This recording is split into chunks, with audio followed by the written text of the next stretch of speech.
Asiri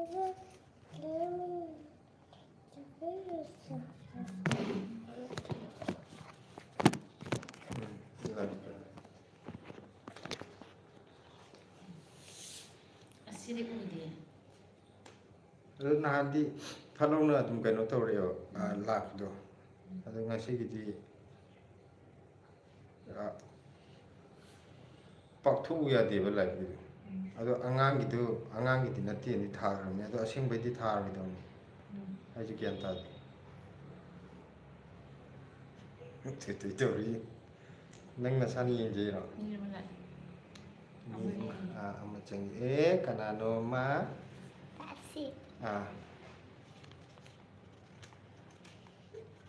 Kanano nang naksali do.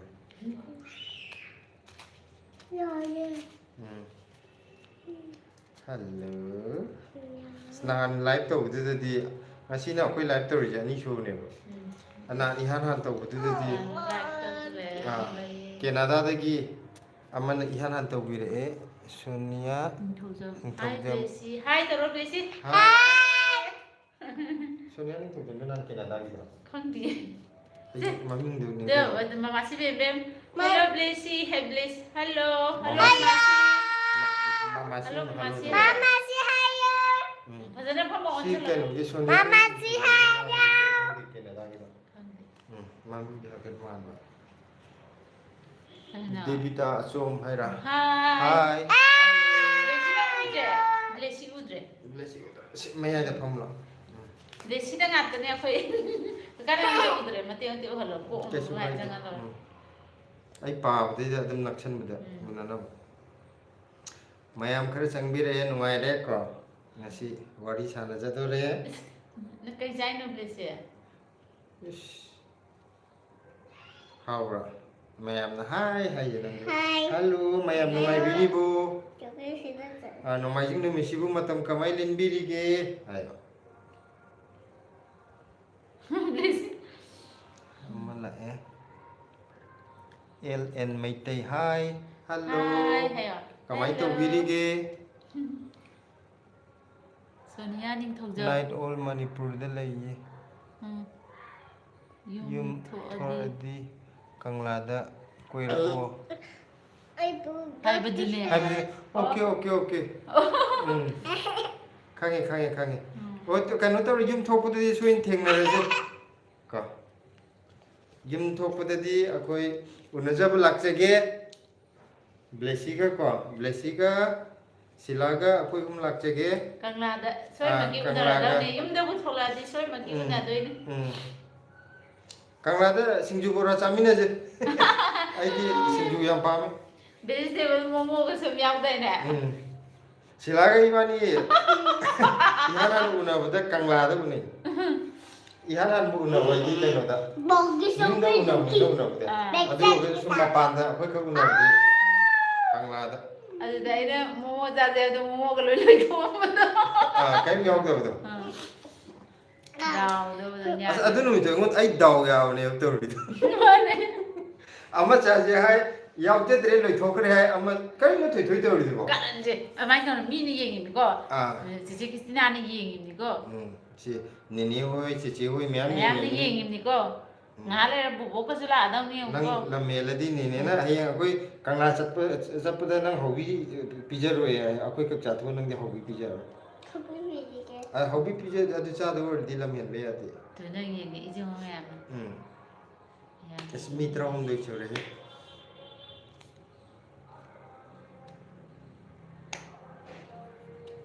Good untuk saja lu lah hebrew. Yang good sahaja. Kau ai sai. Mi gawai ki hen ba. अब camera था तो साजल हो ना उन्हें ना बा हनिया निंग थुजन जे नक्शा लपाओ होय चासे दादा इनमागा डियर ब्लेसी गसु उनसे होय लोय उनसे कोई इसी में कोई पुलप उनरगा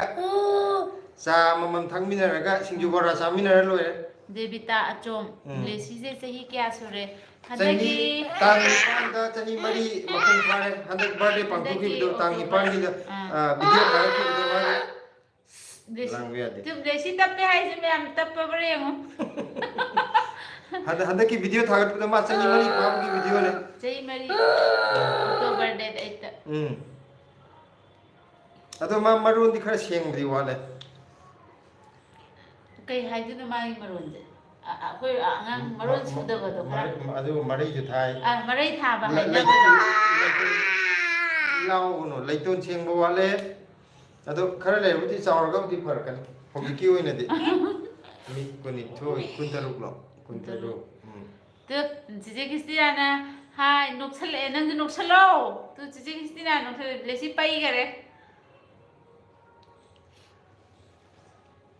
ꯑꯁꯤꯗꯩꯗ ꯌꯦꯡꯉꯣ ꯀꯅꯥꯅꯣꯝ ꯊꯣꯛꯂꯛꯑꯦ ꯀꯅꯥꯅꯣ ꯍꯜꯂꯣ ꯃꯌꯥꯝ ꯅꯪꯉꯣꯟꯗ ꯅꯣꯛꯁꯜꯂꯛꯏꯁꯦ ꯌꯦꯡꯉꯣ ꯅꯣꯛꯄꯒꯤ ꯏꯃꯣꯖꯤ ꯊꯥꯖꯤꯜꯂꯛꯏꯁꯦ ꯌꯦꯡꯉꯣ ꯆꯤꯆꯦ ꯈ꯭ꯔꯤꯁꯇꯤꯅꯥꯅ ꯅꯪ ꯀꯔꯤꯝ ꯄꯤꯖꯔꯛꯑꯣꯏ ꯃꯊꯪꯗꯗꯤ ꯈ꯭ꯔꯤꯁꯇꯤꯅꯥꯅ ꯄꯤꯔꯛꯑꯦ ꯍꯥꯏꯕ ꯑꯩꯈꯣꯏꯗꯤ ꯉꯁꯤ ꯀꯦꯡꯉꯣꯏ ꯀꯥꯡꯁꯣꯏ ꯆꯥꯔꯦ ꯃꯌꯥꯝꯗꯤ ꯀꯔꯤ ꯌꯦꯟꯖꯥꯡ ꯆꯥꯕꯤꯔꯒꯦ ꯑꯩꯈꯣꯏꯗꯤ ꯉꯁꯤ ꯀꯦꯡꯉꯣꯏ ꯀꯥꯡꯁꯣꯏ ꯆꯥꯈ꯭ꯔꯦ ꯁꯤꯡꯖꯨ ꯑꯃꯒ Papa, sudah kisah Yayo PA, Yayo dress. ꯃꯥꯗꯤ ꯀꯩ ꯁꯥꯏꯅꯣ ꯁꯤꯗꯤ ꯅꯨꯡꯉꯥꯏꯕꯤꯔꯤꯕꯣ ꯍꯜꯂꯣ ꯍꯥꯏ ꯇꯧꯔꯦ ꯇꯨ ꯍꯜꯂꯣ ꯍꯥꯏ ꯇꯧꯔꯤꯁꯤꯗꯤ ꯍꯥꯏ ꯀꯃꯥꯏꯅ ꯇꯧꯕꯤꯔꯤꯒꯦ ꯕꯤꯀ꯭ꯔꯝ ꯗꯦꯁꯤ ꯂꯦꯡꯒꯅꯨ ꯃꯩꯁꯦ ꯃꯃꯝꯒꯗ꯭ꯔꯣ ꯑꯩꯈꯣꯏꯅ ꯑꯩꯅ ꯇꯧꯔꯤꯁꯦ ꯁꯣꯝ ꯅꯥꯀꯟꯗ ꯐꯝꯕꯅ ꯐꯗꯣꯏꯔꯣ ꯑꯗꯨꯅ ꯈꯤꯇꯪ ꯄꯩꯔꯞ ꯇꯥꯍꯟꯕ ꯁꯤꯗ ꯑꯝꯇ ꯐꯝ ꯊꯣꯏꯅ ꯉꯥꯎꯁꯟꯅꯩ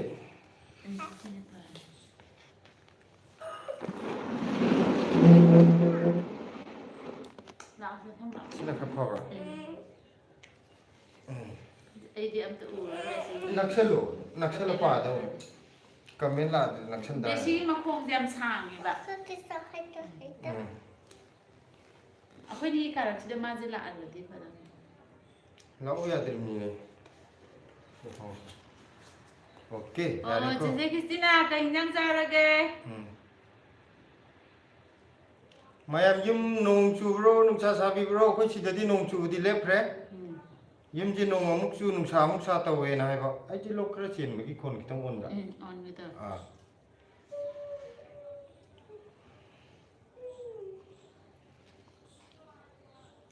ꯅꯪ ꯀꯩꯅꯣꯝꯇ ꯁꯛꯆꯤꯜꯂꯨꯗꯅ ꯀꯔꯤꯑꯕ ꯃꯥꯅ ꯌꯨꯝꯒꯤ ꯁꯛꯄꯗꯣ ꯊꯝꯕꯥꯜ ꯀꯧꯕꯤ ꯂꯩ ꯅꯨꯡꯁꯤ ꯑꯝꯇ ꯇꯧꯔꯛꯀꯦ ꯊꯕꯨꯡ ꯇꯧꯅ ꯍꯥꯟꯅ ꯑꯝꯇ ꯁꯛꯑꯣ ꯁꯦ ꯆꯦꯆꯦ ꯍꯣꯏ ꯅꯦꯅꯦ ꯍꯣꯏ ꯃꯌꯥꯝ ꯌꯦꯡꯉꯤꯁꯦ ꯀꯀꯥ ꯍꯣꯏ ꯌꯥꯝ ꯀꯦꯁꯟꯅꯩ ꯌꯥꯝ ꯄꯛꯇꯤ ꯍꯅꯨꯔꯒ ꯀꯦꯁꯟꯅꯕꯁꯦ ꯀꯦ ꯑꯩ ꯁꯦꯝ ꯀꯗꯥꯏꯗꯅꯣ ꯂꯩꯔꯤꯁꯦ ꯑꯩꯈꯣꯏ ꯍꯧꯖꯤꯛ ꯂꯩꯔꯤꯁꯦ ꯗꯦꯜꯂꯤꯒꯤ INA ꯃꯥꯔꯀꯦꯠ ꯃꯅꯥꯛꯇ ꯑꯩꯈꯣꯏꯅ ꯂꯩꯔꯤꯕ ꯖꯒꯥꯁꯤꯕꯨꯗꯤ ꯂꯛꯁꯃꯤꯕꯥꯏ ꯅꯒꯔ ꯀꯧꯋꯦꯕ ꯑꯗꯣ ꯂꯛꯁꯃꯤꯕꯥꯏ ꯅꯒꯔꯁꯤꯗꯤ ꯀꯥ ꯍꯦꯟꯅ ꯈꯪꯅꯗꯕꯅꯦꯕ ꯑꯗꯣ INA ꯃꯥꯔꯀꯦꯠ ꯍꯥꯏꯔꯒꯗꯤ ꯗꯦꯜꯂꯤꯗꯗꯤ ꯃꯃꯤꯡ ꯌꯥꯝ ꯆꯠꯂꯦ ꯑꯗꯣ INA ꯃꯥꯔꯀꯦꯠꯇꯨꯒꯤ ꯍꯦꯛ ꯑꯣꯄꯣꯖꯤꯠꯅꯦꯕ ꯑꯩꯈꯣꯏ ꯂꯩꯔꯤꯕ ꯖꯒꯥꯁꯤꯒ ꯑꯗꯩ ꯗꯦꯜꯂꯤ ꯍꯥꯠꯁꯨ ꯂꯩꯔꯦ ꯗꯦꯜꯂꯤ ꯍꯥꯠꯇꯨꯅ ꯑꯃꯨꯛ ꯑꯩꯈꯣꯏꯒꯤ ꯑꯩꯈꯣꯏꯔꯣꯝ INAꯒ ꯗꯦꯜꯂꯤ ꯍꯥꯠꯀꯁꯤꯒ ꯑꯣꯄꯣꯖꯤꯠ ꯑꯣꯏꯅꯔꯤꯅꯦꯕꯀꯣ ꯗꯦꯜꯂꯤ ꯍꯥꯠꯁꯤꯅ ꯑꯩꯈꯣꯏ ꯊꯣꯡꯒꯥꯟꯒꯨꯝꯕ ꯍꯥꯏꯇꯥꯔꯦꯅꯦ ꯑꯩꯈꯣꯏ ꯃꯃꯥꯡꯗ ꯂꯩꯔꯤꯕ ꯁꯣꯔꯣꯛꯀꯤ ꯅꯥꯀꯟ ꯅꯥꯀꯟꯗ ꯗꯦꯜꯂꯤ ꯍꯥꯠꯅ ꯑꯩꯈꯣꯏꯔꯣꯝ ꯊꯪꯕ ꯁꯔꯨꯛꯇ ꯑꯗꯨꯒ INAꯅ ꯑꯩꯈꯣꯏꯒꯤ ꯑꯣꯄꯣꯖꯤꯠ ꯁꯣꯔꯣꯛ ꯂꯥꯟꯊꯣꯛꯑꯒ ꯂꯩꯗꯣꯏꯅꯦ ꯑꯗꯣ INAꯁꯤꯗꯗꯤ ꯗꯦꯜꯂꯤꯗ ꯂꯩꯕ ꯀꯥꯡꯕꯨꯗꯗꯤ INA ꯍꯥꯏꯈ꯭ꯔꯗꯤ INAꯗ ꯂꯣꯏꯅꯃꯛ ꯂꯥꯛꯅꯕꯅꯤ ꯍꯥꯏꯗꯤ ꯁꯥ ꯉꯥ ꯂꯩꯕ ꯈꯣꯠꯄ ꯑꯩꯈꯣꯏꯔꯣꯝꯒꯤ ꯃꯔꯨꯑꯣꯏꯅ ꯅꯣꯔꯠ ꯏꯁꯀꯤ ꯀꯥꯡꯕꯨꯒꯤꯗꯤ ꯌꯥꯝꯅ ꯅꯨꯡꯉꯥꯏꯕ ꯃꯐꯝ ꯍꯥꯏꯇꯥꯔꯦ ꯑꯗꯒꯤ ꯃꯅꯥ ꯃꯁꯤꯡꯗꯁꯨ ꯅꯪ ꯊꯕꯨꯡꯇꯣꯟꯗꯣ ꯑꯝꯇ ꯁꯛꯆꯤꯜꯂꯣ ꯂꯥꯎꯅ ꯁꯛꯂꯣ ꯇꯥꯔꯝꯃꯔꯣꯏ ꯐꯖꯅ ꯌꯦꯡꯉ ꯁꯛꯑꯣ ꯑꯁꯤꯗꯤ ꯌꯦꯡꯉꯣ ꯐꯣꯟꯗ ꯌꯦꯡꯉꯣ ꯌꯥ ꯆꯤꯛꯁꯜꯂ ꯁꯛꯏꯗꯣ ꯀꯩꯒꯤꯅꯣ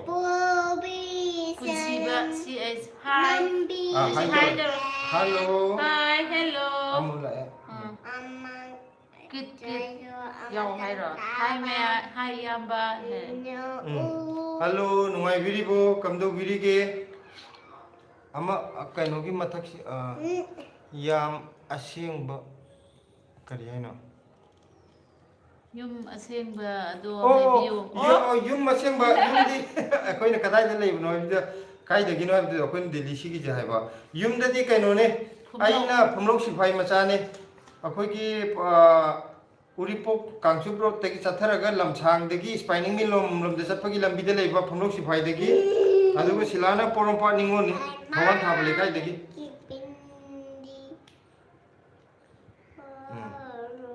tu si bobok sila nungai ni yamba hala kit na tu bobok sila hai tu bro Kakak kit sila kari endak cabi rage ngasi ki kari matin wina hona bi garage kit se kaino video ram gani kasai ai di khangdi akhona aina video ma yeng bodo hana thong ma thak gi yam ta roga hu na mukbang na yam to ne ba ma oram ma kit ha le lang no nai sai sa wa si yang ang sa nei da se nga sai tha si sa sa ji ke ji tha thong do dum tu lu sha lo o nga oi na thong le moi di kit ma thong wi ang ne ma wai nu je ha ma sa na thong ma tha gi tha ga lam ma o ka sai di ne मैं आइना तुम blog एंग जाओ ने आइना अदु माला ai di khang da ba हाना थोंग था को या मत होगा को नदी मु बा ye budi ye ngam mi ko ai na mami ko khang da ba ta Hey, get it, teacher. ka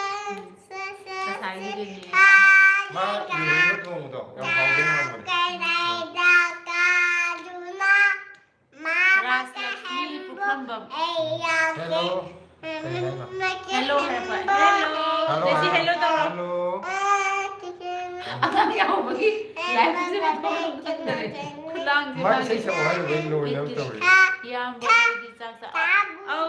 sak sak से वांग हो लो au sak sa le sak sak le अखोई sak sak ga tang famji na thok de mayam ga wari sala ni na Sanggita maibam kai thobak tu ai thobak se disclose puli tau jage ba ko to matam khara kitang ne mata ro ga lai ga tau jage sida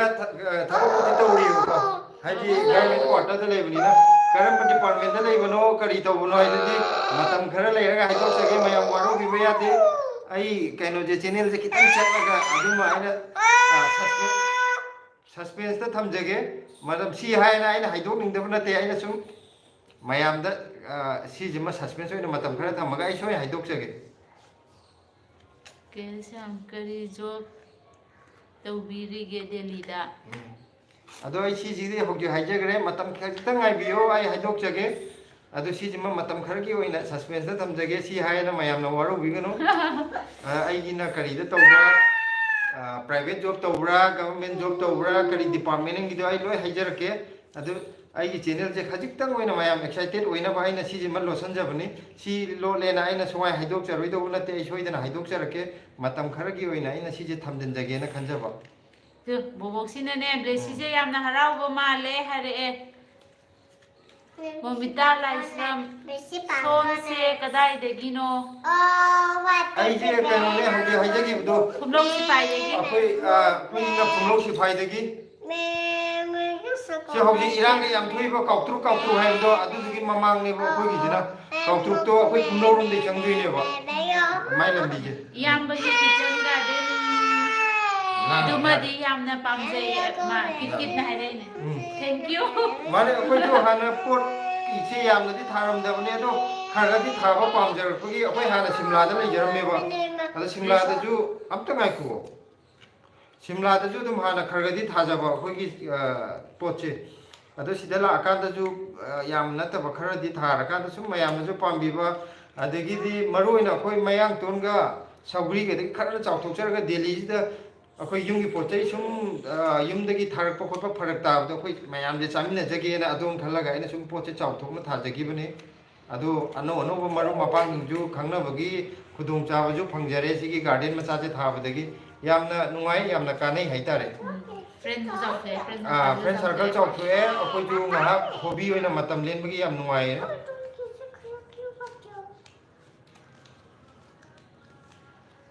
do mayam na ju suggestion AC ma tha ningi si phai phate do matam gi pibiro akoi na ju yam khang hai na tha ba na te da sum pam jo gi tha bai do ne aduna mayam na comment da adu to ada to akoi gi asoi bi yaw ga ju sum hai bi ro ꯑꯗꯨꯗꯨꯒꯤ ꯃꯇꯨꯡ ꯏꯟꯅ ꯑꯩꯈꯣꯏꯅ ꯁꯨꯝ ꯁꯦꯝꯗꯣꯛ ꯊꯥꯔꯤꯅꯤ Sangeeta Maibam kari mathel charage ngasidi akhoi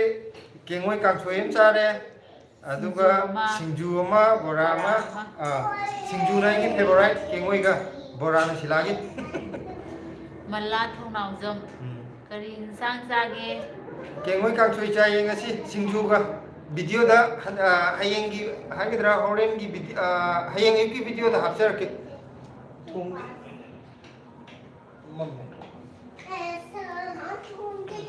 Vidyani hai ra Vidyani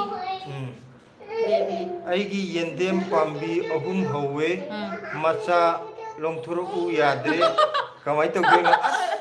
akoi ni sida yendem pambi je macha phukto hona bda thaba moy tongan ba akoi na akhanna ba kaimta hapa ju leite bu ado leibak tu de akoi na khara phajana sembi ba hom launa adi akoi gi leibak tu soi launa sembi ba ado akoi de gi oina yenem sar lo bala biyo sai de leita ra ga delhi de leira ga di akoi yendem supply to je ga adi chara do apamba dum pisige do akoi gi bu leibak tu yam na kalan de ba aduna chara do yam na chongse Sangeeta Maibam Manipur da thola aroi dro thola kani sai dum lai ni na manipur de akoi ka song ham de ado mapal da lam de thapani na ba ko to ina thok pudi ngam da ba adi aduna akoi yam to ina tholak tra ju sahi manunga amulak te dum thoe anira kumba adi thabak le raga anira thok pu jawe adu amukti dum thok na bdi hone Bimola Laisram som se subscribe tawbana pamudo male kay no phadong ma le am natra phadong male ro ai pa silana message pa je mi kano nung jana ka do na do re mayam nu sibira ga di tawbiro channel bu pambi ra ga di pambi dra ga di kubai lai adu ni akoi ka thajara akoi ki channel do mayam na yeng bda numai khala ga di tawbiro numai ai di pam je da bu pam da bu ra ga di subscribe taw ru gi ken kana bu le di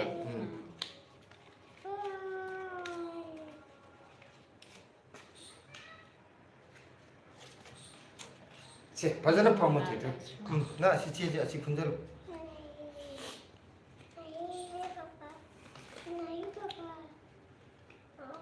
ngasagi kenodo siama nama pido adu message pido apa aku ahan oi adu mala ba iso madum aku ide yang sina dum comment pido apa adu saya senjut pido yang pau ai ne ge ulo ka ha bu ma le ai ni atau market atau apa jaga tu dum ulo on hai betul aku sih juga itu di nuai mana aku itu pengen cuma karena tadi kita budi umni ya bado masih nak kerana nuai itu sidagi budi Delhi dah juga kerja indaran tenang sih kita sana Sudah sange. adu mamang itu thasal akan aku ketemu panggi kan sidap tu mina pamlo Sudah aku sama. lemela di ne asigi mobile lagi ne nung bayar kan nung bayar di nang par lidra lemmen biar dia ngang Sangeeta Maibam hinjang leibagi blog amuk nambir oi namu oi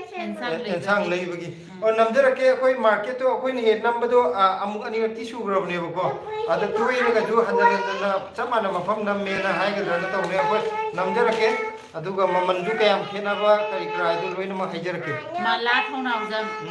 yamna nungai bilesi channel se adum loi phawju yengi yam nungai jare adi koi ki channel jibu nungsibi bagi da mak adi nungsibi ba kharan mayam jina laibada ke koi channel je semba ngamjari bani adu na nungsibi bagi da mak yam nungai jare debi kari thabak tawge kari thabak tawraga leije tawraga leibage ai yendem ahumdo aina yengmandana makaga taba ngamdre ado kaino ne tawbune akoi ju tawe hadi isana thawai yauna thajaba amta lang kano akoi na thawai yauna thajaba poche si ngang gi lang khuen je phajana hen bane se te hen de ha mayam ne si hen de ha je phajana hen bane ado isana thawai yauna thaba poche si de tum yeng bane ba koi ju tawe ba si de ida ado ꯀꯩꯅꯣꯅꯦ ꯌꯦꯟꯗꯦꯝꯒꯤ ꯀꯩꯅꯣꯗꯣ ꯂꯩꯕꯥꯛꯇꯣ ꯈꯔ ꯍꯣꯞ ꯍꯣꯞ ꯂꯥꯎꯍꯟꯕꯤꯌꯣ ꯌꯥꯝ ꯀꯜꯍꯟꯕꯤꯒꯅꯣ ꯃꯆꯥꯁꯨ ꯑꯗꯨꯝ ꯂꯣꯡꯊꯣꯔꯛꯀꯅꯤ ꯑꯗꯨꯒ ꯑꯩꯒꯤ ꯊꯕꯛꯀꯤ ꯃꯇꯥꯡꯗꯨꯗꯤ ꯑꯩꯅ ꯍꯧꯖꯤꯛ ꯉꯥꯏꯍꯥꯛꯀꯤ ꯃꯃꯥꯡꯗꯁꯨ ꯍꯥꯏꯖꯈꯤꯕꯗꯣ ꯑꯩ ꯁꯣꯏꯅꯗꯤ ꯔꯤꯚꯤꯜ ꯇꯧꯖꯒꯦ ꯃꯇꯝ ꯈꯤꯇꯪꯗꯤ ꯉꯥꯏꯕꯤꯌꯨ ꯑꯗꯨꯒ ꯑꯩ ꯃꯇꯝ ꯈꯔ ꯁꯁꯄꯦꯟꯁ ꯑꯣꯏꯅ ꯊꯝꯖꯔꯒ ꯈꯔ ꯇꯞꯅ ꯍꯥꯏꯖꯒꯦ ꯃꯌꯥꯝ ꯁꯤꯒꯤꯗꯃꯛꯇ ꯋꯥꯔꯧꯕꯤꯒꯅꯨ ꯑꯩ ꯍꯥꯏꯗꯣꯛꯆꯅꯤꯡꯗꯕ ꯅꯠꯇꯦ ꯈꯤꯇꯪ ꯃꯌꯥꯝꯁꯤ ꯑꯦꯛꯁꯥꯏꯇꯦड ꯑꯣꯏꯅꯕ ꯇꯧꯖꯕꯅꯦ ꯆꯦꯅꯦꯜꯁꯤꯒꯤ ꯁꯪꯒꯤꯇꯥ ꯃꯥꯏꯕ ꯃꯔꯛ ꯗꯦꯂꯤ ꯕ꯭ꯂꯣꯛꯁꯨ ꯑꯗꯨ ꯁꯨꯝ ꯅꯝꯕꯤꯔꯛꯑꯣ ꯌꯨꯝꯗꯤ ꯀꯔꯤ ꯀꯔꯤ ꯇꯧꯕꯒꯤ ꯑꯌꯨꯛꯀꯤ ꯑꯇꯩ ꯑꯣꯐ ꯅꯨꯃꯤꯗꯥꯡ ꯀꯔꯤ ꯀꯔꯥ ꯃꯌꯥꯝꯒꯤ ꯍꯣꯏ ꯅꯝꯖꯔꯛꯀꯦ ꯑꯩꯈꯣꯏꯒꯤ ꯌꯨꯝꯗ ꯗꯦ ꯇꯨ ꯗꯦ ꯍꯥꯏꯇꯥꯔꯦꯅꯦ ꯗꯦ ꯇꯨ ꯗꯦ ꯂꯥꯏꯐꯀꯤ ꯃꯇꯥꯡꯗꯁꯨ ꯑꯗꯨꯝ ꯍꯥꯞꯆꯔꯛꯀꯦ ꯁꯤꯂꯥꯅ ꯀꯩꯀꯩ ꯊꯕꯛ ꯇꯧꯕ ꯑꯩꯅ ꯁꯤꯗꯁꯨ ꯂꯩꯕꯗꯁꯨ ꯑꯗꯨꯝ ꯍꯥꯞꯆꯔꯛꯀꯦ ꯑꯗꯨꯝ ꯃꯔꯛ ꯃꯔꯛꯇ ꯍꯥꯞꯆꯔꯛꯀꯦ ꯌꯥꯝ ꯀꯩꯅꯣ ꯇꯧꯔꯦ ꯌꯥꯝ ꯅꯨꯡꯉꯥꯏꯕ ꯁꯖꯦꯁꯟꯅꯤ ꯑꯁꯤꯒꯤ ꯃꯇꯥꯡꯗꯁꯨ ꯁꯦꯝꯖꯔꯛꯀꯦ ꯑꯩꯈꯣꯏ ꯍꯧꯖꯤꯛ ꯃꯈꯣꯟꯁꯦ ꯑꯃꯨꯛ ꯂꯥꯡꯉꯛꯑꯅꯤ ꯁꯤꯗꯩꯗ ꯐꯠꯇ ꯍꯥꯎꯊꯤ ꯀꯩꯅꯣꯒꯤ ꯀꯨꯔꯥ ꯂꯧꯕ ꯑꯃꯨꯛ ꯂꯥꯛꯑꯦꯕ ꯒꯥꯔꯤ ꯃꯣꯏ ꯏꯁꯩ ꯁꯛꯑꯒ ꯃꯣꯏ ꯇ꯭ꯔꯛꯇꯣ ꯑꯃꯨꯛ ꯂꯥꯛꯑꯦ ꯑꯗꯨꯗꯨꯅ ꯃꯈꯣꯟꯗꯤ ꯉꯥꯏꯍꯥꯛꯇꯪꯗꯤ ꯂꯥꯡꯉꯅꯤ ꯃꯤꯅꯤꯠ 4-5ꯒꯤ ꯑꯃꯗꯤ ꯁꯤꯗ ꯂꯥꯛꯇ꯭ꯔꯤ ꯃꯥꯜꯂꯦ ꯑꯩ ꯄꯤꯕ ꯊꯣꯛ ꯑꯩꯈꯣꯏ ꯑꯣꯄꯣꯖꯤꯠꯁꯤꯗ ꯃꯥꯜꯂꯦ ꯍꯥꯏꯐꯦꯠ ꯍꯧꯒꯠꯂ ꯌꯦꯡꯉꯨꯁꯨ ꯑꯁꯣꯝ ꯂꯥꯛꯄ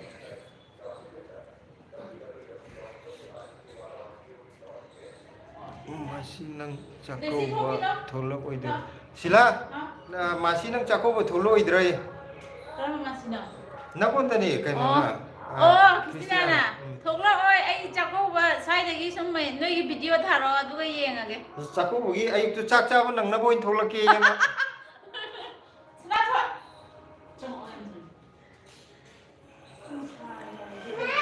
ꯏꯟꯖꯥꯡ ꯑꯍꯥꯎꯕ ꯊꯣꯡꯉꯝꯃꯨ ꯊꯧꯗꯥꯝ ꯀꯃꯂꯥ ꯀꯔꯤ ꯂꯝꯗ ꯂꯩꯒꯦ ꯑꯩꯅ ꯑꯩꯈꯣꯏꯅ ꯍꯧꯖꯤꯛ ꯂꯩꯔꯤꯁꯤꯅ ꯗꯦꯜꯂꯤꯗꯅꯦ ꯗꯦꯜꯂꯤꯒꯤ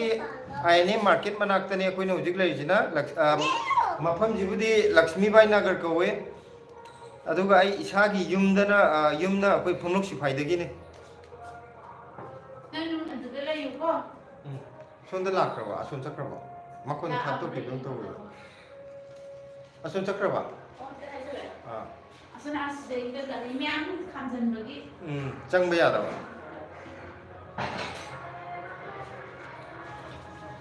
ꯇꯥꯃꯣꯅ ꯏꯅꯝꯃꯗ ꯐꯥꯒꯤ ꯍꯦꯛ ꯍꯦꯛ ꯇꯧꯕꯗꯨ ꯌꯥꯝ ꯄꯛꯆꯩꯌꯦ ꯍꯣꯏ ꯁꯤ ꯃꯉꯥꯏꯔꯦ ꯍꯥꯏꯗꯤ ꯂꯩꯃꯤꯟꯅꯔꯗꯤ ꯑꯃꯒ ꯑꯃꯒ ꯐꯥꯒꯤ ꯖꯣꯒꯥꯏ ꯇꯧꯅꯕꯀꯣ ꯑꯗꯣ ꯁꯤ ꯃꯉꯥꯏꯔꯦ ꯃꯌꯥꯝꯅ ꯅꯨꯡꯉꯥꯏ ꯍꯥꯏꯕꯤꯔꯕꯒꯤꯗꯃꯛꯇ ꯊꯦꯡꯛ ꯌꯨ ꯑꯩꯈꯣꯏꯒꯤꯗꯤ ꯑꯇꯣꯞꯄꯁꯨ ꯀꯩꯁꯨ ꯂꯩꯇꯦꯗꯅ ꯑꯩꯈꯣꯏ ꯎꯠꯆꯕꯗꯤ ꯏꯆꯝ ꯆꯝꯅ ꯑꯩꯈꯣꯏ ꯅꯨꯡꯇꯤꯒꯤ ꯁꯨꯃꯥꯏꯅ ꯑꯃꯒ ꯑꯃꯒ ꯐꯥꯒꯤ ꯖꯨꯒꯥꯏ ꯉꯥꯏꯍꯥꯛ ꯇꯧꯅꯕ ꯁꯤ ꯃꯉꯥꯏꯔꯦ ꯑꯗꯣ ꯃꯌꯥꯝꯅ ꯁꯤꯗ ꯅꯨꯡꯉꯥꯏ ꯇꯥꯛꯄꯤꯔꯛꯄꯁꯦ ꯊꯦꯡꯛ ꯌꯨ ꯃꯈꯣꯟꯁꯦ ꯉꯥꯏꯍꯥꯛꯇꯪꯒꯤꯗꯤ ꯈꯤꯇꯪ ꯂꯥꯡꯈꯤꯅꯤ ꯃꯣꯏ ꯐꯠꯇ ꯍꯥꯎꯊꯤ ꯂꯧꯕ ꯂꯥꯛꯄꯒꯤ ꯑꯩꯈꯣꯏꯒꯤ ꯊꯣꯡꯒꯥꯟ ꯃꯄꯥꯁꯦ ꯆꯞ ꯆꯥ ꯌꯧꯔꯛꯄ ꯑꯗꯨ ꯃꯣꯏ ꯁꯤ ꯊꯧꯗꯣꯛꯈ꯭ꯔꯕꯨꯗꯤ ꯐꯔꯅꯤ ꯉꯥꯏꯍꯥꯛꯇꯪꯒꯤ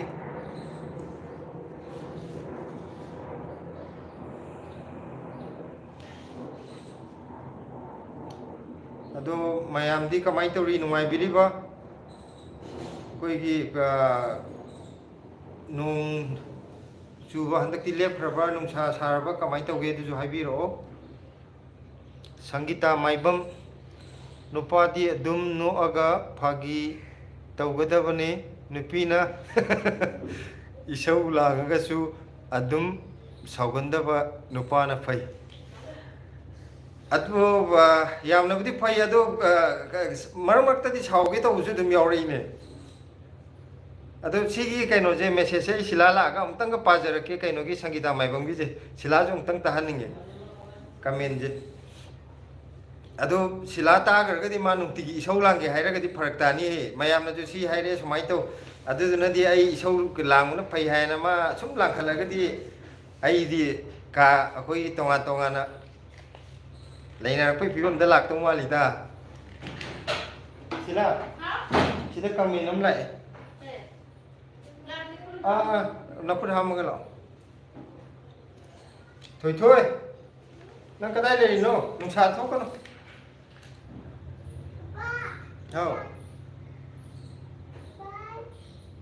không bái cho cái lọ mà nung trong cái lọ nung xa xa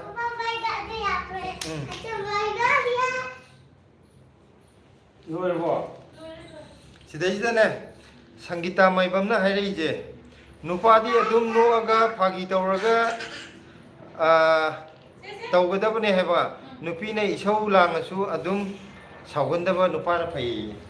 ꯑꯗꯨ ꯁꯤꯗꯤ ꯐꯔꯛ ꯇꯥꯔꯣꯏꯗ꯭ꯔꯥ ꯍꯥꯏꯕ ꯑꯩ ꯍꯥꯏꯗꯤ Kay hay no ay at hundred. नुपाजे सावगंदना Phagi जोगाई तौरगा दुम लैयु नुपीने इसौ कोंलांग लांगजु नुपादो सावदना दुम फागी तौर लैयु माने अदु लैगदबने अदुदि नुपा समाज की असोक लाकनीदा अमा उठारे नुपागी नुपागा नुपीगा अनिमक इसौ लांगदी युमदो अदुम खनरनी चुम्मे नुपी दी सोना बिथोरबदे इसौ लांगरोन बिथोराबने नुपा अदुदे नुपाना अमु लांग आदि फिबम अम तारोइबा नंगी वाखलोंदो आई याय संगीता माइबम आइदी यानिंगदे इसन लोइना ब्लेसी नुमसीखरे कनानो आई कनुदुने कोई नाउरेबम रीना इसीना कोई की हे कनो तुम था कमेंट तुम लाखुदो आई मसकमा कोनाना खंगदा ब्लेसी इसी अनि लाखुदा अमा कनो सेटपदो कोई की तुम याम नुसीना तुम कमेंट वीडियो तुम फजि येंगे इसीना थैंक यू अखोगी लाइफ से संगबी रखोगी ngasi इसीना तुम चांग नाइना अखोगी वीडियो दा इंटरेस्टमेंट वीडियो रखोगी थैंक यू आइदी ngasi इचे संग फजि याम नुवाइबा अमा फावे आइदी अखोगी वीडियो जिदु चांग नाइना कमेंट पीबी रखवा सपोर्ट तौबीबा ngasi मी फलेम संगबीरे किमापति देवी अदो तामो नुपीना इथौ लांगलिसे नुपागी मखासु यामना पोलबने अदु मा सेम लांगदे केमदि हाइदमनिदा जुमे तो बाय नुपाई मखा याम पोले अदुबुदी आइजो लालोइबुदी हाइगेबको अदु खदितंग कनो तौजो लोइना 100% चुमेदि हाइलोइगेको हाइदि मसाकी पोकपदगी सुमाइना तुम चोंथोरप मिजु दुम यावेबा अदुदुना मोइजे फना कनो तौजु यादब यावेबा अदुदुना गसाइगिदो ओइ 70% बक चुमे हाइरगे 30% नमदि सुमाइन तौबो कांगु दुबि थंगेको नदे अदुनि नंना सुमाइन तौबो कांगु दसन दोराबा आइजे नंग सेक्रेटरी हाइदाना मयामना तुम खंगंगनीबा आई कया मयामना सुमाइना तौवी कया मयामना तौदे हबदा अदुदा आइना ककाला खंगिंगिजिना आइजे सुमाइन तौबो कांगु दसन दोरासे कैनो अमा केरे ngamom impal weather karam tauge weather je hojing nuaire nung ju bale pare aduga sabgi chang ju khara handare aduna hojikti weather je best tare haidi delhi lakuda nuai nuai ba matam du oire hojik ado fan ji thari yang tapna tu daga tharamani khana di phat daga thaba sikhundang manu thu adumai thaba haji ado fan ji yang handare chang ado weather ji am nuaire अब नवंबर के यौरती am nuaire pije ke hai je gaino tamo se kai thabak tauge sigi tamo me bal kari lamgino lamdagino o kaino ne अखोई जे फुमलों सिपाही ने बको फुमलों सिपाही है ना दिखंग तो museum live ने बा अखोई की काइनो दगी उरीपोक लाइन दगी लमसांग लोम दुदा हाइदरना दुदगी कितंग चलगा लई रे बको अखोई की जे अदुगा सिदा आइन कई थबक तौगे ना हंगबिरपदना आइगी थबक से मतम खेतंग लोसन जगी जे अतै यमतना तबाइना आइगी वीडियो जिदा कितंग एक्साइटेड वइनाबा मतम कितंग लेरगा आइना रिवील तौजगेना हाइ खंजबा आइजे करी प्राइवेट तौर लेरा करी तौर लेबनो दो आइगी डिपार्टमेंट ना करी नो थबक सरकार की तौरगना नत्रगना प्राइवेट कंपनी तौरे आई हाइजगे मतम कितंग आइबियो वारो बिनुसिगी दमक्ता ngangom impal khangge impal manung gumbane heba mane akoi district impal west ne nakpu di nakpani da ada manipur gi jaga je gari nungli khara lalli da nako aduda kano to hoyani yamna thapa jaga nte kilometer 3 khaktani da adi impal bazar dagina kano bok chatbagi lambi do nambol bokge Delhi kadai wai da lei bige heba Delhi ekona lei je South Delhi budi singe bako South Delhi ro ju Central Delhi dagi khajitang chhaut horo po jaga ni ba INA market mayam hangbi ramune INA market ki het manak te opposite ne khoi lei je khurkhul se tab yare khurkhul chume akhoi ju de kitang chatharaga khurkhun nung la ka doi ne ba yam chume habiri do khurkhun du na mo akhoi de kitang chathagi doi ba adagi akhoi gina mayang langjingi hek mathang mathangi mayang langjingi thangna buduna akhoi gi leire adagi amuk sum mathang jagragana chirang kulkulaaga amuk awang singmai adagi maninglomda haidaragana akhoi leimakhong maru chatpa yadre loi phagdo phojing na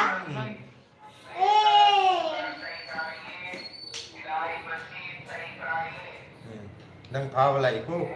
lammen nganu lammeladi Sanggita ba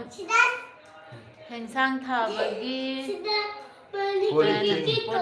beto internet chen bro hoi internet chele sidaida ana project kanobudi nursery je ama budi lai ko adu walking distance nataba adu akoina chathok chasin je farak ta ba yawena adum kanodagi online le dum chele ngamo ifal ai su deri da lakna me September da as ana kano ta badi khawna magadi akoi ida la magadi numai gadum kesia थाइनगी इपा इपुना हाइनबा लेबनी आई अंत नक्सेला पागे आई मिट कितंग सोपजे हाइनबा लेबनी इयाम्बा नुपीदा यामना नुंगसीबा उटलुनु हाइबा सिजिमदि आई 100% याई सिजिमदि फान चुमे अखोइगी के यामना कोइ ताकबिरे ये सिजिमदि याम चुमे याम उलबा नुपी अंगांगदा यामना कनो तौरबा फ्री थारबा अदुम सोयरदम सारगा मेदाम गसी यामना फजैको सारगा मेदाम मदि हाइबी गनो अखोइना हाइदि अखोइगी खारगना तामोगा इची हाइरो इतै माइरो अदुमाइना दुम हाइबियो अखोइ खितंग कनो तो सिजिमा गेप लैबा आइतारे अखोइ इमुंग मनुंग ओइना फ्री ओइना लैमिना जेबा अखोइ म्याम उख्रमबम राधारानी देवी नुंगाइरिबो इचे पिक्चा इसिरि कनानो आई राधारानी आइजे नुंगाइरिये आई याम नुंगाइरि मागा राधारानी पुखरम माइजे आई खंगबा ngamdre good afternoon bless ngangom imphal okay yamna kanna kaya nate yamna nakna leiramme पाउनाक ओके याम नंगना लेरमगा पाउनाक ला हाइबा लकन पाउनाक कोइ नक्सन गि उद्रे याम नंगना लेरमे पाउनाक त सिंगांगुम इम्फाल जे कदा जगह ओइदेनो सोमना काय जगह the लेबिबनो सिजमा हाइबिरो अदगी ngako mathang gi china karino sing mami good afternoon blessy good afternoon Blessy जो काचिल दा साना लेरे सिदाइदा नो नो चुर सातिन तुपी ये अदो मा मम्मगी अखोइना कनो तो जे नुवाइते ना मा सिलाइबा निंसिंग ममी 6 like thank you very much tamo yam nakna leirame haide अच्छा सर ग्रीन पार्क थांगमैबन ngang lay bani अच्छा ग्रीन पार्क ती नक नक रे अखोइगा ग्रीन पार्क ओरदी अखोइगा याम नक न लay कनो नक न रे मेट्रो द लागे जु अनि स्टेशन अनि खक्तनी सारहोय फैमिली से कया लेगी akhoi ahum khatan कनो ने अखोइ अहुम खक्तने युमद इमा होइदी युमद लय लय अदु अखोइ युमगी जु थादो को यादबगी इमा जे सिदैदा लयु याद्रे नन मर मरक्ता अखोइना थोपा नत्रगै कनोदी बाबादी लैगिद्रेगी अदुने इमागा अंगांगैगे युमदा लै अखोइ सिदा हुजिक लैरिसिदि आइने सिलाने ब्लेसिंग अखोइ मु खक्तने ngango ima khangले next लाखदा pav pav के होय सोइदना फावबिरो ग्रीन पार्क तुदि अखोइगे इनक नकना लैबो जगाने angang lei halo angang thangmi bandigi ado hana kano tordigidi खंगनरमगदी ममांगदा लामगजु उनरम याबने अदो हाना कनो खंगना उद्रगजु हौजिक्ति खंगनरबनिना मथंग लागदी सोइदना चंगबिरो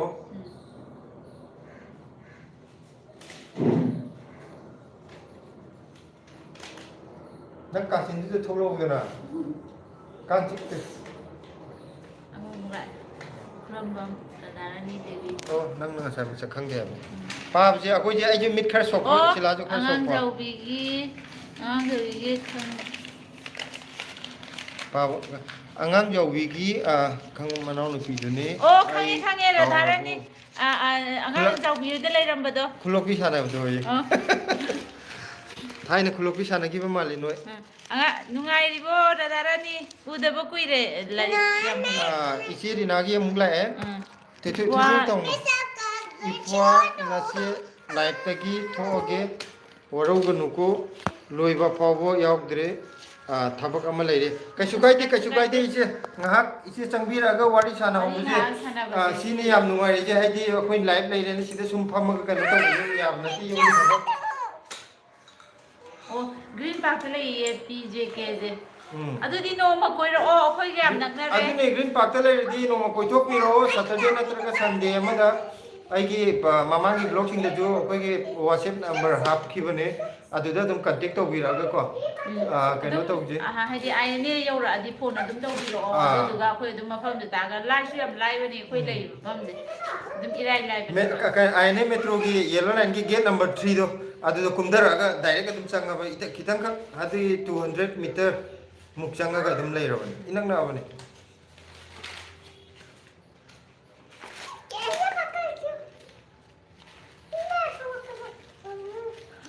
Silana itu promosi itu kan itu.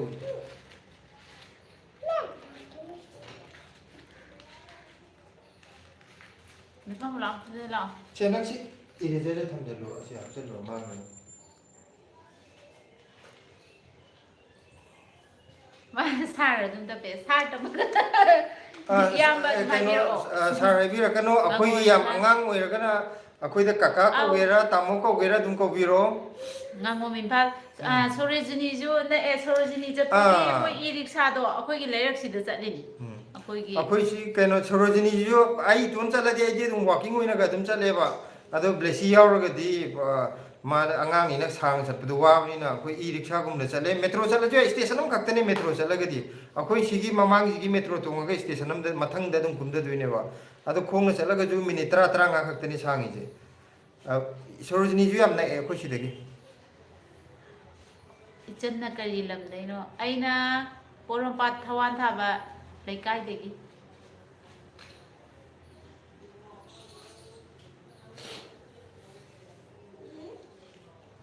Porompat ero nang kai di man ge kai di man ge ba Porompat Thawan thaba leirak hai su kang nei adegi ayang puli Thawan thaba leirak loi khona bini noi bung pung makhong do adugi he opposite te atopa mo la kamal au nungai leikai ne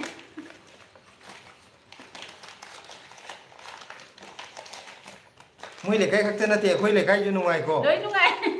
ni khudi ma ki leikai loi nungai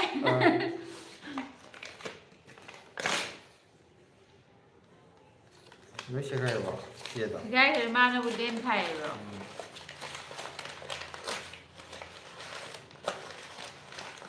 Kano de phone jam jam mam da ba mam de sina ka pa bu ni Nó vẫn nungai ba lang kat pa sina ka bu ni ai na mo khatwa so nungai Oh, yam le oil pump, car wash, adegi dukan, grocery gi dukan, adegi Semrok school do. Ayang pali gi da leiba, adu dugi leirak tu da ne akhoi gi yumje. Thongal ahum subada. Thamba kogi me masi. Anyang ki pepi. Gitu. Adi noi lekai da kari na mo ja de grocery ki dukan adu dukan mayam le yo Nanti mana oil pump, car wash me yam le hai tu da ini dukan yam le yam ni kai no. Hey am tiaw ko Ay am de am de. आयो देखो एक बार के बच्चा में बाल का सकती है Ay na sahi manga su da pura ko o le me ba ni ba ko sahi manga. अभी Dei je ekta soro ma ma. Oh, ang khang ni. Hadi Semrok le ba. Semrok lai bidu ki kitang changjal ga yum dalan wang bam lai bidu adi na ka ta inem nem mam lai bidu silaw ke baby Tak pa da nungai to o ni.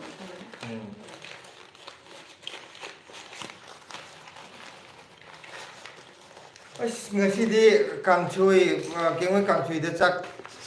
battery ji kai no sai yam yaw bi da kengoi kangchui chap da chak si phajan pujan gare Ina hoi di kari jang sarage. ai ji wang kai angom nei kai da lai di Oh. angom nei kai je khangi angom nei kai da kai no gi Nawai akoi oja am lei rame kan chemistry oja Priyo Kumar na am lei bani haujikti khara ahnu oi ramadra khangde akoina thaina kan to akoi chemistry ta piro ko oja am lei oza biri na thaina amasu lairambane poka horaga adum hanmora aina oja Priyo Kumar abdudi DM college ki da pu ne chemistry ki department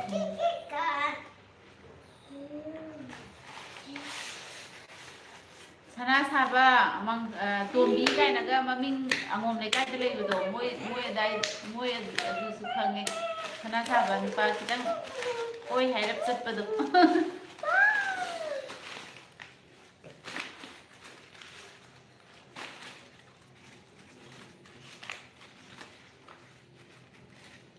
kai hanya kaka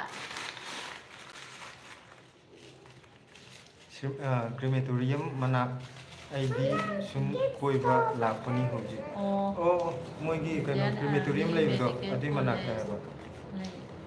Indian Army Medical College lei do adu ko kayam nage Indian Army Medical College Indian Army Medical College se ka jaga ro lei do Indian Army Medical College si kai ni de lei do to ma di nào ai quên đi chị bình kia không tập nate so da akoina walking ge chat pam lei prakash kai ga adu ki yam kai na thap na budi oi roi ma si kilometer kai am oi duino manga tar kum oi gedra adu orum do male Indian Army Medical College ki ai objective je hari ma pham do khangdre ba ina man bam lei go army gi medical college se adu aina hari jo oi di moi kai no gi do koi Mahatma Gandhi gi kai no ju lei ba adu yam thap na da ne ba khôi cái xem là hay này khôi đi nông mà phá đốt lạc bây giờ Delhi sẽ ngầu adu ti chumme ano ma pham ni na dum ai di Delhi di line ai ujik Manipuri tholo kuda ai ju dum ngau we ba ai di kui na chum lai gi dam ni na ma pan na chum lai ro ki ko ado ha ai di amung khangon walam ba dum kanu to bu yo ni confuse to dum yo ni chính mà mi ai buy tàu rồi cái phone charge ôi yai kan to wiru ro changbirapagi thank you ngangom Imphal June July da sige tàu ấy sao Delhi da adu sumam ne kaino ga me ga June ga ni na pharak tari je adi nong ju chudringe July da na nong khaga chu horam na sar ga kitang koi me ga June ga ki sa ba ji ko nungai bne akoi kaino ta adu matham da ai no ma da tarura ga iru jai adu bo pen de Sorry, sweet bakers. Hi, I am new. Thank you. Akoi ano ba mo sakang pagi. Kainon ano ba new er jo akoi marak sa sangdir pagi. Thank you very much. Thank you. All from Ngọc thế nào? lấy badu không lâu rồi oil pump Brickfield lấy badu phum lok. Oil pump lấy badu kainon ne phum lok sifai ne ko. adu he opposite ne ko yum Oil pump do akoi ki het akoi ki oil pump do ki sumang matun da ne oil pump nei do akoi yumga oil pump do ga mamai onjan na nok min na lai do last ngam gi kan do ram dai ne Really kana ngam pharmacy home da oil ram mai da oil midra ai mana da hoi ne mana ne kamen ka pirapada ne ai na adu wa khandoi na khanbudo te da akoi ne kai anga oil ti adu haira kidro ai u da kaka da da na haira widra ba mane oil pump lai budu ne on pai lai budu ge manak ta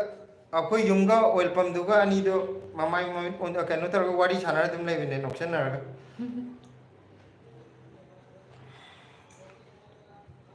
anh su support khara tawbiu yamba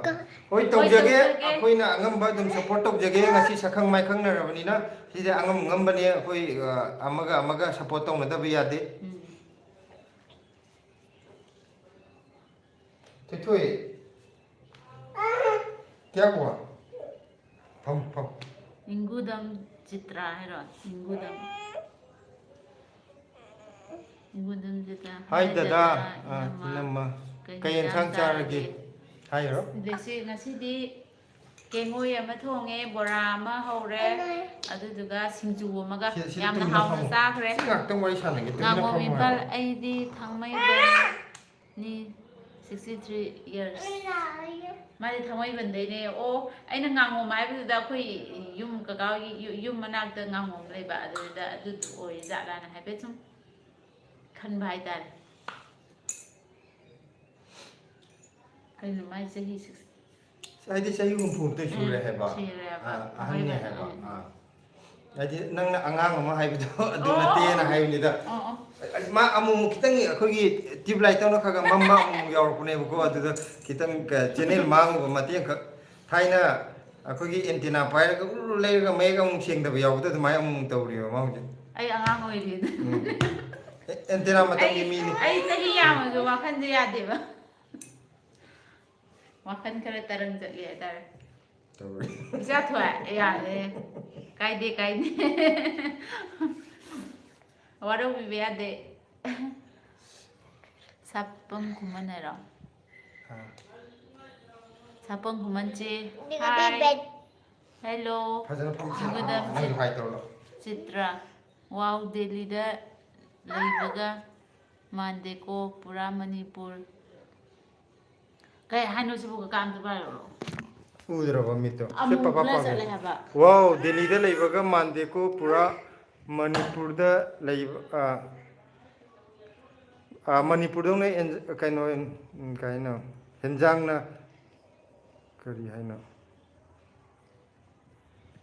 ꯏꯃꯥ ꯂꯩꯕꯥꯛꯇ ꯂꯩꯕ ꯃꯥꯜꯂꯤꯀꯣ ꯑꯠꯆꯥ ꯏꯟꯖꯥꯡ ꯅꯥꯄꯤꯒ ꯊꯥꯔꯒ ꯀꯩꯅꯣꯒꯤ ꯑꯩꯈꯣꯏꯒꯤ ꯃꯄꯥꯟꯂꯣꯝꯗ ꯂꯩꯕ ꯃꯥꯟꯗꯦ ꯌꯨꯝꯂꯣꯝꯗ ꯂꯩꯕꯒ ꯆꯞ ꯃꯥꯟꯅꯩꯅ ꯍꯥꯏꯕ ꯑꯗꯨꯕꯨꯗꯤ ꯑꯩꯈꯣꯏꯅꯅꯦ ꯗꯦꯜꯂꯤꯁꯦ ꯃꯅꯤꯄꯨꯔ ꯑꯣꯟꯊꯣꯛꯇꯣꯔꯤ ꯌꯥꯝ ꯀꯟꯅ ꯑꯩꯈꯣꯏ ꯐꯦꯃꯤꯂꯤꯅ ꯗꯦꯁꯤ ꯐꯦꯃꯤꯂꯤꯅ ꯗꯦꯜꯂꯤꯁꯦ ꯃꯅꯤꯄꯨꯔ ꯑꯣꯟꯊꯣꯛꯀꯦꯅ ꯈꯜꯂꯤꯌꯦ ꯑꯗꯨꯗꯨꯅ ꯃꯅꯤꯄꯨꯔ ꯃꯥꯟꯅꯕ ꯌꯥꯝ ꯀꯟꯅ ꯍꯣꯠꯅꯔꯤꯕꯅꯦ ꯑꯩ ꯁꯤ ꯍꯧꯖꯤꯛ ꯀꯩꯅꯣ ꯊꯣꯡꯒꯤ ꯍꯥꯡꯇꯣꯛꯀꯦ ꯌꯥꯝ ꯃꯝꯃꯤ ꯅꯨꯡꯉꯥꯏꯇꯦ ꯁꯥꯄꯝ ꯈꯨꯃꯟ ꯆꯦ ꯕ꯭ꯂꯦꯁꯤ ꯅꯨꯡꯉꯥꯏꯔꯤꯕꯣ ꯅꯨꯡꯉꯥꯏꯔꯤꯌꯦ ꯍꯥꯏꯌꯣ ꯀꯀꯥ ꯅꯪꯒꯤ ꯌꯥ ꯍꯥꯞꯅꯕꯁꯦ ꯃꯥꯅ ꯁꯥꯏꯈꯤꯗꯣꯔꯦ ꯊꯦꯡꯛ ꯌꯨ ꯉꯥꯉꯣꯝ ꯏꯝꯐꯥꯜ ꯈꯥꯃꯦꯟ ꯀꯩ ꯍꯥꯏꯅꯣ ꯀꯗꯥꯏꯅꯣ ꯈꯥꯉꯦꯝꯕꯝ ꯕ꯭ꯂꯣꯛ ꯍꯥꯏꯅ ꯑꯃ ꯂꯩ ꯌꯥꯝꯅ ꯄꯣꯄꯨꯂꯔ ꯑꯣꯏ ꯃꯗꯨꯁꯨ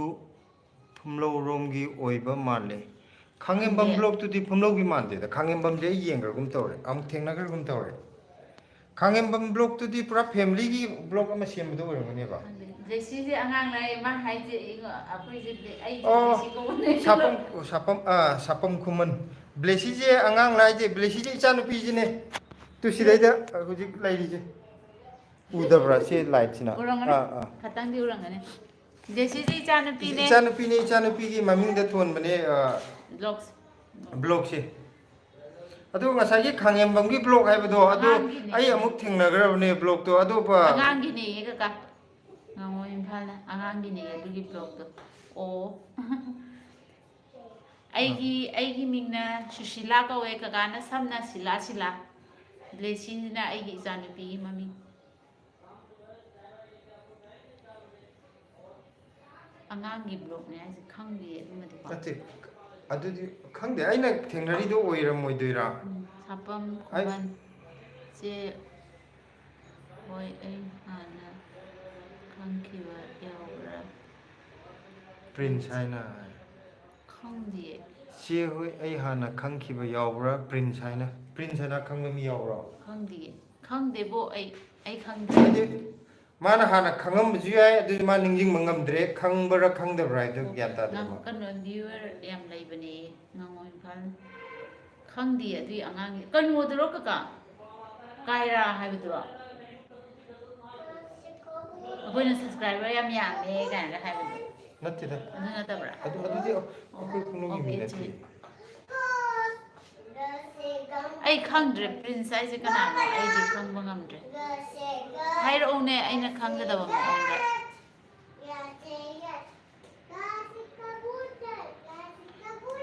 ꯑꯩꯈꯣꯏꯗꯤ ꯃꯇꯝ ꯄꯨꯝꯕꯗ ꯕ꯭ꯂꯦꯁꯤ ꯐꯦꯃꯤꯂꯤꯕꯨ ꯐꯨꯜ ꯁꯞꯄꯣꯔꯠꯅꯤꯀꯣ ꯃꯇꯝ ꯄꯨꯝꯕꯗ ꯆꯥꯎꯈꯠꯄ ꯑꯣꯏꯕꯤꯌꯨ ꯑꯣꯏꯖꯒꯦ ꯃꯌꯥꯝꯒꯤ ꯃꯄꯥꯟꯗꯒꯤ ꯐꯨꯜ ꯁꯞꯄꯣꯔꯠꯁꯨ ꯑꯗꯨꯝ ꯇꯧꯕꯤꯌꯨ thank you very thank you much very ꯃꯌꯥꯝꯅ ꯃꯆ ꯁꯞꯄꯣꯔꯠ ꯇꯧꯕꯤꯗ꯭ꯔꯒꯗꯤ ꯑꯩꯈꯣꯏꯒꯤ ꯆꯦꯅꯦꯜꯁꯦ ꯃꯊ꯭ꯋꯥꯏ ꯌꯥꯎꯗꯕ ꯍꯛꯆꯥꯡꯒ ꯆꯞ ꯃꯥꯟꯅꯗꯣꯏꯅꯤ ꯃꯥꯅꯦ ꯑꯩꯈꯣꯏ ꯃꯅꯤꯄꯨꯔꯒꯤꯅꯦ ꯑꯧ kainuji sapam kumanji Manipur gira hai ba mane Manipur dagi ni Imphal West dagi Sana thoi. Hoi. Tu. Igal na maya si chikidor. igal jam pair koni ko Chango sida. hojik blesi je lakna ba ngamdre blesi lakna ba thabaga moy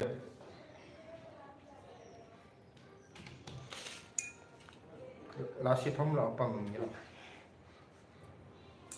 nang sai chichi Christina na chako bala kadra ngam bado Manipur YouTuber da kana kana khangna ge Nani angam. Manipur ki YouTuber di kanam khangna di haji akoi jo Manipur ki ore jone akoi kanu to we ba yum da leite ba chahi ame ba jo chahi kanu ne kun gi mathak ta sure ba Manipur da leik ta ba adu akoi jo channel hange na hana yam chawna YouTuber we na ga mai na leik na te ko Cham cham. adu cham cham na sum akoi gi angang gi kari gi sum ga tawra akoi family gi we na sum yeng na ba macha we na ga mai na hanga lei bu da hojik sum mayam na nungsi bi bi da gi khajik tang chau thorok pai wa ne bu ko aduga Manipur dagi YouTuber adu du khangna ba khotna ba di kem leite kanam leite khoi gi se hoi se video sa ki bodra video da khajing ja ki bodra hai ra se hoi se video da khajing ja ki Khajing jadri da video. adu di atu po eram do male akhoi khajing ja ba gi di yaude sapam kuman momita wai hoi khang momita wai dudi khang nei momita wai je ma ju kaino dagi YouTube ki through dagi khang na bai tare amaga tum pau phadum raga sorry adum wari watai chana ba dagi kaino da live ta comment pina ba domai khang na bane face to face ti khang na de YouTube ta ki through da YouTube ki through da khang na ja bane momita wai du khang nei khoi ga ngangom Imphal Delhi da lakpada leitabανina room da ayamba tumduna Delhi da lakpada chatpham leitabανina room da ayamba tumduna leire mane hojik sidai da di haidi amaga mafam kano pangchat chatpa de khangna chana bu leitabnina adumai dum to gone khoi chu ham to re hana ahan bana ti hojik su dum Kari nom hai ye family gi oina video blog tau bu do. sakong kong Mama. Mama. Lag gaya. Lag. oh chume right akhoi kana sapang oh sapang ki khuman je momita wai ki live ta ga ai thingna gra ba mal support ta je na koi mama ga blog number pa na oi do. wari kana to gi ba mal pau phau na gra ba mal ai ning jang e hojek ta ngangom Imphal saba su yam sai summer la as adu Delhi da saba di ko summer gi aroi bi ni ma gi akoi ji pura full la ka thama chang na Delhi gi saba di haina dra ju ya re Delhi hai ba da ma sab ja na chong thore Ka nang tara magira ai bisi use bi roge. ho adu ngasi 53 minutes ti sure ba ko Ni nai ni. 저 루토라도가 뭐 차지 와리 죠 이루 루토라 말은 뭐해 대행 그러니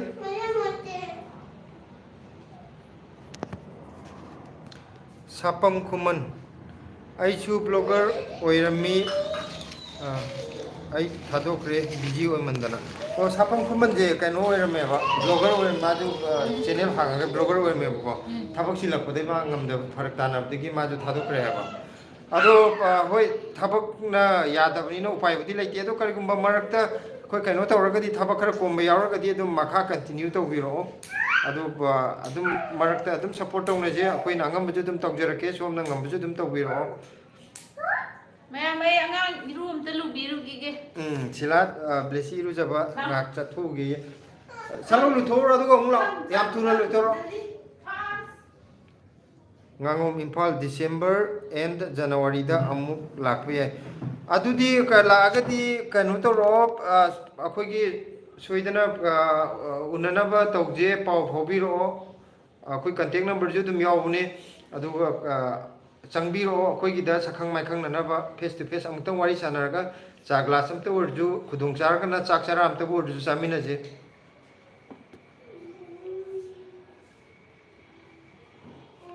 sapam kuman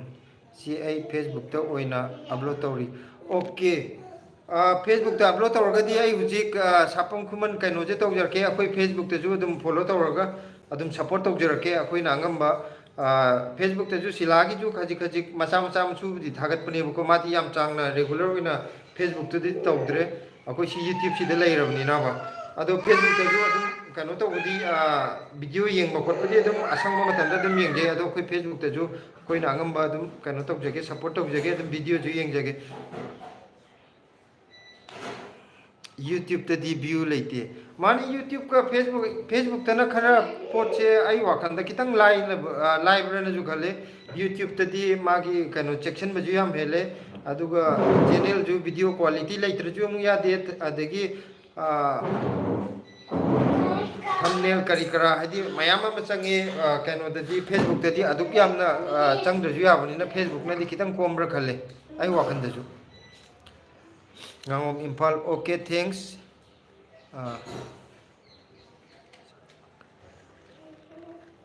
sugar gout nari okay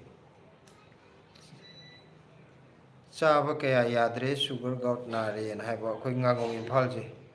o adu kano tawrgadi isagi anaba leiragadi upai lete yam nungaite adu orgaju akoi achamba adi pulaga chaba chadaba kainom tang orju achamba amta akoi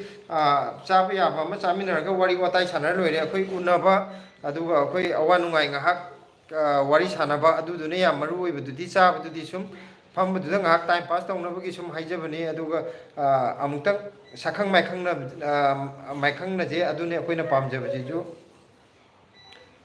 ngangom impal chana yare yaye chabu oirajo amubu ya oirajo akoi gi kano dugi wari watai sana bda ngahak nungaina ba karam bana pagadage do dum akoi sinjage sapong kuman video da copyright haibado yamna changalli YouTube ta mane asing mane sapong kuman na hebiri je YouTube ta de khajik tang music ama yawra ga jo to copyright chai adagi akoina phana wana semaga ju marakta akoina kitang kaino ta hugda ba haitare khangauda ba yawramba adagi angang makta thoithoi so mamangai le so angang makta kitang kappagi makon jawro o ama yawro hekta kaino to YouTube ta gi warning itala eba YouTube ta di restriction je am hanati kya leita ba male do hogti yam restriction je am leire na nandar kani mamangai le chalo mamangai le nang lam yam hele bu tu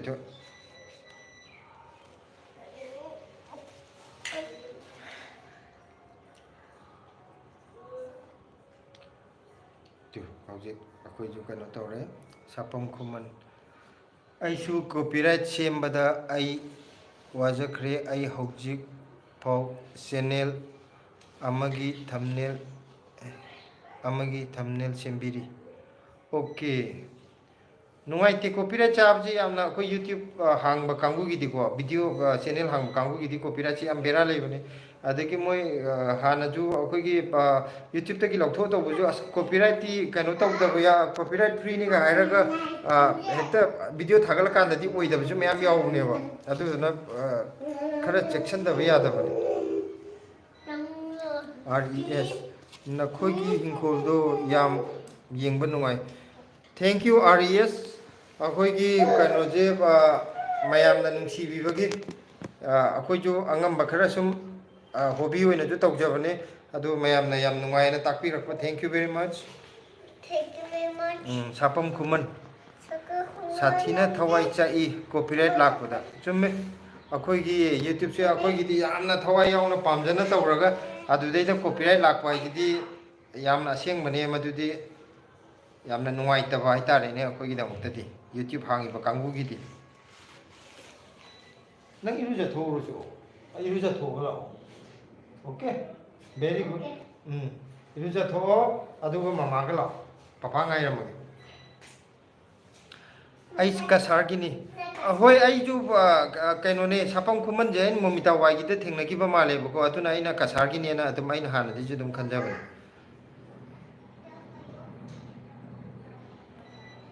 kasar angel khangbra kasar angel je mina haifet pan bada di tagre ko YouTube ta ai kaino ne akhoi ju yamna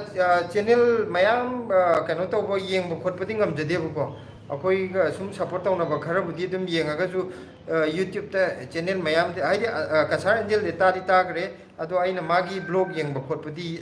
taseng na haib da ai yeng jadri ado maming di ta gre ado ma je khara mayam popular oi re ko le na ta ma di ta gre kasar angel na aduga sapong kuman kasar engine khangbra yaugre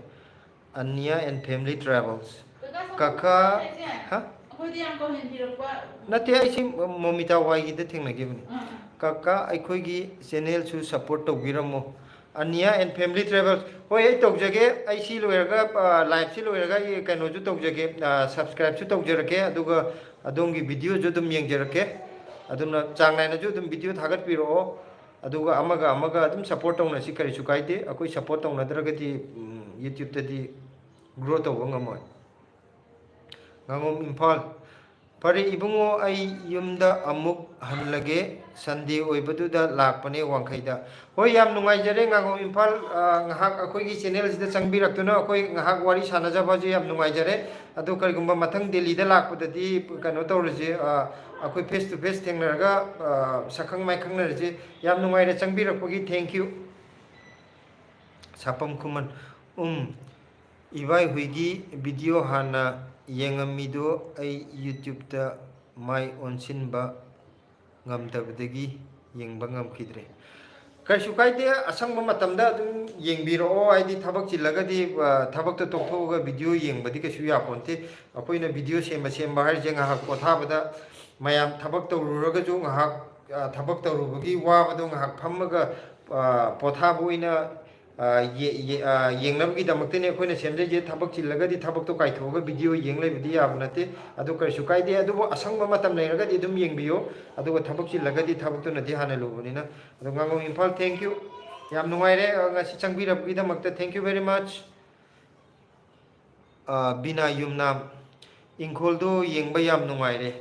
thank you very much hojik akoi winter gi amuk nauna amuk thaba hogjare saugri di loisan gare mayang tunju ado mayang tunje nauna amuk kitang hulli ado saugri du di amuk ko na mai sijala hullage na maru lok na batawre na han yong na khara di mangan tagalame ado ga ngarang di pura numi chupama koi ningtam thagi kobi hangam mayam ma thajabane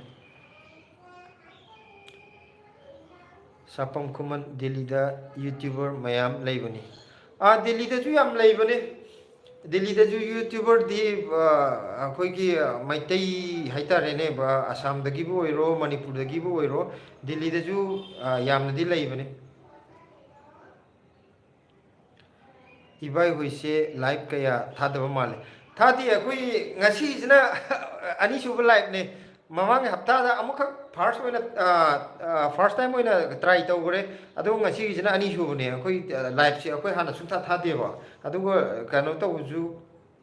kaina live ki matang da ju khangba ju oide hadi live thaba ya di khangaga ju akoina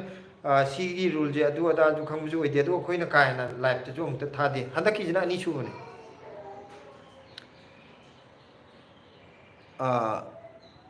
susar haira maming je compose se matau karamna semgani yam kumna akoi kaino tawbudi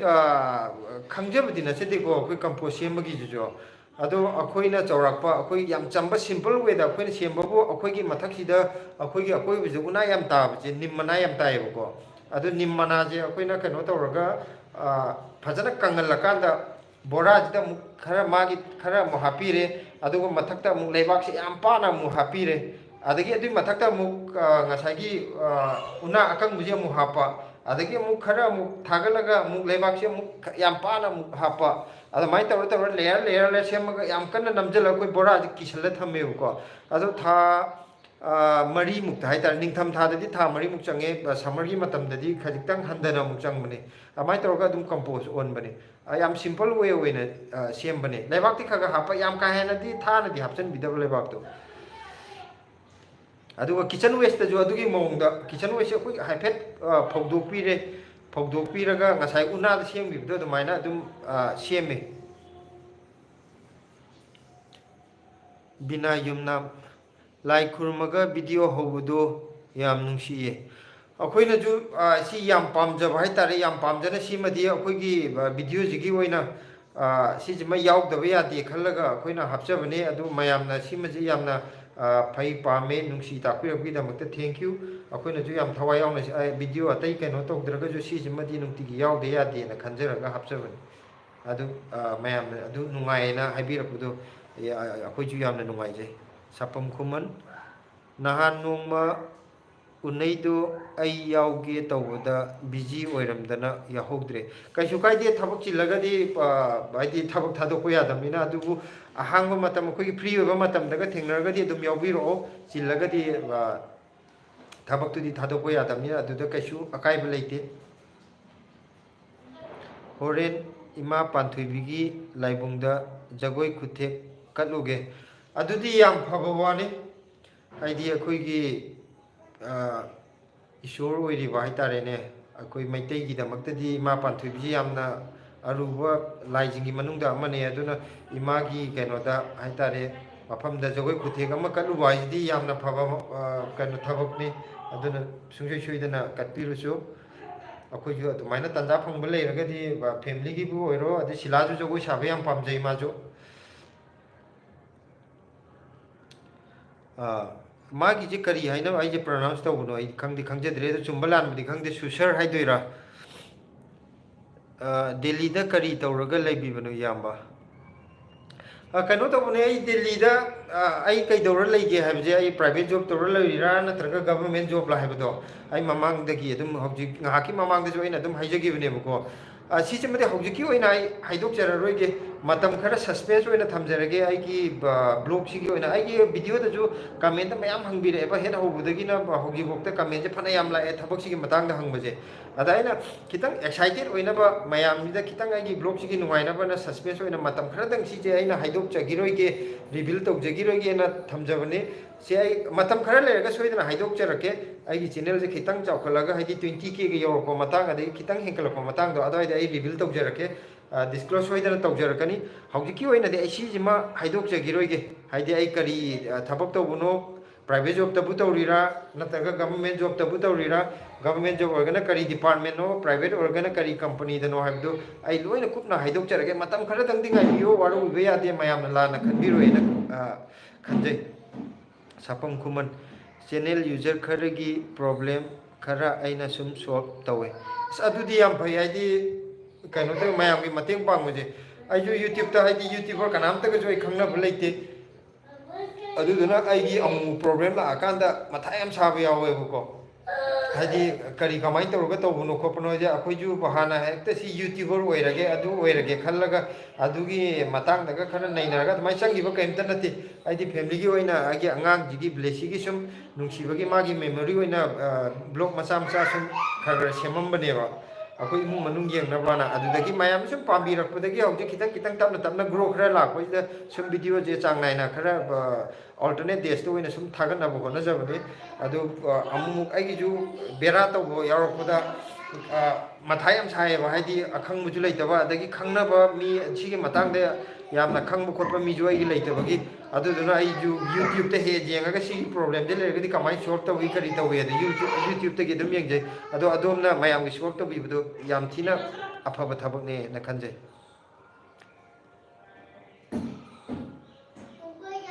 ꯁꯨꯁꯛ ꯀꯔꯤ ꯂꯝꯗꯒꯤꯅꯣ ꯏꯌꯥꯝꯕꯁꯦ ꯑꯁ ꯑꯩꯁꯦ ꯀꯩꯅꯣꯅꯦ ꯄꯨꯝꯂꯧ ꯁꯤꯐꯥꯏꯗꯒꯤꯅꯦ ꯄꯨꯝꯂꯧ ꯁꯤꯐꯥꯏꯁꯦ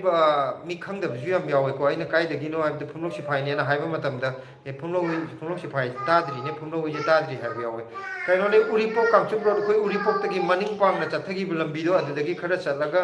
ꯑꯩꯈꯣꯏꯒꯤ ꯈꯨꯔꯈꯨꯜꯒꯥꯏꯁꯦ ꯃꯌꯥꯝꯅ ꯇꯥꯟꯅꯔꯝꯒꯗ꯭ꯔꯥ ꯈꯜꯂꯤ ꯈꯨꯔꯈꯨꯜꯗꯤ ꯃꯤꯅ ꯑꯗꯨꯝ ꯈꯪꯕꯅꯦ ꯑꯩꯈꯣꯏ ꯄꯨꯝꯂꯧꯁꯤꯗꯤ ꯀꯌꯥ ꯈꯪꯗꯦꯕ ꯑꯗꯣ ꯉꯁꯥꯏꯒꯤ ꯎꯔꯤꯄꯣꯛꯂꯣꯝꯗꯒꯤ ꯃꯅꯤꯡ ꯄꯥꯡꯕ ꯆꯠꯊꯈꯤꯕꯗꯨꯗꯒꯤ ꯂꯝꯁꯥꯡ ꯌꯧꯅꯤ ꯂꯝꯁꯥꯡꯗꯒꯤ ꯑꯋꯥꯡꯗ ꯍꯥꯏꯕ ꯂꯝꯕꯤꯗꯨꯗ ꯈꯨꯔꯈꯨꯜ ꯆꯠꯈꯤꯕꯒꯤ ꯂꯝꯕꯤꯗꯨ ꯈꯨꯔꯈꯨꯜ ꯌꯧꯗ꯭ꯔꯤꯉꯩꯗ ꯂꯩꯕꯅꯦ ꯃꯌꯥꯡꯂꯥꯡꯖꯤꯡ ꯑꯅ ꯂꯝ ꯑꯃ ꯂꯩꯅꯦꯕꯀꯣ ꯃꯌꯥꯡꯂꯥꯡꯖꯤꯡꯗꯨꯒꯤ ꯍꯦꯛ ꯃꯊꯪꯗ ꯂꯩꯕ ꯈꯨꯟꯗꯨꯅꯦ ꯄꯨꯝꯂꯧ ꯁꯤꯐꯥꯏ ꯍꯥꯏꯅ ꯑꯗꯨꯗꯒꯤꯅꯦ ꯑꯩꯁꯦ ꯑꯗꯨꯒ ꯁꯤꯂꯥꯅ ꯀꯩꯅꯣꯅꯦ ꯄꯣꯔꯣꯝꯄꯥꯠ ꯊꯋꯥꯟ ꯊꯥꯕ ꯂꯩꯀꯥꯏꯒꯤ ꯅꯤꯉꯣꯜꯅꯤ ꯋꯥꯎ ꯀ꯭ꯂꯤꯞ ꯔꯥꯝ ꯔꯥꯝ ꯔꯥꯝ ꯔꯥꯝꯖꯤ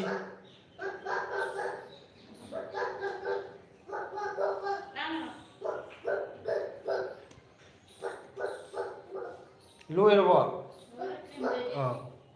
ꯑꯩꯒꯤ ꯑꯩꯁꯦ ꯃꯌꯥꯝ ꯋꯥꯔꯧꯕꯤꯕ ꯌꯥꯗꯦ ꯑꯩ ꯉꯁꯤ ꯀꯩꯅꯣꯁꯦ ꯀꯩꯅꯣ ꯇꯧꯁꯤꯔꯥ ꯆꯥꯔꯖ ꯌꯥꯎꯗ꯭ꯔꯦ ꯆꯥꯔꯖ ꯇꯧꯔꯒ ꯉꯥꯏꯍꯥꯛ ꯁꯦꯝꯁꯤꯔꯥ ꯆꯥꯔꯖ ꯑꯝꯇ ꯄꯨꯊꯣꯔꯛꯑꯣ ꯆꯥꯔꯖꯔ ꯑꯝꯇ ꯄꯨꯊꯣꯔꯛꯑꯣ ꯌꯥꯎ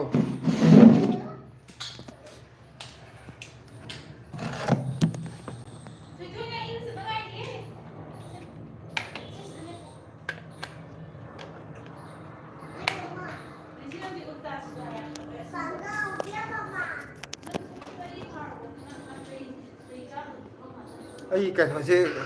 ꯁꯣꯝꯗ ꯑꯩꯅ ꯂꯥꯏꯚ ꯇꯧꯔꯤꯉꯩꯁꯤꯗ ꯀꯩꯅꯣꯁꯦ ꯕꯦꯇ꯭ꯔꯤꯁꯦ ꯌꯦꯡꯍꯧꯗ꯭ꯔꯕ ꯑꯗꯨꯒꯤ ꯑꯩꯅ ꯍꯧꯖꯤꯛ ꯌꯦꯡꯉꯀꯥꯟꯗ ꯀꯩꯅꯣꯁꯦ ꯃꯌꯥꯝ ꯍꯟꯗꯛ 2% ꯈꯛ ꯌꯥꯎ ꯂꯩꯔꯝꯃꯦ ꯉꯁꯥꯏ 10%ꯕꯨꯗꯤ ꯍꯥꯏꯐꯦꯠ ꯎꯠꯂꯝꯕꯅꯤ ꯊꯣꯏꯊꯣꯏ ꯂꯥꯡꯒꯅꯨ ꯅꯪ ꯂꯝ ꯍꯦꯜꯂꯦ ꯂꯥꯡꯒꯅꯨ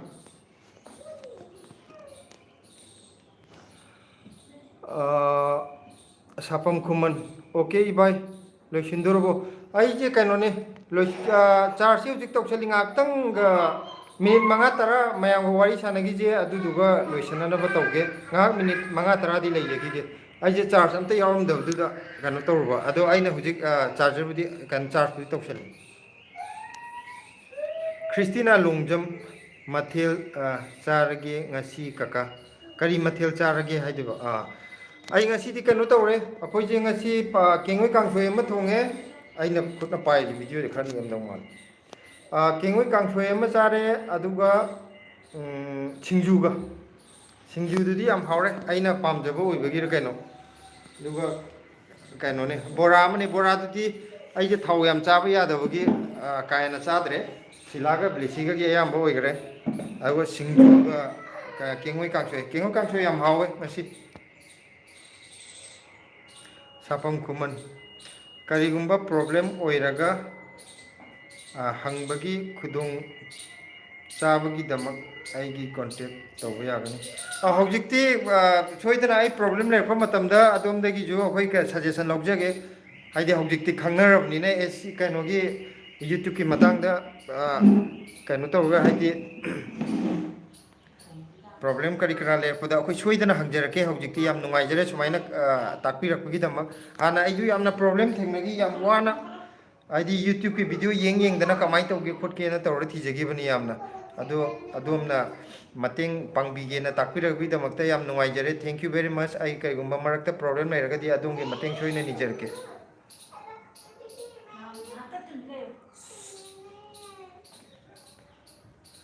ꯑꯗꯨꯒ ꯁꯥꯐꯝ ꯈꯨꯃꯟ ꯍꯣꯏ ꯃꯊꯪꯗꯁꯨ ꯂꯥꯛꯆꯒꯦꯀꯣ ꯁꯨꯡꯁꯣꯏ ꯁꯣꯏꯗꯅ ꯂꯥꯛꯄꯤꯌꯨ ꯃꯊꯪꯗꯁꯨ ꯑꯩꯈꯣꯏꯅ ꯂꯥꯏꯚ ꯀꯩꯅꯣ ꯇꯧꯕ ꯂꯥꯏꯚ ꯇꯧꯕ ꯃꯇꯝꯗ ꯀꯩꯅꯣ ꯇꯧꯕꯤꯔꯒꯗꯤ ꯑꯁꯪꯕ ꯃꯇꯝ ꯊꯣꯛꯑꯒꯗꯤ ꯁꯨꯡꯁꯣꯏ ꯁꯣꯏꯗꯅ ꯆꯪꯕꯤꯔꯛꯑꯣ ꯌꯥꯝ ꯅꯨꯡꯉꯥꯏꯖꯔꯦ ꯆꯪꯕꯤꯔꯛꯄꯒꯤ ꯊꯦꯡꯛ ꯌꯨ ꯚꯦꯔꯤ ꯃꯆ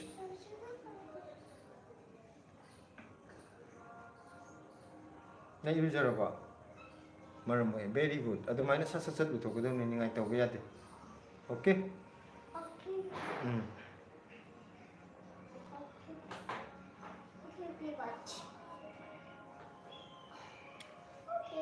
ꯀꯩꯅꯣ ꯃꯣꯏꯒꯤ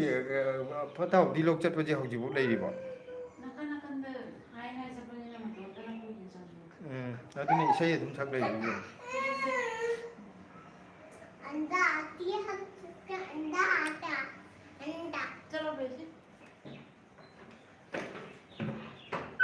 चलो ꯀꯩꯅꯣꯅꯦ ꯃꯤꯅꯤꯠ 10ꯃꯨꯛ ꯂꯩꯈꯤꯁꯦ ꯑꯗꯨꯗꯨꯒ ꯀꯩꯅꯣ ꯇꯧꯔꯝꯕ ꯂꯣꯏꯁꯤꯟꯅꯅꯕ ꯂꯥꯏꯐꯁꯦ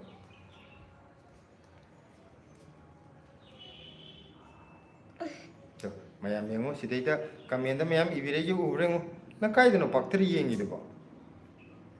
ꯅꯪ ꯀꯣꯛ ꯉꯥꯛꯇ ꯎꯔꯦ ꯁꯝ ꯉꯥꯛꯇ ꯎꯔꯦ ꯑꯇꯩꯗꯤ ꯀꯔꯤꯝ ꯎꯗ꯭ꯔꯦ ꯁꯤꯗ ꯌꯦꯡꯕ ꯅꯪ ꯄꯥꯕ ꯍꯩꯕ꯭ꯔꯣ ꯅꯪ ꯏꯔꯤꯗꯨꯕꯣ ꯑꯝꯇ ꯄꯥꯔꯣ ꯌꯦꯡꯉꯣ ꯈ꯭ꯔꯤꯁꯇꯤꯅꯥ ꯂꯣꯡꯖꯝ ꯍꯥꯏ ꯁ꯭ꯄꯦꯂꯤꯡꯁꯦ ꯑꯝꯇ ꯄꯥꯎ CH ꯀꯔꯤꯅꯣ ꯑꯝꯇ ꯌꯦꯡꯉꯣ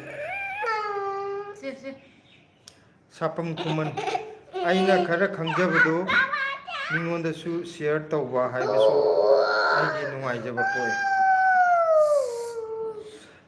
ꯈ꯭ꯋꯥꯏꯗꯒꯤ ꯆꯨꯝꯂꯕ ꯑꯗꯨꯗꯤ ꯌꯥꯝꯅ ꯆꯨꯝꯂꯕ ꯋꯥꯐꯝꯅꯦ ꯁꯣꯝꯅ ꯇꯥꯛꯄꯤꯔꯤꯁꯦ ꯍꯥꯏꯗꯤ ꯑꯩꯒꯤ ꯂꯩꯖꯕ ꯍꯥꯏꯗꯤ ꯅꯣꯂꯦꯖꯄꯨ ꯑꯣꯏꯔꯣ ꯑꯗꯒꯤ ꯑꯃꯕꯨ ꯑꯣꯏꯔꯣ ꯂꯣꯏꯅꯃꯛ ꯍꯥꯏꯗꯤ ꯀꯅꯥꯒꯨꯝꯕ ꯑꯃꯒꯤꯗꯃꯛꯇ ꯀꯥꯟꯅꯕ ꯂꯥꯛꯄ ꯍꯥꯏꯗꯤ ꯃꯤ ꯑꯃꯕꯨ ꯃꯇꯦꯡ ꯄꯥꯡꯕ ꯉꯝꯖꯕ ꯑꯩꯒꯤꯗꯒꯤ ꯅꯨꯡꯉꯥꯏꯖꯕ ꯁꯤꯗꯒꯤ ꯍꯦꯟꯅ ꯅꯨꯡꯉꯥꯏꯕ ꯂꯩꯇꯦ ꯑꯗꯣ ꯑꯗꯣꯝꯅ ꯇꯥꯛꯄꯤꯗꯨ ꯌꯥꯝ ꯆꯨꯝꯕ ꯋꯥꯐꯝꯅꯤ ꯑꯗꯨ ꯌꯥꯝꯅꯁꯨ ꯐꯕ ꯊꯕꯛ ꯍꯥꯏꯇꯥꯔꯦ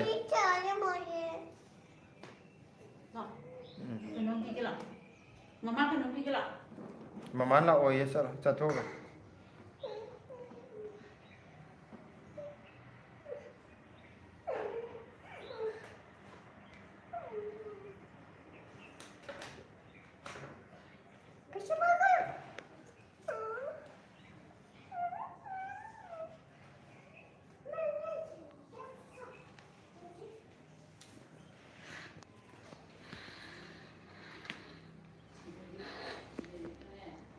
ꯁꯤꯂꯥ ꯅꯪ ꯂꯥꯛꯈꯤꯗꯣꯏꯔꯣ ꯂꯥꯛꯑꯔꯣꯏꯗ꯭ꯔꯣ ꯍꯣ ꯍꯣ ꯁꯥꯄꯝ ꯈꯨꯃꯟ ꯑꯩꯁꯨ ꯁꯤꯒꯤ ꯄ꯭ꯔꯣꯕ꯭ꯂꯦꯝ ꯃꯌꯥꯝ ꯃꯅꯤꯄꯨꯔꯒꯤ ꯑꯐꯥꯎꯕ ꯐꯤꯂꯝ ꯁ꯭ꯇꯥꯔꯁꯤꯡꯅ ꯂꯣꯏꯅꯕ ꯆꯦꯅꯦꯜ ꯑꯃꯅ ꯍꯥꯏꯕꯤꯔꯝꯕꯅꯤ ꯑꯣꯀꯦ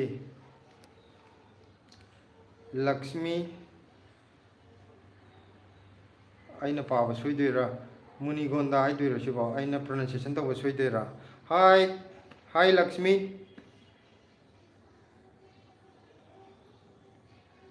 ꯁꯥꯄꯝ ꯈꯨꯃꯟ ꯍꯥꯟꯅ ꯀꯣꯜ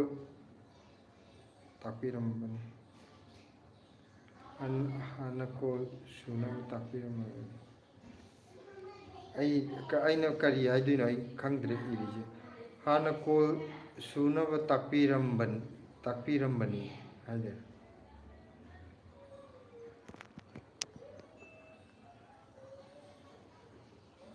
ꯑꯩꯁꯦ ꯒ꯭ꯌꯥꯟ ꯇꯥꯗ꯭ꯔꯦ ꯑꯩꯅ ꯄꯥꯕ ꯍꯩꯇꯕꯒꯤ ꯑꯩꯅ ꯁꯣꯏꯕ ꯌꯥꯎꯔꯕ ꯄꯥꯕꯗ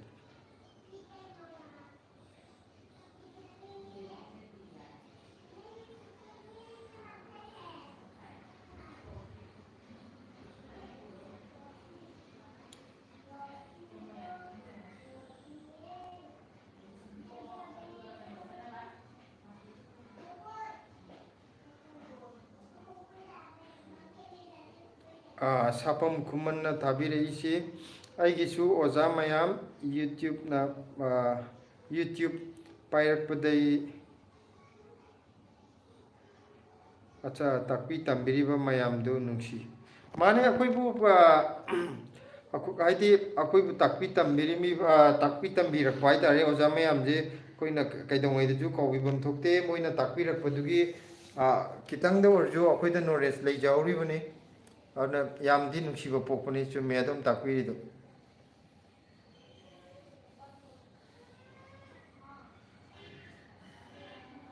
ꯍꯥꯏꯗꯤ ꯑꯣꯖꯥ ꯌꯥꯎꯗ꯭ꯔꯒꯁꯨ ꯒ꯭ꯌꯥꯟ ꯇꯥꯟꯕ ꯌꯥꯄꯣꯠꯇꯦ ꯑꯩꯈꯣꯏꯅ ꯌꯨꯇ꯭ꯌꯨꯕꯇ ꯌꯦꯡꯉꯒ ꯇꯧꯋꯦ ꯍꯥꯏꯁꯤꯁꯨ ꯌꯨꯇ꯭ꯌꯨꯕꯁꯤꯁꯨ ꯑꯩꯈꯣꯏꯒꯤ ꯑꯣꯖꯥ ꯃꯈꯜ ꯑꯃꯅꯦꯕ ꯁꯥꯄꯝ ꯈꯨꯃꯟ ꯂꯥꯏꯐꯇ ꯃꯤꯅ ꯍꯥꯏꯠ ꯇꯧꯔꯝꯕ ꯑꯟꯍꯥꯏꯠ ꯇꯧꯊꯣꯛꯄ ꯈꯣꯠꯇꯣꯛꯄ ꯃꯌꯥꯝ ꯀꯣꯄꯤꯔꯥꯏꯠ ꯀꯃꯥꯏꯅ ꯂꯧꯊꯣꯛꯀꯅꯤ ꯍꯥꯏꯅ ꯇꯝꯕꯤꯔꯝꯃꯤ ꯑꯣꯀꯦ ꯃꯊꯪꯗꯗꯤ ꯑꯩꯒꯤꯁꯨ ꯇꯥꯟꯖꯥ ꯆꯥꯕ ꯑꯝꯗ ꯑꯗꯣꯝꯗ ꯀꯣꯟꯇꯦꯛ ꯇꯧꯔꯒ ꯑꯩꯁꯨ ꯅꯣꯂꯦꯖ ꯈꯔ ꯂꯧꯅꯕ ꯍꯣꯠꯅꯖꯒꯦ ꯀꯩꯒꯤꯅꯣꯗ ꯑꯩꯈꯣꯏꯁꯨ ꯌꯨꯇ꯭ꯌꯨꯕ ꯍꯥꯡꯉꯦ ꯍꯥꯏꯕ ꯋꯥꯅꯤ ꯀꯩꯁꯨ ꯅꯣꯂꯦꯖ ꯀꯩꯝꯇ ꯂꯩꯇꯦ ꯄꯨꯔꯥ ꯖꯤꯔꯣ ꯅꯣꯂꯦꯖꯀꯨꯝꯕꯅꯤ ꯚꯤꯗꯤꯑꯣ ꯈꯔ ꯅꯝꯃꯒ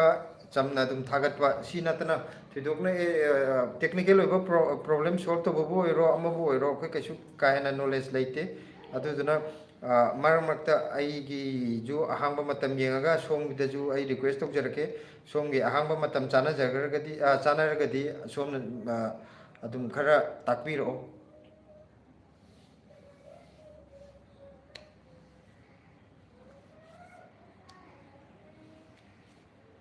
ꯍꯧꯖꯤꯛ ꯅꯨꯡꯁꯥꯁꯨ ꯈꯔ ꯅꯦꯝꯊꯈꯤꯕꯒꯤ ꯌꯥꯝꯅ ꯅꯨꯡꯉꯥꯏꯕ ꯃꯇꯥꯡ ꯑꯣꯏꯔꯦ ꯍꯧꯖꯤꯛꯀꯥꯟꯗꯤ ꯋꯦꯗꯔꯁꯨ ꯅꯨꯡꯉꯥꯏꯔꯦ ꯅꯨꯡꯉꯥꯏꯕꯕꯨꯗꯤ ꯑꯗꯣ ꯑꯩꯈꯣꯏꯅ ꯂꯩꯕ ꯃꯐꯝꯁꯦ ꯌꯥꯝ ꯅꯨꯡꯉꯥꯏꯕ ꯑꯃꯅ ꯎ ꯋꯥ ꯌꯥꯝ ꯃꯔꯥꯡ ꯀꯥꯏꯅ ꯍꯧꯋꯦꯕ ꯗꯦꯜꯂꯤ ꯑꯣꯏꯔꯒꯁꯨ ꯗꯦꯜꯂꯤꯒ ꯃꯥꯟꯗꯕ ꯁꯥꯄꯝ ꯈꯨꯃꯟꯅ ꯏꯕꯤꯔꯛꯏꯁꯦ ꯅꯣꯔꯃꯦꯜ ꯏꯗꯤꯇꯤꯡꯅꯤꯗ ꯀꯩꯁꯨ ꯀꯥꯏꯗꯦ ꯅꯣꯔꯃꯦꯜ ꯏꯗꯤꯇꯤꯡ ꯑꯣꯏꯔꯒꯁꯨ ꯍꯥꯏꯗꯤ ꯑꯩꯈꯣꯏꯒꯤ ꯍꯦꯛꯇ ꯑꯩꯈꯣꯏꯅ ꯌꯥꯝꯅ ꯇꯦꯛꯅꯤꯀꯦꯜꯂꯤ ꯌꯥꯝꯅ ꯋꯥꯡꯕ ꯁꯤꯒꯤ ꯃꯇꯥꯡꯗ ꯌꯥꯝꯅ ꯀꯨꯞꯅ ꯀꯩꯁꯨ ꯂꯩꯔꯨꯕ ꯅꯠꯇꯕꯅꯤꯅ ꯆꯥꯎꯔꯥꯛꯄ ꯕꯦꯁꯤꯛ ꯑꯥꯏꯗꯤꯌꯥ ꯈꯔ ꯐꯪꯉꯒ ꯂꯣꯏꯔꯦ ꯍꯥꯏꯗꯤ ꯏꯆꯝ ꯆꯝꯕ ꯕ꯭ꯂꯣꯛꯁꯤꯗ ꯈꯔ ꯗꯔꯀꯥꯔ ꯑꯣꯏꯕ ꯊꯕꯛ ꯈꯛꯇꯗꯨꯅꯤ ꯑꯩꯈꯣꯏꯅ ꯈꯪꯖꯅꯤꯡꯉꯤꯁꯤꯁꯨ ꯌꯥꯝ ꯀꯥ ꯍꯦꯟꯅ ꯗꯤꯞ ꯅꯣꯂꯦꯖ ꯀꯩꯅꯣ ꯇꯧꯕꯒꯤ ꯇꯥꯅꯅꯕꯒꯤ ꯅꯠꯆꯗꯦ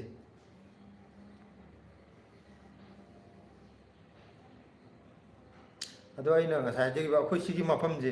ꯎ ꯋꯥ ꯌꯥꯝ ꯃꯔꯥꯡ ꯀꯥꯏꯅ ꯍꯧꯕꯅꯤꯅ ꯌꯥꯝ ꯅꯨꯡꯉꯥꯏꯌꯦ ꯑꯩ ꯉꯁꯥꯏ ꯍꯥꯏꯗꯤ ꯁꯥꯕꯒꯤ ꯃꯐꯝꯁꯨ ꯑꯇꯣꯞꯄ ꯑꯩꯈꯣꯏ ꯁꯤꯚꯤꯜ ꯑꯦꯔꯤꯌꯥ ꯃꯌꯥꯝꯒꯤ ꯀꯩꯅꯣ ꯇꯧꯕꯁꯦ ꯄꯥꯕ꯭ꯂꯤꯛ ꯌꯥꯝꯅ ꯂꯩꯕ ꯂꯩꯀꯥꯏ ꯂꯩꯀꯥꯏ ꯍꯥꯏꯇꯥꯔꯦꯅꯦ ꯑꯗꯨꯒ ꯌꯦꯡꯅꯕꯗꯗꯤ ꯑꯩꯈꯣꯏꯒꯤꯁꯤꯅ ꯎ ꯋꯥ ꯌꯥꯝ ꯍꯧꯕꯅꯤꯅ ꯌꯥꯝ ꯐꯩꯌꯦ ꯀꯥꯡ ꯃꯇꯝꯗꯗꯤ ꯀꯥꯡ ꯈꯤꯇꯪꯗꯤ ꯆꯤꯛꯑꯦ ꯑꯗꯨꯒ ꯏꯪꯕꯒꯤ ꯆꯥꯡꯁꯦ ꯁꯥꯕꯒꯤ ꯆꯥꯡ ꯍꯥꯏꯇꯥꯔꯦꯅꯦ ꯑꯩꯈꯣꯏ ꯁꯤꯗꯅ ꯈꯤꯇꯪ ꯍꯟꯊꯕ ꯍꯥꯏꯇꯥꯔꯦ ꯁꯥꯕꯁꯦ ꯏꯟꯗ꯭ꯔ ꯌꯝ ꯍꯥꯏꯔ ꯌꯥꯝ ꯍꯥꯏꯔ ꯏꯝꯐꯥꯜ ꯃꯅꯨꯡꯒ ꯗꯦꯜꯂꯤꯒ ꯌꯦꯡꯅꯔꯗꯤ ꯏꯝꯐꯥꯜꯗꯤ ꯃꯔꯨꯚꯨꯃꯤ ꯑꯣꯏꯔꯦ ꯃꯥꯅꯦ ꯍꯥꯏꯗꯤ ꯏꯝꯐꯥꯜ ꯃꯅꯨꯡꯗꯗꯤ ꯎ ꯋꯥꯁꯨ ꯑꯝꯇ ꯊꯥꯗꯦ ꯏꯝꯐꯥꯜ ꯈꯛꯀꯤ ꯃꯥꯒꯤ ꯃꯦꯟ ꯏꯝꯐꯥꯜꯗꯨ ꯈꯛ ꯅꯠꯇ꯭ꯔꯒꯁꯨ ꯏꯝꯐꯥꯜꯒꯤ ꯑꯀꯣꯏꯕꯗ ꯂꯩꯔꯤꯕ ꯂꯝꯁꯤꯡ ꯍꯥꯏꯇꯥꯔꯦꯅꯦ ꯁꯝꯅ ꯑꯇꯩ ꯂꯣꯏ ꯇꯣꯛꯊꯣꯛꯈ꯭ꯔꯒꯁꯨ ꯑꯩꯒꯤ ꯍꯦꯛ ꯄꯣꯛꯐꯝ ꯄꯣꯛꯅꯐꯝ ꯑꯣꯏꯔꯤꯕ ꯑꯩꯈꯣꯏꯒꯤ ꯏꯁꯥꯒꯤ ꯏꯈꯨꯟ ꯑꯣꯏꯔꯤꯕ ꯂꯝꯗ ꯍꯧꯖꯤꯛ ꯎ ꯋꯥ ꯍꯧꯗꯕ ꯌꯥꯕ ꯃꯈꯩ ꯍꯧꯗ꯭ꯔꯦ ꯍꯥꯏꯗꯨꯅꯤ ꯑꯗꯨꯅ ꯗꯦꯜꯂꯤꯁꯤꯗ ꯑꯩꯅ ꯁꯤ ꯂꯩ ꯍꯥꯏꯕꯗ ꯀꯅꯥꯒꯨꯝꯕ ꯑꯉꯥꯡꯁꯤꯡ ꯃꯃꯥꯡꯗ ꯀꯃꯦꯟ ꯈꯔ ꯄꯤꯔꯛꯈ꯭ꯔꯦ ꯍꯥꯏꯗꯤ ꯑꯁ ꯀꯀꯥ ꯍꯣꯏꯅ ꯗꯗꯥ ꯍꯣꯏꯅ ꯂꯩꯔꯤꯕ ꯖꯒꯥꯗꯨꯗꯤ ꯗꯦꯜꯂꯤꯅꯤ ꯍꯥꯏꯔꯒꯁꯨ ꯗꯦꯜꯂꯤ ꯃꯥꯟꯗꯦꯒ ꯍꯥꯏꯔꯛꯄ ꯌꯥꯎꯋꯦꯕꯀꯣ ꯑꯗꯣ ꯍꯣꯏ ꯗꯦꯜꯂꯤ ꯍꯥꯏꯔꯒꯁꯨ ꯖꯒꯥ ꯈꯨꯗꯤꯡꯃꯛꯄꯨꯗꯤ ꯂꯣꯏ ꯀꯩꯅꯣ ꯎ ꯋꯥ ꯊꯥꯗ꯭ꯔꯒꯁꯨ ꯑꯌꯥꯝꯕꯅ ꯃꯣꯏ ꯊꯥꯕ ꯌꯥꯕ ꯖꯒꯥꯗꯗꯤ ꯂꯣꯏ ꯊꯥꯖꯤꯟꯗꯅ ꯑꯁꯪ ꯑꯃꯥꯟ ꯌꯥꯝ ꯃꯔꯥꯡ ꯀꯥꯏ ꯎꯆꯦꯛꯀꯁꯨ ꯑꯩ ꯌꯨꯝꯗ ꯌꯥꯝ ꯎꯔꯛꯇꯕ ꯎꯆꯦꯛ ꯃꯌꯥꯝ ꯑꯃ ꯁꯤꯗ ꯎ ꯐꯪꯉꯦꯕ ꯑꯗꯣ ꯃꯅꯤꯄꯨꯔꯁꯤ ꯈꯖꯤꯛꯇꯪꯗꯤ ꯀꯩꯅꯣ ꯇꯧꯕ ꯑꯑꯣꯟꯕ ꯑꯃ ꯄꯣꯔꯛꯄ ꯑꯃ ꯗꯔꯀꯥꯔ ꯑꯣꯏꯕ꯭ꯔꯅ ꯈꯜꯂꯤ ꯎ ꯋꯥ ꯈꯔ ꯃꯔꯥꯡ ꯀꯥꯏꯅ ꯊꯥꯖꯤꯟꯕꯤꯕ ꯑꯗꯒꯤ ꯁꯥ ꯎꯆꯦꯛ ꯃꯌꯥꯝ ꯍꯥꯠꯇꯣꯛꯄꯤꯕꯗꯣ ꯈꯔ ꯊꯤꯡꯕꯤꯕ ꯀꯣ ꯑꯩꯈꯣꯏ ꯍꯧꯖꯤꯛ ꯌꯨꯝꯗ ꯎꯆꯦꯛ ꯃꯈꯜ ꯑꯩꯈꯣꯏꯅ ꯑꯉꯥꯡ ꯑꯣꯏꯔꯤꯉꯩꯗ ꯎꯔꯝꯕ ꯃꯌꯥꯝ ꯑꯃ ꯎꯗ꯭ꯔꯦ ꯍꯧꯖꯤꯛ ꯑꯗꯒꯤ ꯎ ꯋꯥ ꯑꯝꯇ ꯍꯧꯖꯤꯛ ꯍꯧꯖꯤꯜꯂꯛꯇ꯭ꯔꯦ ꯄꯨꯡꯀꯣꯛ ꯀꯣꯛꯁꯜꯂꯛꯑꯦ ꯑꯗꯣ ꯌꯥꯝ ꯆꯨꯝꯃꯦ ꯁꯣꯝꯅ ꯃꯔꯨꯚꯨꯃꯤ ꯑꯣꯜꯂꯦꯗꯣ ꯍꯥꯏꯕꯃꯛ ꯌꯥꯏꯌꯦꯅ ꯈꯜꯂꯦ ꯑꯩꯁꯨ ꯁꯥꯄꯝ ꯈꯨꯃꯟ ꯏꯕꯥ ꯏꯆꯦ ꯌꯥꯝꯅ ꯋꯥꯔꯤ ꯁꯥꯕꯗ ꯐ꯭ꯔꯤ ꯇꯥꯏ ꯏꯆꯦ ꯁꯤꯂꯥꯁꯨ ꯐ꯭ꯔꯤ ꯇꯥꯕꯒꯨꯝ ꯃꯥꯜꯂꯤ ꯑꯩꯈꯣꯏꯒꯤꯗꯤ ꯁꯤ ꯑꯩꯈꯣꯏꯒꯤ ꯏꯁꯥꯒꯤ ꯍꯦꯕꯤꯠ ꯍꯥꯏꯇꯥꯔꯦ ꯁꯤꯗꯩꯗ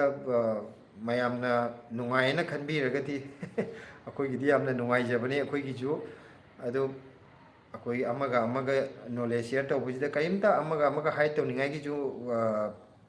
ꯃꯔꯝ ꯂꯩꯇꯦ ꯑꯗꯨꯅ ꯑꯗꯣꯝꯅ ꯑꯩꯈꯣꯏꯗ ꯐ꯭ꯔꯤ ꯑꯣꯏꯕꯤꯔꯤꯗꯣ ꯑꯩꯈꯣꯏꯒꯤꯁꯨ ꯌꯥꯝ ꯅꯨꯡꯉꯥꯏꯖꯕꯅꯦꯕ ꯍꯥꯏꯗꯤ ꯑꯃꯒ ꯑꯃꯒ ꯄꯥꯎ ꯐꯥꯎꯗꯣꯛꯅꯕꯗꯣ ꯑꯗꯣꯝꯅꯁꯨ ꯑꯃꯨꯛ ꯅꯨꯡꯉꯥꯏꯇꯦ ꯍꯥꯏꯔꯒꯗꯤ ꯑꯩꯈꯣꯏꯗ ꯀꯔꯤ ꯀꯩꯅꯣ ꯀꯃꯥꯏꯅ ꯀꯩꯅꯣ ꯇꯧꯒꯗꯒꯦꯅ ꯑꯃꯨꯛ ꯅꯨꯡꯉꯥꯏꯇꯕ ꯐꯥꯎꯖꯗꯣꯏꯅꯦꯕ ꯑꯗꯨ ꯑꯗꯨꯝ ꯇꯥꯛꯄꯤꯔꯛꯄꯗꯃꯨꯛꯀꯤ ꯊꯦꯡꯛ ꯌꯨ ꯑꯦꯂꯤꯅꯥ ꯈꯦꯇ꯭ꯔꯤ ꯃꯌꯨꯝ ꯑꯦꯂꯤꯅꯥ ꯈꯦꯇ꯭ꯔꯤ ꯃꯌꯨꯝꯅ ꯁꯦ ꯊꯝ ꯁꯥꯏꯟ ꯄꯤꯕꯤꯔꯛꯑꯦ ꯊꯦꯡꯛ ꯌꯨ ꯏꯕꯦꯝꯍꯟ ꯗꯦꯕꯤ ꯁꯣꯝꯒꯤ ꯆꯦꯅꯦꯜꯗꯣ ꯌꯥꯝ ꯅꯨꯡꯉꯥꯏꯌꯦ ꯁꯤꯂꯥꯁꯨ ꯌꯥꯝ ꯅꯨꯡꯁꯤ ꯊꯦꯡꯛ ꯌꯨ ꯚꯦꯔꯤ ꯃꯆ ꯌꯥꯝ ꯅꯨꯡꯉꯥꯏꯖꯔꯦ ꯑꯩꯈꯣꯏꯒꯤ ꯆꯦꯅꯦꯜꯕꯨ ꯅꯨꯡꯁꯤꯕꯤꯕꯒꯤꯗꯃꯛ ꯅꯨꯡꯉꯥꯏ ꯇꯥꯛꯄꯤꯔꯛꯄꯁꯦ ꯑꯩꯈꯣꯏꯒꯤ ꯕ꯭ꯂꯣꯛ ꯃꯆꯥ ꯃꯁꯨ ꯑꯩꯈꯣꯏ ꯈꯔ ꯁꯦꯝꯖꯔꯤꯕ ꯑꯩꯈꯣꯏꯒꯤꯗꯃꯛꯇꯗꯤ ꯁꯦꯝꯕꯗ ꯍꯦꯟꯅ ꯊꯧꯅꯥ ꯍꯥꯞꯄꯤꯔꯤꯅꯦ ꯑꯗꯣ ꯁꯤꯂꯥ ꯍꯧꯖꯤꯛ ꯉꯁꯥꯏꯒꯤ ꯀꯩꯅꯣꯗ ꯂꯥꯏꯞꯇ ꯁꯤꯂꯥꯁꯨ ꯌꯥꯎꯔꯝꯕꯅꯦ ꯑꯗꯨ ꯕ꯭ꯂꯦꯁꯤꯗꯨ ꯀꯩꯅꯣ ꯇꯨꯝꯍꯜꯂꯨꯒꯦꯅ ꯆꯪꯈ꯭ꯔꯦ ꯑꯗꯨ ꯂꯣꯏꯔꯒ ꯁꯤꯂꯥꯁꯨ ꯑꯃꯨꯛ ꯊꯣꯛꯂꯛꯑꯅꯤ ꯁꯥꯄꯝ ꯈꯨꯃꯟ ꯏꯕꯥꯏꯍꯣꯏꯒꯤ ꯐꯦꯃꯤꯂꯤꯁꯦ ꯌꯥꯝꯅ ꯅꯨꯡꯁꯤ ꯆꯥꯟꯅꯅ ꯂꯩꯕ ꯃꯥꯜꯂꯤ ꯁꯨꯝꯅ ꯍꯔꯥꯎ ꯇꯌꯥꯝꯅ ꯂꯩꯕꯤꯌꯨꯀꯣ ꯊꯦꯡꯛ ꯌꯨ ꯚꯦꯔꯤ ꯃꯆ ꯃꯇꯝ ꯄꯨꯝꯕꯗ ꯑꯩꯈꯣꯏꯁꯨ ꯅꯨꯡꯉꯥꯏꯅ ꯂꯩꯕ ꯑꯣꯏꯖꯒꯦ ꯑꯗꯣꯝꯕꯨꯁꯨ ꯌꯥꯝꯅ ꯑꯅꯥ ꯑꯌꯦꯛ ꯌꯥꯎꯗꯅ ꯅꯨꯡꯉꯥꯏꯅ ꯂꯩꯕ ꯑꯣꯏꯕꯤꯌꯨ ꯏꯁꯣꯔꯅꯁꯨ ꯑꯩꯈꯣꯏꯒꯤ ꯄꯤꯅꯕꯤꯕ ꯑꯣꯏꯁꯅꯨ ꯑꯩꯈꯣꯏꯁꯨ ꯑꯅꯥ ꯑꯌꯦꯛꯁꯤ ꯀꯌꯥ ꯌꯥꯎꯗꯅ ꯅꯨꯡꯁꯤꯅꯅ ꯁꯥꯟꯇꯤ ꯑꯣꯏꯅ ꯂꯩꯕ ꯐꯪꯕ ꯍꯥꯏꯗꯨ ꯏꯁꯣꯔꯅ ꯄꯤꯅꯕꯤꯕ ꯑꯣꯏꯁꯅꯨꯅ ꯍꯥꯏꯖꯒꯦ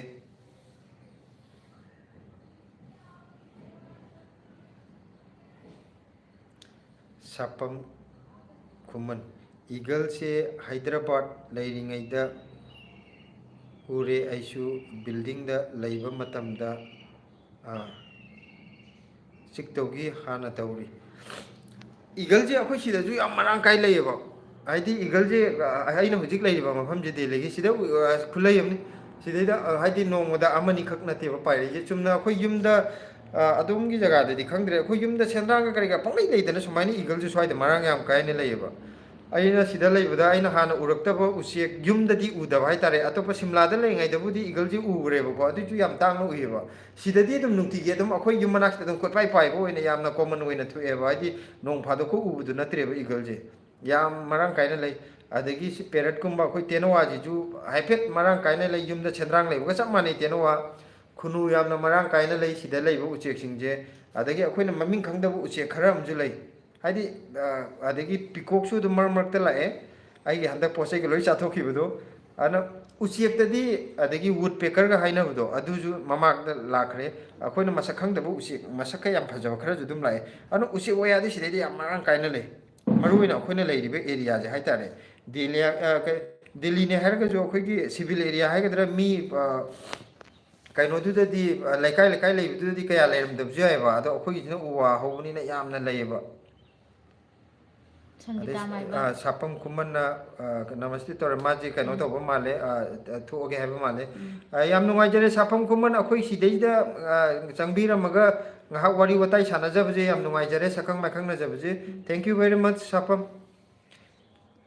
ꯁꯪꯒꯤꯇꯥ ꯃꯥꯏꯕꯝ ꯏꯒꯜꯁꯤ ꯑꯥꯏꯁ ꯌꯥꯝꯅ ꯁꯤꯡꯕꯅꯤ ꯁꯤꯡꯕꯅꯤ ꯆꯨꯝꯃꯦ ꯀꯩꯅꯣ ꯇꯧꯔꯦ ꯃꯃꯤꯠ ꯌꯥꯝ ꯁꯤꯡꯉꯦ ꯏꯒꯜꯁꯤ ꯁꯪꯒꯤꯇꯥ ꯃꯥꯏꯕꯝꯅ ꯍꯥꯏꯁꯦ ꯕ꯭ꯂꯦꯁꯤꯁꯦ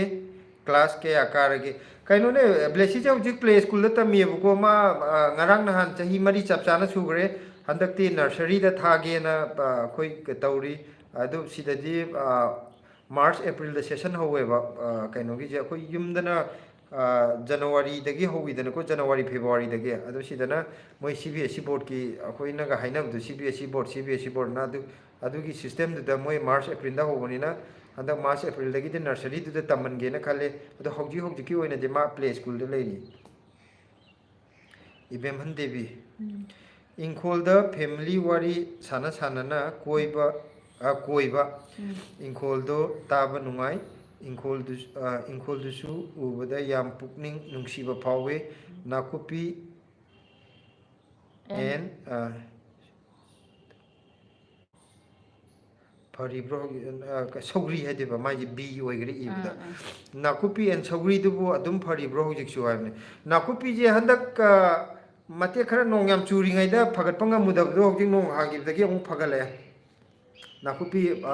ꯌꯥꯝꯅ ꯀꯩꯅꯣ ꯇꯧꯕ ꯃꯥꯒꯤ ꯀꯩꯅꯣꯗꯣ ꯌꯧꯗ꯭ꯔꯒꯁꯨ ꯍꯧꯖꯤꯛ ꯌꯥꯝ ꯐꯒꯠꯂꯛꯑꯦ ꯍꯥꯟꯅꯒꯤꯗꯒꯤ ꯍꯥꯏꯔꯨꯔꯗꯤ ꯅꯥꯀꯨꯞꯄꯤꯁꯤ ꯅꯣꯡ ꯍꯥꯡꯕꯗꯒꯤ ꯁꯤꯗꯒꯤꯗꯤ ꯑꯗꯨꯝ ꯐꯒꯠꯂꯛꯑꯅꯤ ꯈꯜꯂꯦ ꯅꯥꯀꯨꯞꯄꯤꯁꯦ ꯁꯧꯒ꯭ꯔꯤꯗꯤ ꯑꯗꯨꯒ ꯂꯣꯏꯁꯤꯜꯂꯛꯑꯦ ꯁꯧꯒ꯭ꯔꯤꯗꯤ ꯂꯣꯏꯁꯤꯜꯂꯛꯑꯦ ꯃꯍꯩ ꯂꯥꯛꯄ ꯍꯧꯕꯗꯒꯤ ꯑꯩꯅ ꯃꯔꯨ ꯂꯣꯛꯅꯕꯗꯤ ꯀꯩꯅꯣꯁꯦ ꯄꯥꯝꯕꯤ 3-4 ꯈꯛꯇꯪ ꯊꯝꯃꯒ ꯑꯇꯩꯗꯤ ꯑꯩ ꯂꯣꯏ ꯐꯨꯛꯇꯠꯈ꯭ꯔꯦ ꯅꯤꯡꯊꯝꯊꯥꯒꯤ ꯑꯩꯈꯣꯏꯒꯤ ꯍꯪꯒꯥꯝ ꯀꯣꯕꯤ ꯈꯔ ꯑꯗꯨꯒꯨꯝꯕ ꯑꯩꯈꯣꯏꯒꯤ ꯈꯥꯃꯦꯟꯒꯨꯝꯕ ꯈꯔ ꯊꯥꯒꯦꯅ ꯀꯩꯅꯣ ꯇꯧꯔꯦ ꯉꯔꯥꯡ ꯄꯨꯔꯥ ꯅꯨꯃꯤꯠ ꯆꯨꯞꯄ ꯑꯃ ꯊꯥꯕꯅꯦ ꯑꯩꯈꯣꯏ ꯉꯁꯤꯒꯤ ꯕ꯭ꯂꯣꯛꯇ ꯌꯥꯎꯈꯤꯕꯅꯦ ꯑꯗꯨꯒ ꯀꯩꯅꯣꯗꯨꯗꯤ ꯁꯧꯒ꯭ꯔꯤꯗꯨꯗꯤ ꯄꯥꯝꯕꯤ 3-4 ꯈꯛꯇ ꯉꯥꯏꯔꯦ ꯑꯩꯈꯣꯏꯅ ꯃꯔꯨꯁꯨ ꯂꯣꯛꯀꯦ ꯁꯨꯝ ꯈꯔ ꯆꯥꯅꯔꯁꯨꯅ ꯑꯇꯩꯗꯤ ꯂꯣꯏ ꯐꯨꯛꯇꯠꯈ꯭ꯔꯦ ꯁꯥꯄꯝ ꯈꯨꯃꯟ ꯕꯥꯏ ꯏꯕꯥꯏ ꯅꯦꯛꯁꯇ ꯑꯃꯨꯛ ꯈꯣꯡꯗꯣꯏ ꯍꯨꯟꯖꯔꯛꯀꯦ ꯌꯥꯊꯪ ꯄꯤꯕꯤꯔꯣ ꯅꯅꯥꯎ ꯁꯤꯟꯊꯥ ꯄꯥꯡꯂꯨꯈꯤꯒꯦ ꯌꯥꯝ ꯅꯨꯡꯉꯥꯏꯖꯔꯦ ꯁꯥꯄꯝ ꯈꯨꯃꯟ ꯑꯩꯈꯣꯏꯒꯤ ꯕ꯭ꯂꯣꯛꯁꯤꯗ ꯕ꯭ꯂꯣꯛ ꯑꯦ ꯂꯥꯏꯐꯁꯤꯗ ꯉꯥꯛ ꯆꯪꯕꯤꯔꯛꯑꯒ ꯑꯩꯈꯣꯏꯒꯤ ꯑꯩꯈꯣꯏ ꯉꯥꯏꯍꯥꯛ ꯋꯥꯔꯤ ꯋꯥꯇꯥꯏ ꯁꯥꯟꯅꯕ ꯐꯪꯖꯕꯁꯦ ꯑꯩꯈꯣꯏꯒꯤꯗꯃꯛꯇ ꯌꯥꯝ ꯅꯨꯡꯉꯥꯏꯖꯕꯅꯦ ꯊꯦꯡꯛ ꯌꯨ ꯚꯦꯔꯤ ꯃꯆ ꯆꯪꯕꯤꯔꯛꯄꯒꯤ ꯑꯗꯨ ꯀꯩꯅꯣꯒꯤꯁꯨ ꯁꯥꯐꯝꯒꯤꯁꯨ ꯑꯩꯈꯣꯏꯒꯤ ꯊꯕꯛ ꯏꯪꯈꯥꯡ ꯍꯧꯖꯤꯛ ꯂꯩꯔꯝꯒꯅꯤ ꯑꯗꯨꯗꯨꯅ ꯑꯗꯨ ꯇꯧꯕꯤꯔꯨꯔꯣ ꯊꯕꯛꯇꯨ ꯆꯪꯕꯤꯔꯛꯄꯒꯤꯗꯃꯛ ꯊꯦꯡꯛ ꯌꯨ ꯃꯊꯪꯒꯤꯗꯁꯨ ꯈꯨꯗꯣꯡꯆꯥꯕ ꯂꯩꯔꯒꯗꯤ ꯑꯩꯒꯤ ꯕ꯭ꯂꯦꯁꯤꯡ ꯕ꯭ꯂꯣꯛꯇꯁꯨ ꯑꯗꯨꯃꯛ ꯌꯦꯡꯕꯤꯌꯨ ꯑꯁꯪꯕ ꯃꯇꯝꯗ ꯊꯕꯛ ꯇꯣꯛꯑꯒ ꯅꯠꯇꯦ ꯊꯕꯛꯇꯨꯗꯤ ꯇꯧꯗꯕ ꯌꯥꯗꯦ ꯑꯍꯥꯡꯕ ꯃꯇꯝ ꯂꯥꯛꯑꯀꯥꯟꯗ ꯁꯤꯂꯥꯁꯨ ꯍꯧꯖꯤꯛ ꯂꯥꯛꯑꯦ ꯑꯗꯨ ꯌꯥꯝ ꯅꯨꯡꯉꯥꯏꯖꯔꯦ ꯁꯥꯐꯝ ꯈꯨꯃꯟ ꯆꯪꯕꯤꯔꯛꯄꯒꯤ ꯑꯩ ꯈꯨꯠꯅ ꯄꯥꯏꯗ ꯌꯥꯗ꯭ꯔꯦꯕ ꯍꯧꯖꯤꯛꯇꯤ ꯆꯥꯔꯖ ꯇꯧꯁꯟꯕꯅꯤꯅ ꯏꯕꯦꯝꯃꯜ ꯗꯦꯕꯤ ꯏꯕꯦꯝꯃꯟ ꯗꯦꯕꯤ ꯊꯥꯒꯠꯆꯔꯤ ꯊꯥꯒꯠꯆꯔꯤ ꯅꯥ ꯌꯦꯛꯇꯅ ꯂꯩꯕꯤꯌꯨ ꯏꯪꯈꯣꯜ ꯇꯣꯏꯅ ꯎꯠꯄꯤꯔꯛꯎꯀꯣ ꯃꯥꯅꯦ ꯑꯩꯈꯣꯏꯒꯤ ꯕ꯭ꯂꯣꯛꯁꯤꯗꯤ ꯃꯔꯨ ꯑꯣꯏꯅ ꯑꯩꯈꯣꯏꯒꯤ ꯏꯪꯈꯣꯜ ꯀꯩꯅꯣ ꯏꯟꯖꯥꯡ ꯅꯥꯄꯤ ꯈꯔ ꯊꯥꯔꯤꯕꯁꯤꯗ ꯑꯌꯥꯝꯕ ꯕꯦꯁ ꯇꯧꯔꯒ ꯁꯦꯝꯖꯕꯅꯤ나 ꯑꯗꯨꯝ ꯃꯇꯝ ꯃꯇꯝꯒꯤ ꯑꯞꯗꯦꯠ ꯇꯧꯖꯔꯛꯀꯦ ꯑꯩꯈꯣꯏꯅ ꯀꯔꯤ ꯊꯥꯔꯤꯕ ꯀꯔꯤ ꯑꯩꯈꯣꯏꯅ ꯊꯥꯕꯗ ꯁꯤꯕ ꯅꯠꯇ꯭ꯔꯒ ꯀꯔꯤꯅ ꯍꯦꯟꯅ ꯐꯖꯅ ꯍꯧꯋꯤ ꯀꯔꯤꯅ ꯈꯔ ꯁꯣꯏ ꯍꯥꯏꯕꯗꯣ ꯑꯩꯈꯣꯏ ꯑꯗꯨꯝ ꯎꯠꯆꯔꯛꯀꯦ ꯑꯗꯨꯒ ꯁꯣꯝꯅꯁꯨ ꯑꯗꯨꯝ ꯃꯇꯝꯒꯤ ꯑꯣꯏꯕ ꯕ꯭ꯂꯣꯛꯀꯤꯕꯨ ꯚꯤꯗꯤꯑꯣꯒꯤꯕꯨ ꯑꯣꯏꯔꯁꯨ ꯄꯣꯠ ꯆꯩꯒꯤꯕꯨ ꯑꯣꯏꯔꯁꯨ ꯁꯖꯦꯁꯟ ꯑꯗꯨꯝ ꯄꯤꯕꯤꯔꯛꯑꯣ ꯑꯩꯈꯣꯏꯒꯤꯅ ꯇꯧꯕꯗꯁꯨ ꯑꯁꯣꯏꯕ ꯃꯌꯥꯝꯁꯨ ꯌꯥꯎꯔꯝꯒꯅꯤ ꯑꯩꯈꯣꯏꯁꯨ ꯌꯥꯝꯅ ꯈꯪꯅ ꯍꯩꯔꯒ ꯇꯧꯕ ꯅꯠꯇꯦ ꯊꯋꯥꯏ ꯌꯥꯎꯖꯕꯒꯤ ꯄꯪꯇꯧ ꯇꯧꯖꯕꯅꯤ ꯑꯗꯨꯅ ꯌꯥꯝ ꯅꯨꯡꯉꯥꯏꯖꯩ ꯊꯦꯡꯛ ꯌꯨ ꯚꯦꯔꯤ ꯃꯆ ꯁꯪꯒꯤꯇꯥ ꯃꯥꯏꯕꯝ ꯅꯨꯡꯗꯥꯡꯗꯣ ꯀꯔꯤ ꯍꯦꯟꯁꯥꯡ ꯊꯣꯡꯗꯣꯔꯤꯒꯦ ꯅꯨꯡꯗꯥꯡ ꯀꯩ ꯏꯟꯖꯥꯡ ꯊꯣꯡꯗꯣꯔꯤꯒꯦ ꯍꯥꯏꯕ ꯈꯪꯗꯦ ꯉꯁꯤꯁꯦ ꯅꯨꯡꯗꯥꯡꯁꯦ ꯀꯩ ꯊꯣꯡꯗꯧꯅꯣ ꯍꯥꯏꯕꯗꯤ ꯍꯥꯏꯕ ꯉꯝꯗ꯭ꯔꯤꯕꯀꯣ ꯃꯥꯔꯀꯦꯠꯇꯤ ꯑꯗꯣ ꯆꯠꯂꯨꯅꯤ ꯉꯁꯤꯁꯦ ꯀꯩꯅꯣꯗꯤ ꯆꯥꯗꯧ ꯃꯥꯜꯂꯦ ꯉꯥ ꯉꯥ ꯆꯥꯗꯧ ꯃꯥꯜꯂꯦ ꯑꯩ ꯕꯤꯄꯤ ꯂꯣ ꯑꯣꯏꯔꯦ ꯑꯗꯨꯅ ꯉꯥ ꯑꯩꯅ ꯆꯥꯅꯤꯡꯕ ꯍꯤꯟꯖꯥꯡ ꯍꯥꯏꯔꯒꯗꯤ ꯉꯥ ꯀꯩꯒꯤꯅꯣꯗ ꯉꯥ ꯆꯥꯔꯒꯅ ꯆꯥꯛꯁꯦ ꯈꯔ ꯍꯥꯎꯅ ꯆꯥꯏꯌꯦꯕ ꯑꯩ ꯅꯪ ꯀꯩꯅꯣꯗꯨ ꯁꯤꯂꯥ ꯅꯨꯡꯁꯤꯕꯤ ꯀꯩꯅꯣ ꯅꯨꯡꯁꯤꯕꯤ ꯈꯣꯟꯖꯦꯜꯅ Marol ama nungsiriba inaushe. ꯑꯩꯒꯤ ꯈꯣꯟꯖꯦꯜꯁꯦ ꯃꯤ ꯌꯥꯝ ꯀꯦꯠꯁꯟꯅꯔꯒ ꯉꯥꯡꯉꯦ ꯍꯥꯏꯕꯅꯦ ꯑꯗꯣ ꯁꯤ ꯑꯩ ꯏꯁꯥꯒꯤꯅꯤꯀꯣ Oh, yaurena ama yauri mamangda. ꯌꯧꯔꯦꯁꯦ ꯀꯩꯅꯣ Mi channel maming ne. Kaidorino phamaga adumga live tawjari. Hagi tawni chak to ga ngak akhoi sum phamaga mayam wari watai ngak sana jena live tawjarambani. ꯃꯂꯥ ꯊꯣꯡꯅꯥꯎꯖꯝ Tamona phagi tawraga inamana sitha nokpado. Akhoi atai mak tawbo ngamdraga juko akhoi amana ama phagi tawnaraga amana kitang nokpajina akhoi gi punsirol haitare sita jare ate akhoi na ngamjadaba thabak tu di akhoi tawbo ngamjadre ai gi limit ta leijaba aina ngamjaba thabak tu tawraga akhoi nungai na penthokna leijaba tare haitare ꯑꯩꯈꯣꯏ ꯅꯣꯛꯁꯨ ꯈꯔ ꯅꯣꯛꯀꯜꯂꯦ ꯅꯠꯇ꯭ꯔꯥ ꯀꯀꯥꯁꯨ ꯑꯩꯁꯨ nokpudi thoithoiju silaju aiju akhoi hummakse akhoi na hana simla da leirngaida akhoi manakta leiba angangaina noi humji sungna nadau mandi nokpo yam phayena ꯅꯣꯛꯇꯨꯅ ꯂꯩꯌꯦ ꯅꯣꯛꯄꯁꯤꯁꯨ ꯃꯤꯗꯤ ꯇꯨꯃꯤꯟ ꯇꯨꯃꯤꯟ ꯅꯣꯛꯅꯩ ꯑꯩꯈꯣꯏꯗꯤ ꯃꯈꯣꯟ ꯊꯣꯛꯑ ꯅꯣꯛꯄꯗꯣ ꯑꯣꯏ ꯍꯥꯏꯕ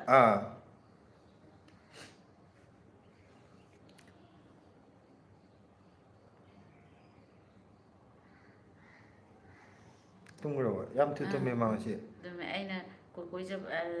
ꯃꯥꯔꯀꯦꯠ ꯆꯠꯇꯣꯏꯅꯦ ꯍꯥꯏꯕ ꯃꯥꯔꯀꯦꯠ ꯆꯠꯂꯣꯏ ꯀꯣꯀꯣꯏ ꯑꯣꯏꯅ ꯆꯠꯀꯅꯤꯌꯦ ꯑꯩꯗꯤ ꯑꯗꯨ ꯇꯨꯝꯗꯗꯤ ꯆꯠꯂꯣꯏ ꯍꯥꯏꯕ ꯊꯣꯛꯈ꯭ꯔꯦ mane as blessina koiba chatpa pambajidi ko madi nungti gi chase sini mana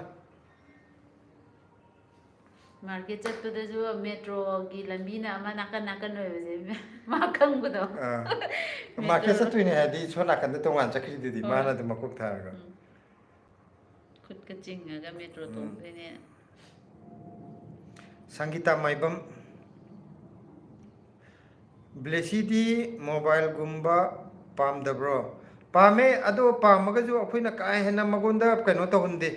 hadi mobile phone da nungti gi involve to leibdo lehende akhoi gi ngak sangbada mati amaga rhymes kumba dum kari gara khara yengalle aduna tana akhoi chumna hadi angang gi short kumba ju yam pame ko blessi ju mati ama yam pame ado akhoi na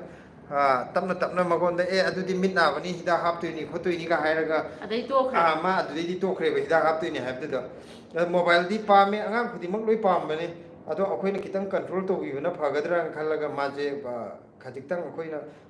adumaina adu phai adu phati adudi adu na bani nang hida hapte ya roiga ki helaga ko adagi ma kaim haigidre मा हजी येंगे चाक चारमदाय ngha अदुमाइना दंग येंगे ibem han tebi aiti live se nungsina habna tan nang ngasina haba aina ngasina ahan bane marak asumaina tobiro o yam nungai asam dagi ne tajare se as yam nungai re asam dagi ne habdu da angonda henna yamna nungsibam po kaigino dai manipur gi mapanda khoi gi maitai jing na leiba jaga khoi kasar gumba hairo hojai gumba hairo ade asom tripura gi bu oiro bangladesh yamna aina nungsijaba yamna chachaning bo oibane ko ai sida ju kaino rom dagi kasar rom dagi jaribon dagi chanupi ma khangna jai ba youtube dagi through dagi ai tare ado maga ju dum contact toroga aina yamna nungsijaba ai tare ado kasar dagi asam dagi ne have de he namuk aingonda yamna emotional oiba ama aingonda phawbu dona tawwe yamna nungai jaba adu changbirap ki dam thank you aiju live se yam toina tawjadabne handakna ani ngasi tawrijina ani subone ba nahana mamangi week ta mama hafta da ahan boina tawjabne sina ani suba maramrakta khoju khudong jabda tawjarake adu somna kaino tawbuje join tawbirakpuje yam nungai jare changbirapuje aduga video da jodum khoi gi afafata suggestion bo iro phajaba thiba dum comment da takbiro ꯑꯁꯥꯝꯗꯁꯨ ꯑꯩ ꯏꯅꯥꯎꯄꯤ ꯑꯃ ꯃꯌꯨꯝ ꯁꯤꯂꯥꯒꯤ ꯃꯅꯥꯎ ꯅꯨꯄꯤ ꯑꯃꯁꯨ ꯍꯣꯖꯥꯏꯗ ꯃꯌꯨꯝ ꯄꯥꯟꯕꯅꯤ ꯃꯣꯏ ꯀꯥꯂꯤꯅꯒꯔ ꯍꯥꯏꯕ꯭ꯔꯥ ꯀꯩꯅꯣꯝ ꯍꯥꯏ ꯍꯣꯖꯥꯏꯒꯤ ꯀꯥꯂꯤꯅꯒꯔ ꯍꯥꯏꯕ꯭ꯔꯥ ꯑꯗꯨꯃꯥꯏꯅ ꯍꯥꯏ ꯃꯂꯥ ꯊꯧꯅꯥꯎꯖꯝ ꯕ꯭ꯂꯦꯁꯤꯅ ꯂꯥꯡꯕ ꯇꯣꯛꯈ꯭ꯔꯦ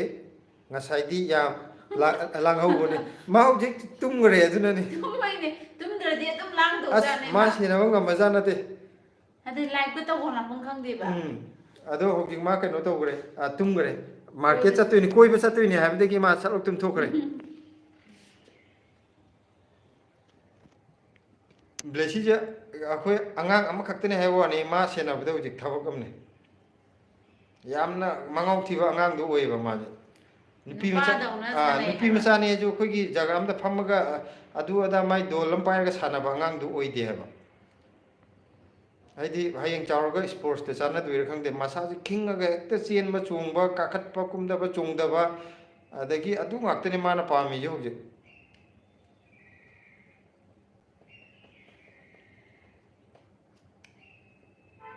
ꯑꯩꯈꯣꯏ ꯀꯩꯅꯣ ꯇꯧꯔꯦ 135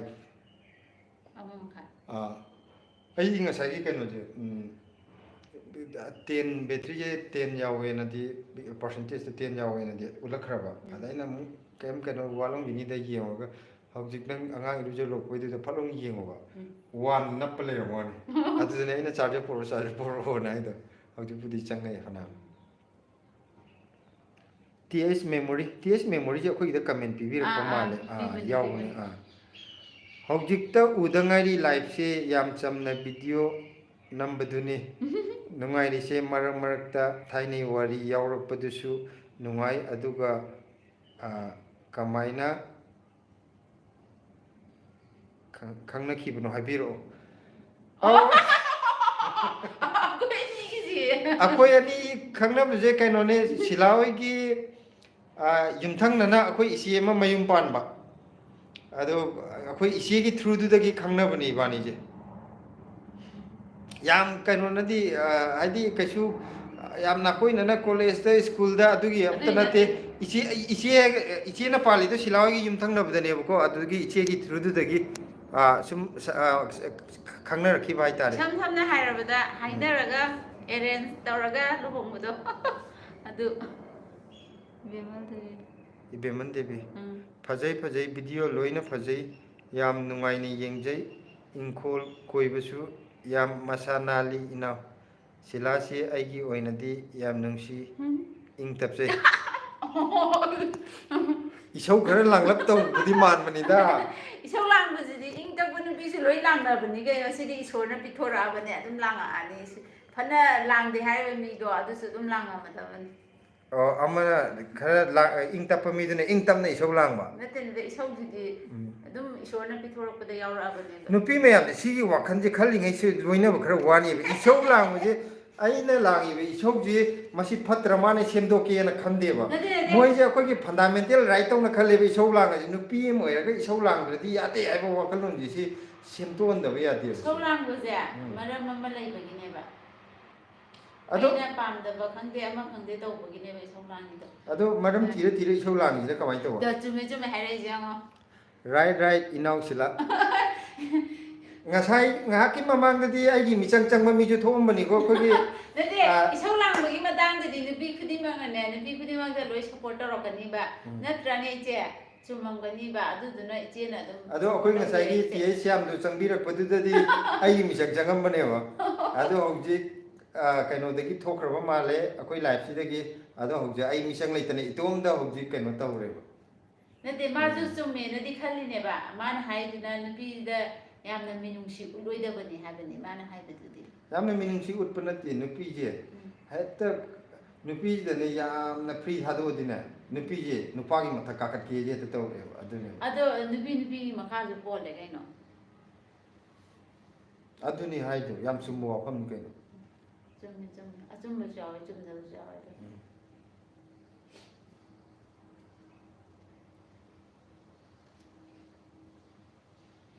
ꯑꯩꯈꯣꯏ ꯅꯣꯡꯃꯗꯤ ꯑꯁꯥꯝꯗ ꯂꯥꯛꯈꯤꯅꯤ ꯏꯆꯦ ꯏꯕꯦꯝꯃ ꯂꯣꯏꯗ ꯄꯥꯎ ꯄꯤꯖꯔꯛꯀꯦ ꯑꯗꯨꯒ ꯆꯪꯖꯔꯛꯀꯦ ꯀꯩꯅꯣꯁꯦ ꯑꯁꯥꯝꯒꯤ ꯀꯗꯥꯏ ꯖꯒꯥꯗꯩꯅꯣ ꯑꯗꯨꯝꯇꯪꯒ ꯍꯥꯏꯕꯤꯔꯛꯑꯣ ꯑꯩꯈꯣꯏꯒꯤ ꯏꯕꯦꯝꯍꯜ ꯗꯦꯕꯤ ꯍꯥꯏꯁꯦ ꯑꯩꯈꯣꯏꯁꯦ ꯏꯅꯥꯎ ꯍꯥꯏꯔꯛꯑꯦꯅ ꯑꯩꯅꯁꯨ ꯏꯆꯦ ꯑꯣꯏꯅ ꯀꯧꯔꯕꯅꯤꯀꯣ ꯐꯩꯌꯦ ꯑꯗꯨꯁꯨ ꯀꯩꯅꯣ ꯇꯧꯔꯛꯄꯅꯤꯅ ꯑꯗꯨꯗ ꯀꯔꯤ ꯂꯝꯗꯒꯤꯅꯣ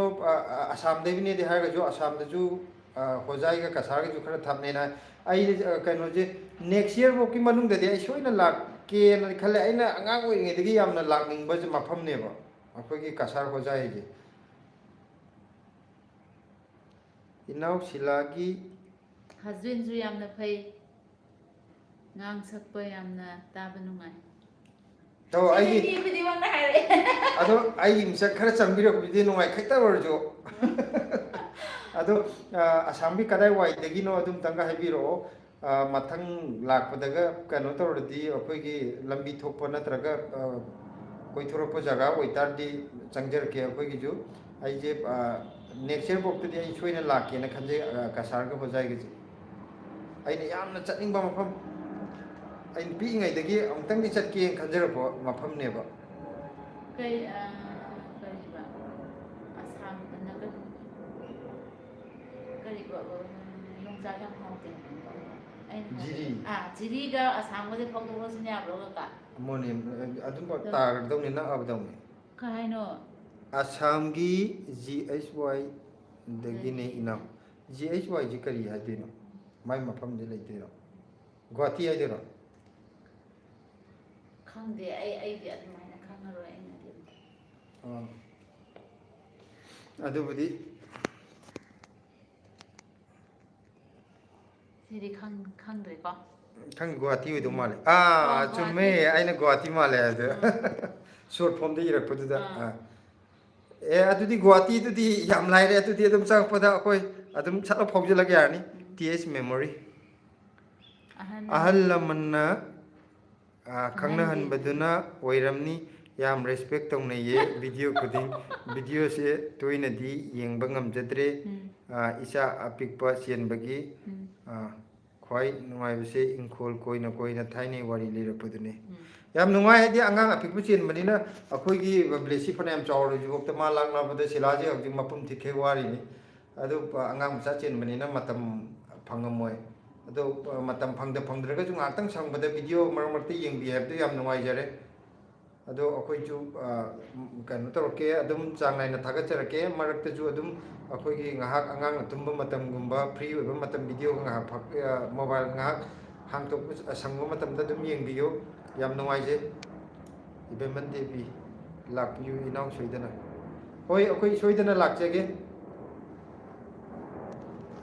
Guwahati yamna Guwahati de ai kano tawrebo Guwahati budi dum chatle ko mamang da jo dum chatle ado Assam ga kaino Assam ga haje ai ha chhe Kasar ga hojai ga jine ai na chatri jina Guwahati de mamang da jo dum chatlaga adum chathok jasin da dum tawba mafam ni dana ko hai na ai class 6 tam bagi do adda Guwahati adudi mathong rang khang dri da akoi ibo ko ga tawraga ibo layeng bagi amuk Guwahati da chatlor Guwahati budi di anjana jana dum ai di Delhi lak pada ju prak ta dum Guwahati de dum chat kanu to ko pa dum yawe nan Guwahati de di mi khwai de gi nungai ba men kanu ni koi north east ki di Guwahati hai gar di loire khwai di nungai bu jaga ne hai di chathok chachin gi oiro khudung jabo oiro amo oiro best tare no pam da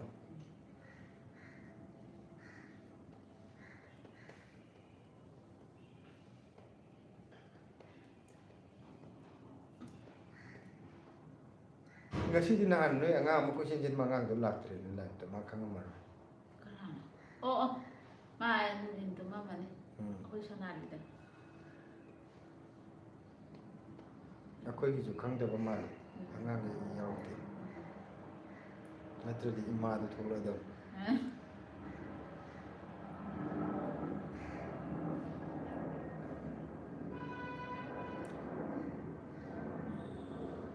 oi ma ke pu kya la sa sewa khang na di chat na phai ni market chap de mathong rang ta khang de ha ta kaw ga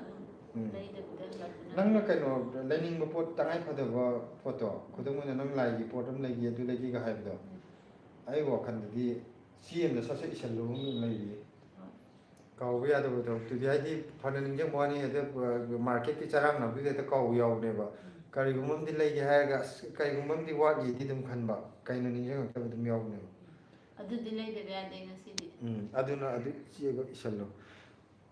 JM 8113 iyamba nupina wa ngangdabi saubasibu kari hidak lagi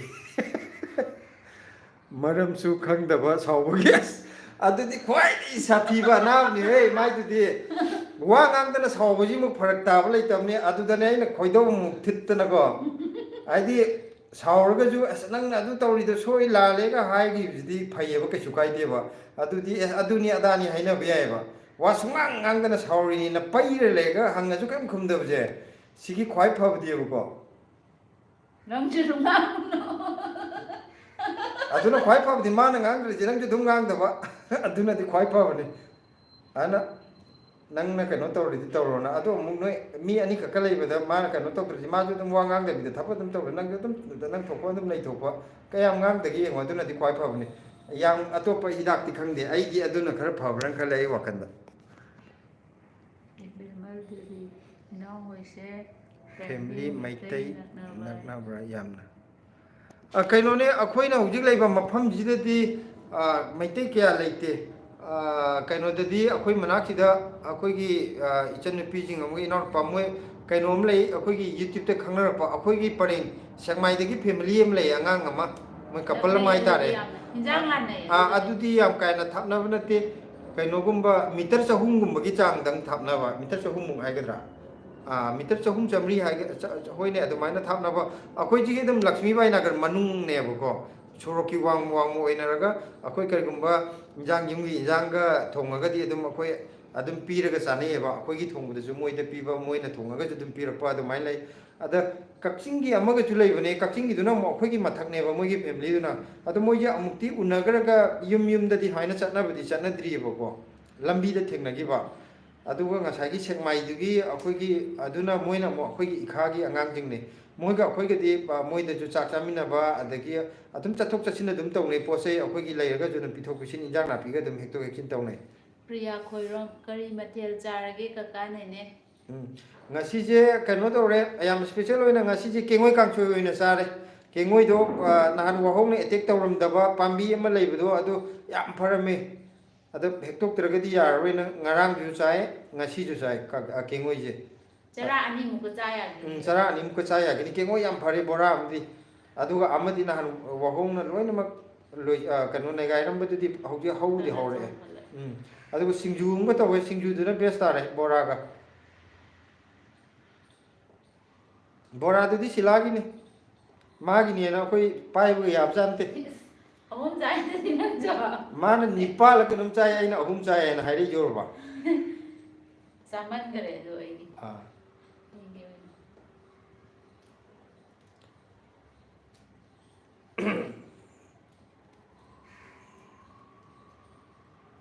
ꯄꯥꯏꯔꯝꯒꯦꯔ ꯏꯁꯤꯡ glass ꯑꯃ ꯊꯛꯎꯒꯦ ꯑꯩ ꯄꯣꯔꯛꯀꯦ ꯀꯩꯗꯧꯔꯒꯦ ꯏꯁꯤꯡ ꯑꯁꯥꯕ ꯂꯩꯕ꯭ꯔꯥ ꯂꯩꯔꯝꯒꯅꯤ ꯂꯨꯝꯕꯨ ꯂꯨꯝꯕꯨ ꯁꯥꯕꯗꯣ ꯄꯣꯔꯛꯀꯦ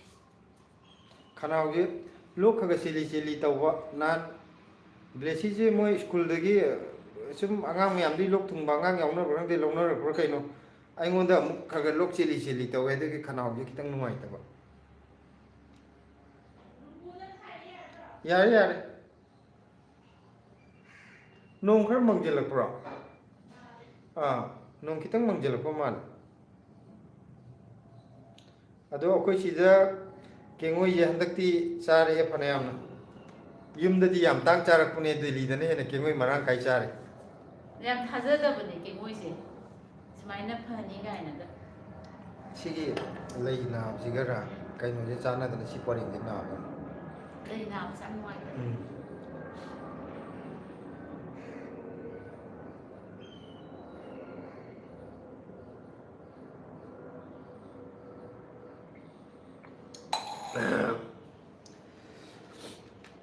ꯏꯁꯤꯡ ꯂꯨꯝꯕꯨ ꯂꯨꯝꯕꯨ ꯁꯥꯕ ꯑꯃ ꯊꯛꯆꯟꯈ꯭ꯔꯦ ꯅꯨꯡꯉꯥꯏꯔꯦ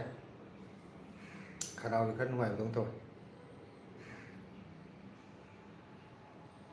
ꯄ꯭ꯔꯤꯌꯥ ꯈꯣꯏꯔꯣꯝꯁꯦ ꯅꯍꯥꯟ ꯑꯍꯥꯟꯕ ꯂꯥꯏꯐꯇꯁꯨ ꯂꯥꯛꯈꯤꯕ ꯀꯩꯅꯣꯝ ꯇꯧꯗꯦ ꯂꯥꯛꯇꯕ꯭ꯔꯥ ꯂꯥꯛꯄ ꯃꯥꯜꯂꯦ ꯂꯥꯛꯑꯝꯒꯅꯤ ꯑꯩ ꯀꯩꯅꯣ ꯇꯧꯗ꯭ꯔꯦ ꯅꯤꯡꯁꯤꯡꯗ꯭ꯔꯦ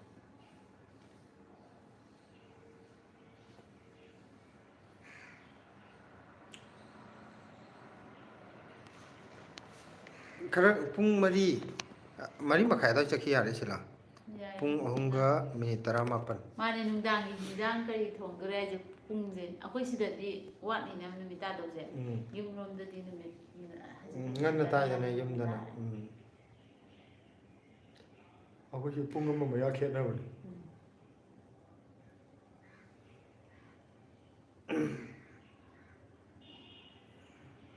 ꯑꯗꯨꯕꯨ ꯑꯩꯈꯣꯏ ꯀꯩꯅꯣꯁꯦ ꯆꯦꯅꯦꯜ ꯃꯆꯥꯁꯤꯃ ꯍꯥꯡꯇꯣꯛꯄꯗꯒꯤ ꯃꯤ ꯃꯌꯥꯝ ꯑꯃ ꯈꯪꯅꯕꯗꯤ ꯐꯪꯉꯦ ꯁꯛꯈꯪ ꯃꯥꯏꯈꯪꯅꯕ ꯄ꯭ꯔꯤꯌꯥ ꯁꯪꯒꯤꯇꯥ ꯉꯥꯏꯕ ꯄꯨꯡ ꯀꯌꯥꯗ ꯅꯨꯃꯤꯠ ꯇꯥꯒꯦ ꯍꯥꯏꯕ ꯀꯩꯅꯣꯅꯦ ꯍꯧꯖꯤꯛ ꯈꯤꯇꯪ ꯅꯤꯡꯊꯝꯊꯥꯔꯣꯝꯗ ꯆꯪꯉꯛꯄꯩ ꯍꯥꯏꯇꯥꯔꯦꯅꯦ ꯍꯧꯖꯤꯛꯁꯤ 3:30 ꯈꯔ ꯍꯦꯜꯂꯛꯄ ꯑꯗꯨꯋꯥꯏꯗ ꯇꯥꯏ ꯑꯗꯣ ꯀꯩꯅꯣꯗꯗꯤ ꯁꯝꯃꯔꯒꯤ ꯃꯇꯝꯗꯗꯤ 8:30 ꯑꯗꯨꯋꯥꯏꯗ ꯇꯥꯏꯌꯦꯕ ꯅꯨꯃꯤꯠꯁꯦ ꯑꯗꯣ ꯍꯧꯖꯤꯛꯅ 6:30 ꯈꯔ ꯀꯜꯂꯛꯄ 8ꯇꯤ ꯇꯥꯐꯥꯠꯇ꯭ꯔꯤꯉꯩꯗ ꯇꯥꯔꯦ 이제 혼자서 로이 그가는 세세 뺨 이제. 이세이 아무튼 sakloy kari isay no matam isay saklaura ano ko saklaura basok saklaura khongjom praba saklaura 바송나 파니 마디 얌 짜나버네 시중은. adu ibemal devi na je inaw sila nasiesu ngasidi nakupi pakora thonge yam haukiye inaw bazar thokpada thengadro thank you ai aina matam je yengbada hoji pung 3:30 tadri pung 3:30 adai chatke to ni pung amamuk hena leri matam aduga ngasai nakupi bora horaga chai habdo adugi injang do silagi di favorite ne sipalakda sonda matin taba mi yaure nakupi bora horaga injang se yam pamjau ne mana moi sida phangba nakupi sida ai hambu bidi leya chare ani subda leya chaning deba ai nang nikla de anta gangte nemhat gangte nungai ribu nungai jari ye nungai dum di kamai to wirige matam isai priya matam isai amma hekta nang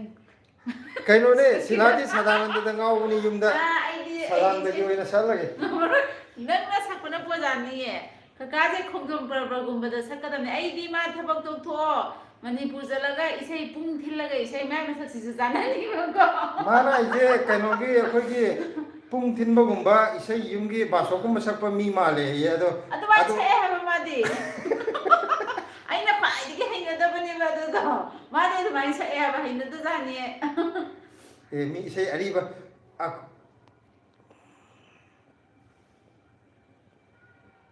Ibeman Devi hoi inaw silagi matheldo ningsinglakpa khanghaude ngasidi pakora do ai akoi noma thonga moi thangnaba sida ju pige gaina gadi khalle haji akoi thangai ge maitai budi nate bugo ado mar marta akoi ni sida leminari ba kaino je maya la man kaino la puje mati am lepo ba kaino ne isai sabudo priya kaino ne ngasi je lok thungbe khanau kitang naida kitang phajawa to male mathang de isalakuna pharoidro jms ngasai kaino do 813 do basok ne hena pharabani paisa su thokpa matam isai di irang de yaukre adumadi chume adune ngasai de hari je silagi an ta daba basok je aina sum tarakta bagine ba ado haji mo oiram dina paisa thokparom do ina khalle ba ai adu dina kakagi khonje se yam sanai ba basok da adu dugine ai ma sida bai nate ba ina thabak tok tho yum jalaga pungam thilaga sei de adu ne paisa tarani ha ai na wai anga ngai de sagle bai di basok sagle di kai no ga kari aina class 5 6 kar podana akoi gi kari kawreni akoi angang mayam tawraga pala isai ga sakpudu sagle bai di ai tamme ba ojana er matiam khaktani matam gar adai di kona dum school chapaga matam phartana abdai tokre priya je no ira kapira isai sagloro yab du sawa mala ibeman devi isai sakpira u inaw anigi tajar ki ngasiti ai di hai te ko ga di khongjom parba ra hai hoi te du yam hai me ma te ado akoi kainogi isai je isai khak sakpai wa ngang natana wari ju nungsi nungsi belai bune ko ado isai me ore sumsaki bage ado silaje hanade hinade hai ba ina wari uli bi bi di sadu di tab nuai dong male ma wari du di interest lai ge ba koi kodom moina priya khuman nati khoirom mai bune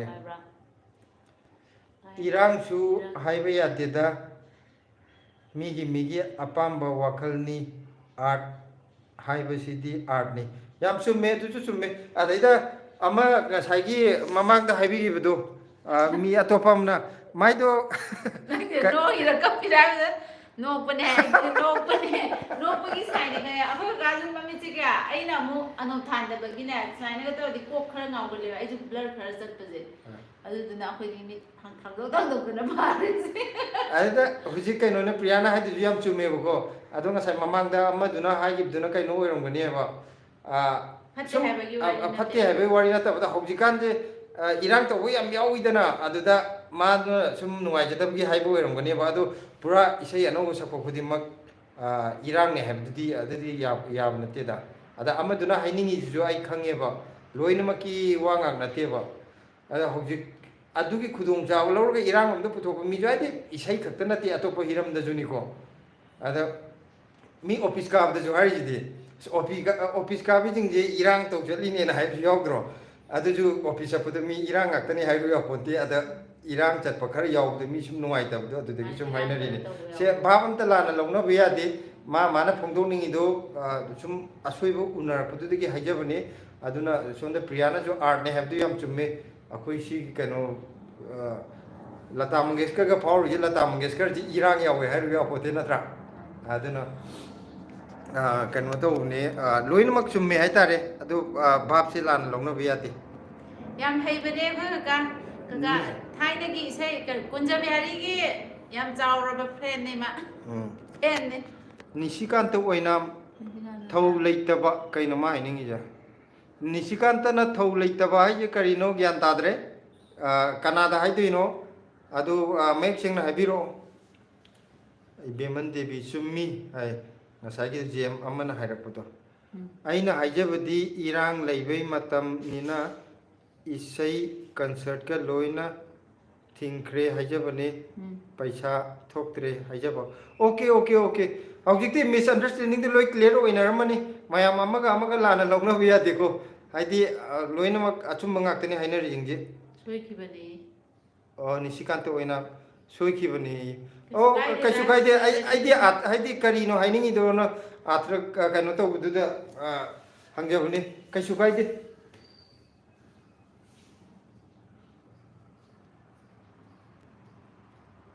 ꯑꯗꯨ ꯇꯣꯄꯤꯛꯁꯦ ꯉꯁꯥꯏꯒꯤ ꯏꯁꯩꯒꯤꯗꯣ ꯊꯩꯗꯣꯛꯑꯁꯦ ꯃꯊꯪꯗꯗꯤ ꯑꯩ ꯏꯁꯩ ꯑꯃ ꯁꯣꯏꯅ ꯍꯥꯏꯗꯤ ꯏꯁꯩ ꯑꯃꯒꯤ ꯑꯩꯒꯤ ꯈ꯭ꯋꯥꯏꯗꯒꯤ ꯀꯩꯅꯣ ꯑꯃ ꯍꯥꯏꯔꯛꯎꯔꯥ ꯅꯣꯛꯅꯤꯡꯕ ꯍꯥꯏꯒꯗ꯭ꯔꯥ ꯋꯤꯛꯅꯦꯁ ꯍꯥꯏꯒꯗ꯭ꯔꯥ ꯏꯁꯩꯁꯦ ꯁꯨꯔꯗꯤ ꯑꯗꯨꯝ ꯑꯩꯁꯦ ꯑꯌꯥꯝꯕꯅ ꯂꯣꯏ ꯁꯠ ꯈꯪꯒꯜꯂꯦꯕꯀꯣ ꯑꯗꯨꯒ ꯏꯁꯩ ꯃꯌꯦꯛꯁꯦ ꯁꯨꯡꯐꯥ ꯐꯥꯒꯟꯗꯦꯕ ꯏꯁꯩ ꯑꯗꯨꯝ ꯉꯪꯉꯒ ꯏꯁꯩꯁꯦ ꯍꯧꯕꯗꯩ ꯂꯣꯏꯐꯥꯎ ꯃꯥꯏ ꯁꯨꯔꯗꯨꯗ ꯑꯗꯨꯝ ꯆꯤꯡꯕꯗꯤ ꯑꯗꯨꯝ ꯍꯩꯕ ꯑꯗꯨꯒ ꯏꯁꯩ ꯃꯌꯦꯛꯁꯦ ꯑꯩꯁꯦ ꯁꯨꯡꯉꯪ ꯍꯩꯇꯕ ꯑꯩ ꯀꯩꯗꯧꯋꯦ ꯈꯪꯕ꯭ꯔꯥ ꯏꯁꯩ ꯃꯌꯦꯛꯁꯦ ꯑꯩꯅ ꯑꯗꯨꯝ ꯁꯥꯒꯠꯂꯒ ꯄꯪꯍꯥꯞꯇ ꯍꯥꯞꯆꯤꯜꯂ ꯁꯛꯇꯣꯏꯅꯦꯕ ꯊꯥꯏꯅ ꯑꯩꯅ ꯀꯣꯂꯦꯖ ꯇꯝꯃꯤꯉꯩꯗ ꯍꯥꯏꯇꯥꯔꯦ ꯑꯩꯈꯣꯏ ꯔꯨꯝꯃꯦꯠ ꯃꯌꯥꯝꯗ ꯁꯨꯝ ꯐꯝꯃꯤꯟꯅ ꯏꯁꯩ ꯁꯛꯄꯁꯦ ꯍꯧꯕꯗꯩ ꯂꯣꯏꯐꯥꯎ ꯑꯩꯅ ꯏꯁꯩꯁꯦ ꯃꯌꯦꯛꯁꯦ ꯑꯩ ꯑꯄꯥꯝꯕꯗ ꯍꯥꯞꯄ ꯄꯪꯁꯛꯇ ꯁꯛꯄ ꯁꯨꯔꯗꯤ ꯆꯞ ꯃꯥꯟꯅ ꯁꯛꯇꯣꯏꯅꯦꯕꯀꯣ ꯑꯗꯣ ꯏꯃꯥꯟꯅꯕꯗꯨꯅ ꯍꯥꯏꯔꯛꯑꯦ ꯉꯁꯥꯏ ꯅꯪꯅ ꯁꯛꯏ ꯏꯁꯩꯁꯦ ꯑꯩ ꯇꯥꯒꯦ ꯇꯥꯕꯅꯤ ꯏꯁꯩ ꯃꯌꯦꯛꯇꯤ ꯌꯥꯝ ꯃꯥꯟꯅ ꯌꯥꯝ ꯐꯖꯅ ꯁꯛꯑꯦ ꯑꯗꯨꯒ ꯏꯁꯩ ꯃꯌꯦꯛꯇꯨꯗꯤ ꯑꯆꯨꯝꯕ ꯋꯥꯍꯩ ꯑꯃꯐꯥꯎ ꯌꯥꯎꯗꯦ ꯑꯗꯨꯅ ꯏꯁꯩ ꯃꯌꯦꯛꯁꯦ ꯑꯩ ꯀꯌా ꯈꯪꯒꯟꯗꯦ ꯑꯩꯒꯤ ꯃꯁꯥꯒꯤꯁꯨꯅꯦꯕꯀோ ꯑꯗꯣ ꯁꯤꯂꯥꯗꯤ ꯈꯪꯒꯜꯂꯦ ꯃꯥꯗꯤ ꯏꯁꯩ ꯇꯥꯕꯁꯦ ꯃꯌꯦꯛꯇꯣ ꯃꯨꯟꯅ ꯈꯜꯂ ꯇꯥꯒꯩꯕꯀꯣ ꯑꯩꯅ ꯑꯃꯨꯛ ꯏꯁꯩ ꯃꯌꯦꯛꯇ ꯆꯠꯇꯦꯕ ꯑꯩꯅ ꯏꯁꯩ ꯁꯨꯔ ꯐꯖꯕꯔꯣꯝꯗ ꯑꯌꯥꯝꯕ ꯆꯠꯀꯜꯂꯦꯕ ꯑꯗꯨꯅ ꯁꯨꯔꯁꯤꯗꯤ ꯑꯗꯨꯝ ꯈꯪꯒꯟꯕ ꯑꯗꯣ ꯃꯌꯦꯛꯁꯤꯗꯤ ꯌꯥꯝꯅ ꯑꯩꯅꯒ ꯁꯤꯃ ꯌꯥꯝ ꯄꯥꯝꯖꯩꯒ ꯈꯟꯈꯤꯕꯗꯨꯅ ꯑꯃ ꯑꯅꯤ ꯑꯗꯨꯒꯨꯝꯕꯗꯨ ꯇꯣꯉꯥꯟꯈ꯭ꯔꯦꯀꯣ ꯑꯗꯨ ꯅꯠꯇꯕꯗꯗꯤ ꯏꯁꯩ ꯃꯌꯦꯛꯁꯦ ꯑꯩ ꯀꯥ ꯍꯦꯟꯅ ꯀꯩꯅꯣ ꯅꯤꯡꯁꯤꯡꯒꯟꯗꯦꯕ ꯑꯗꯨ ꯑꯩꯅ ꯄꯥꯝꯖꯔꯗꯤꯅꯦ ꯏꯔꯒ ꯑꯣꯏꯅ ꯇꯧꯕꯗ ꯉꯁꯥꯏꯒꯤ ꯖꯦꯝꯗꯣ ꯃꯊꯪꯗ ꯙ꯭ꯔꯨꯕ ꯇꯔꯥꯒꯨꯝ ꯉꯥꯜꯂꯝꯕꯤ ꯏꯁꯩꯗꯨ ꯇꯧꯕꯤꯔꯛꯑꯣ ꯁꯛꯂꯛꯀꯦ ꯐꯦꯚꯣꯔꯥꯏꯠꯅꯦ ꯑꯗꯨꯒꯨꯝꯕꯒꯤ ꯏꯁꯩ ꯉꯥꯛꯇꯅꯦ ꯃꯥ ꯁꯛꯇꯣꯏꯁꯦ ꯀꯨꯟꯖꯕꯤ ꯀꯩꯅꯣꯒꯤ ꯙ꯭ꯔꯨꯕ ꯇꯔꯥꯒꯨꯝ ꯉꯥꯜꯂꯝꯕꯤ ꯍꯥꯏꯁꯦ ꯎꯁꯝ ꯅꯤꯔꯖꯤꯠ ꯀꯨꯃꯥꯔꯒꯤꯔ ꯀꯩꯅꯣꯝ ꯑꯣꯏꯕꯅꯤꯗ ꯑꯩꯗꯤ ꯑꯗꯨꯒꯨꯝꯕꯩꯗꯤ ꯑꯝꯇ ꯈꯪꯗꯦ ꯏꯁꯩꯕꯨꯗꯤ ꯈꯪꯉꯦꯕꯀꯣ ꯑꯩꯗꯤ ꯑꯔꯤꯕ ꯏꯁꯩ ꯌꯥꯝ ꯇꯥꯔꯛꯑꯦꯕꯀꯣ ꯊꯥꯏꯅꯒꯤ ꯇꯤꯀꯦꯟꯗ꯭ꯔ ꯑꯗꯨ ꯀꯩꯅꯣꯒꯤ ꯑꯃꯔꯖꯤꯠ ꯏꯁꯩ ꯁꯛꯄ ꯂꯩꯕ ꯑꯗꯒꯤ ꯍꯥꯃꯣꯝꯅꯕꯒꯤ ꯖꯣꯏꯀꯨꯃꯥꯔꯒꯤ ꯅꯕꯕꯣꯜ ꯀꯩꯅꯣꯒꯤ ꯄꯥꯔꯤꯒꯤ ꯑꯩꯗꯤ ꯏꯁꯩ ꯑꯔꯤꯕ ꯌꯥꯝ ꯇꯥꯏꯌꯦꯕ ꯑꯗꯣ ꯁꯤꯂꯥꯅ ꯑꯩꯅ ꯏꯁꯩ ꯑꯔꯤ ꯇꯥꯏꯔꯒ ꯑꯩꯈꯣꯏ ꯏꯃꯥꯅ ꯇꯥꯕ ꯃꯇꯝ ꯏꯁꯩ ꯅꯪꯁꯨ ꯇꯥꯏꯌꯦꯅ ꯅꯣꯛꯀꯗꯣꯏꯅꯦꯕ ꯃꯥꯅ ꯃꯥꯒ ꯑꯩꯒꯁꯦ ꯆꯍꯤ 2 ꯈꯛꯇꯅꯦ ꯈꯦꯠꯅꯔꯤꯁꯦ ꯑꯗꯨꯒ ꯑꯩꯅ ꯁꯗꯥꯅꯟꯗ ꯄꯥꯝꯃꯦ ꯃꯥꯅ ꯈꯨꯟꯖꯣꯏ ꯀꯨꯃꯥꯔ ꯄꯥꯝꯃꯦ ꯈꯦꯠꯅꯔꯤꯁꯦ ꯌꯦꯡꯉꯨꯅꯦ ꯑꯩ ꯑꯅꯧꯕꯁꯨ ꯄꯥꯝꯃꯦ ꯑꯗꯨ ꯄꯥꯝꯕꯗ ꯑꯔꯤꯕ ꯌꯥꯝ ꯇꯥꯔꯛꯑꯦꯕ ꯑꯩꯒ ꯅꯪꯒ ꯁꯨꯝ ꯀꯩꯅꯣ ꯇꯧꯕꯗ ꯅꯪꯗꯤ ꯑꯗꯨꯒꯨꯝꯕꯗ ꯉꯥꯛꯇ ꯑꯗꯨꯝ ꯇꯧꯋꯦ ꯍꯥꯏꯕ ꯈꯨꯟꯖꯣꯏ ꯀꯨꯃꯥꯔ ꯒꯥꯏꯁꯤꯗꯤ ꯑꯩꯗꯤ ꯇꯥꯕ ꯇꯜꯂꯦ ꯁꯨꯝ ꯇꯥꯕ ꯇꯜꯂꯦ ꯍꯥꯏꯕꯗꯤ ꯑꯩꯅ ꯁꯨꯝ ꯀꯩꯅꯣ ꯇꯧꯋꯦ ꯍꯥꯏꯕ ꯑꯔꯤꯕ ꯑꯣꯏꯅ ꯈꯟꯈ꯭ꯔꯦꯕ ꯍꯣꯏ ꯑꯩꯈꯣꯏ ꯃꯥ ꯍꯣꯏꯅꯒ ꯇꯥꯕ ꯏꯁꯩꯅꯦ ꯀꯥꯏꯅꯒ ꯈꯟꯕꯗꯣ ꯀꯨꯟꯖꯕꯤ ꯍꯔꯤꯒꯤ ꯌꯥꯝ ꯇꯥꯔꯛꯑꯦ ꯑꯩꯈꯣꯏꯅ ꯏꯟꯈꯠꯂꯛꯄ ꯍꯥꯏꯒꯗ꯭ꯔꯥ ꯑꯗꯨ ꯃꯇꯝꯗ ꯂꯩꯔꯛ ꯑꯃꯗ ꯆꯠꯂꯦ ꯀꯨꯟꯖꯕꯦꯔꯤ ꯏꯁꯩ ꯇꯥꯔꯝꯅꯤ ꯑꯃꯗꯁꯨ ꯑꯗꯩꯗꯤ ꯑꯃꯨꯛ ꯁꯗꯥꯅꯟꯗ ꯍꯣꯏ ꯊꯣꯛꯂꯛꯈ꯭ꯔꯦ ꯑꯗꯒꯤ ꯇꯞꯇꯥ ꯏꯁꯩꯁꯨ ꯌꯥꯝ ꯇꯥꯏ ꯇꯞꯇꯥꯒꯤꯕꯨꯗꯤ ꯌꯥꯝ ꯊꯥꯏꯗꯅ ꯖꯒꯥ ꯖꯒꯥꯗ ꯇꯞꯇꯥꯒꯤ ꯏꯁꯩꯁꯤꯅ ꯑꯃꯨꯛ ꯇꯣꯉꯥꯟꯅ ꯂꯥꯛꯑꯦ ꯁꯗꯥꯅꯟꯗ ꯎꯝ ꯑꯇꯩ ꯍꯥꯏꯗꯤ ꯃꯥꯁꯦ ꯌꯥꯝ ꯊꯤꯅ ꯄꯥꯝꯖꯈꯤꯕꯗꯣ ꯑꯗꯣ ꯁꯤ ꯀꯂꯀꯥꯔꯁꯤꯅ ꯀꯨꯟꯖꯕꯤꯍꯥꯔꯤꯕꯨꯗꯤ ꯌꯥꯝ ꯇꯥꯔꯦ ꯑꯗꯨ ꯑꯣꯏꯔꯁꯨ ꯏꯁꯩꯕꯨ ꯐꯖꯔꯗꯤ ꯑꯩꯈꯣꯏꯗꯤ ꯂꯣꯏ ꯇꯥꯔꯦ ꯏꯁꯩꯕꯨ ꯊꯤꯔꯗꯤ ꯑꯩꯅ ꯇꯥꯅꯤꯡꯗ꯭ꯔꯦ ꯌꯥꯝ ꯄꯥꯝꯖꯕꯁꯦ ꯁꯗꯥꯅꯟꯗ ꯅꯣꯡꯃ ꯀꯩꯅꯣꯒꯤ ꯏꯁꯩ ꯑꯃ ꯑꯩꯅ ꯌꯨꯇ꯭ꯌꯨꯕꯇ ꯇꯥꯕ ꯀꯔꯤ इसे अरी अरीब याम तारम मनीने थाइनागी पुंग तारा मखाई तारा मथुइरो कने युमदा विवेक भारती की इसे के याम तारम मनी हिंदी की अरी अरीब फजम फजम याम लाम अदो इसे दे सुम तारगा लारिका सुम पारम बदे इसे दे तारा तुम मिदने रेडियो दना तुम तारगा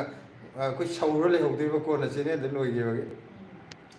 इबेमल देवी की अमला है इसे से लोइना पामजई आइसु अदुबु अरीबसु याम फजबनी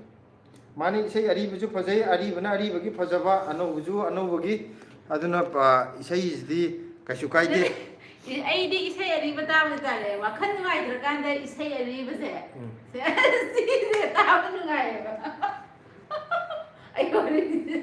ꯑꯗꯨ ꯅꯠꯇꯗꯤ ꯑꯩꯗꯤ ꯑꯇꯩꯗꯤ ꯄꯥꯛꯅ सुमैया खन खन इसे सकलओ ngaire ꯀꯔꯥꯏ ꯏꯁꯩ ꯑꯃ ꯁꯛꯇꯣꯛꯎꯁꯦ ꯑꯇꯩ ꯁꯛꯎꯔꯅꯣ ꯕꯥꯕꯣꯛꯇꯣ ꯕꯥꯕꯣꯛ ꯑꯣꯏꯌꯦ ꯀꯔꯤꯕ इसेदी मथंगी लाइफ तो तौजरगे खनाउजे खितंग नुंगाइते इसेगी ओइना ngasi ahananina maya इसे सप मीना खरा हईबने लोक चेनबे खरा कनो तौबने लाइफ ते मी खरा नुंखिदने येंबिरी मयाम जे हौदने चेनगी दौ माले मसीदी मौंग हमने स्वाई लै याद्रे चेन गरदी मयाम गो वारी खरा सानाजरी जे अमु को चेन चेन गिदना लोक थुंबे खनाउजे खंजे जु खरा ओले नुंगाइते नारी नारी तौयो ककादी ना हवाई करी कका अमा तौय दाइने अखोइनगा रेडियोगी लीला खंदे अदगी कइनो कइनो हाइजरके हाइरो मती अमगा याम पक्तबा अमा एडवर्टाइज अमा याविदना नंग हाइदो खंगमरोय नदे आई डायलॉग तो हारतोइने कराइ चलुइनो अदुदैदा अदु थहुबनी अदु तौरदि फैये गाइदो मखोन याम पक्तबा कांगु मा खंगुजु यारमगनी आइना हाइबसिदा एडवर्टाइज तौबो मती आई नंग हाइदो खंगमनि थाजिदे हाइरो यखो सी कइनोगी इबेमन देवी की लाइजे इनाउ सिलागी वासिना इचुम चुमिको सिलाना ngasai yaw haiduna ne akhoi radio दा थाइना कइनोगी पावगा लामदाई gi ngahak watlingai marakta adagi khungamgi thoromga lakpa adai matangda advertise नति सरकार की तरफ तगी ड्रामा मतेक मसा अमम हापने बा अखोगी सरकार न करी पॉलिसी प्रोग्राम खुंगम द पांगथोंना बसिली कायना प्रधान अदु तौबा अदा तौबा अदगी